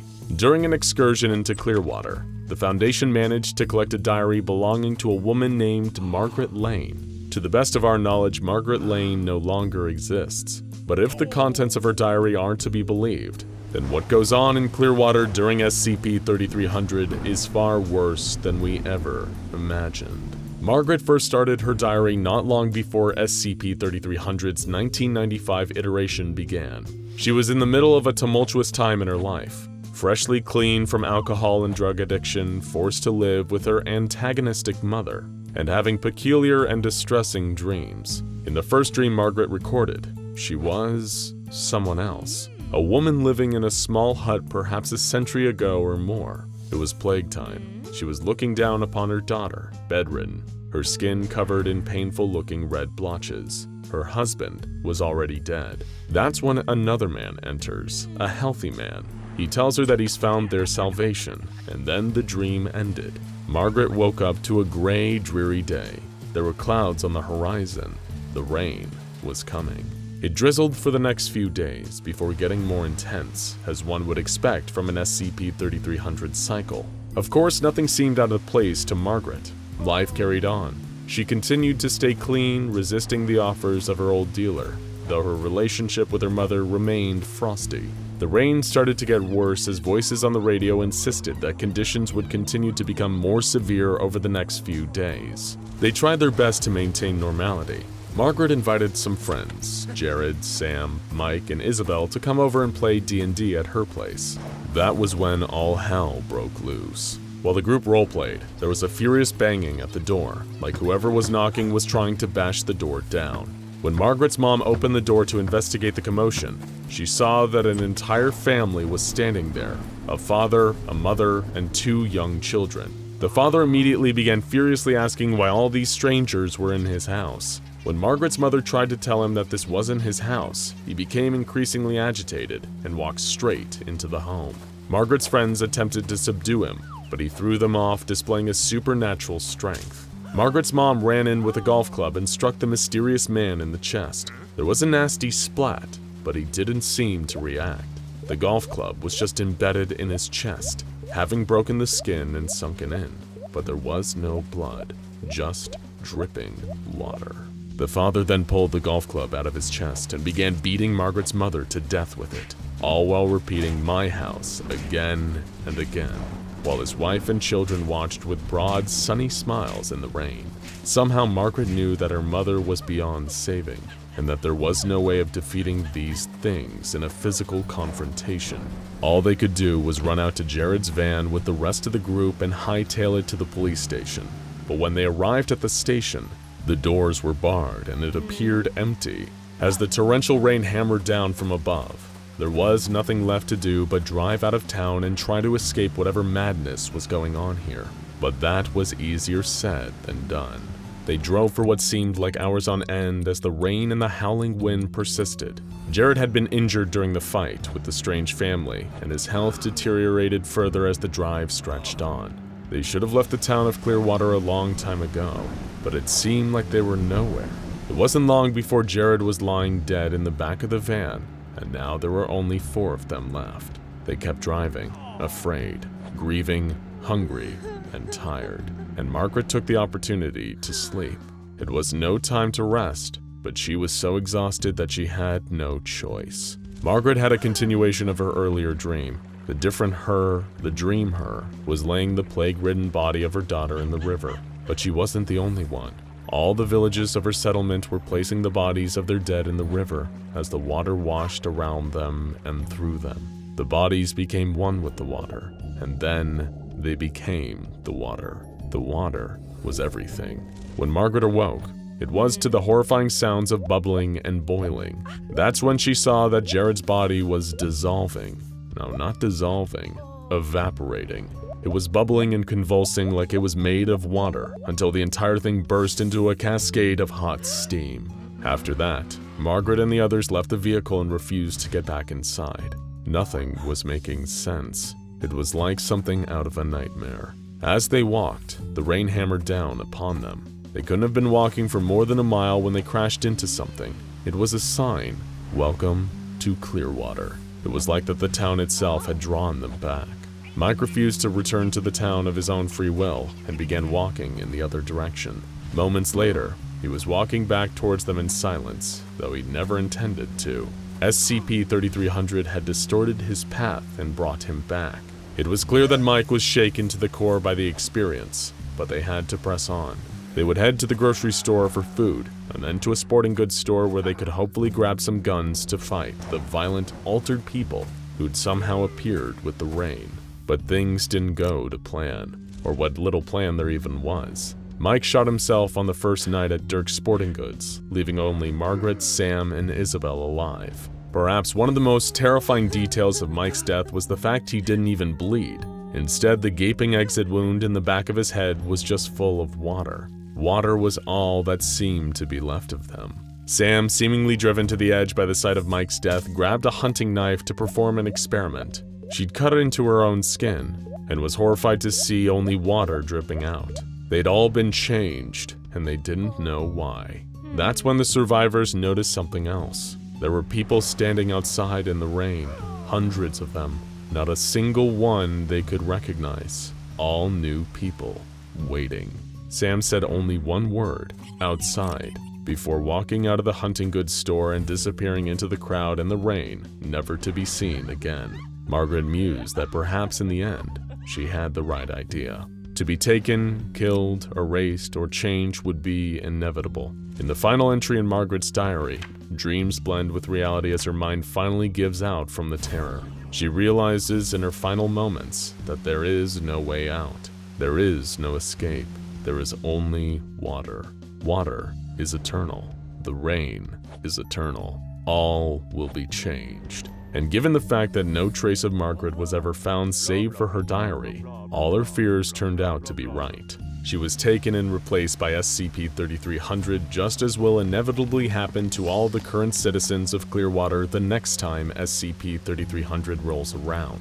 It will be as inevitable and as indifferent to those it affects as tomorrow's sunrise. You cannot change the rain, but believe us, in Clearwater, Montana, the rain can change you. Now check out SCP-2000 Deus Ex Machina and SCP-3001 Red Reality for more anomalies that'll make you see the world a little differently.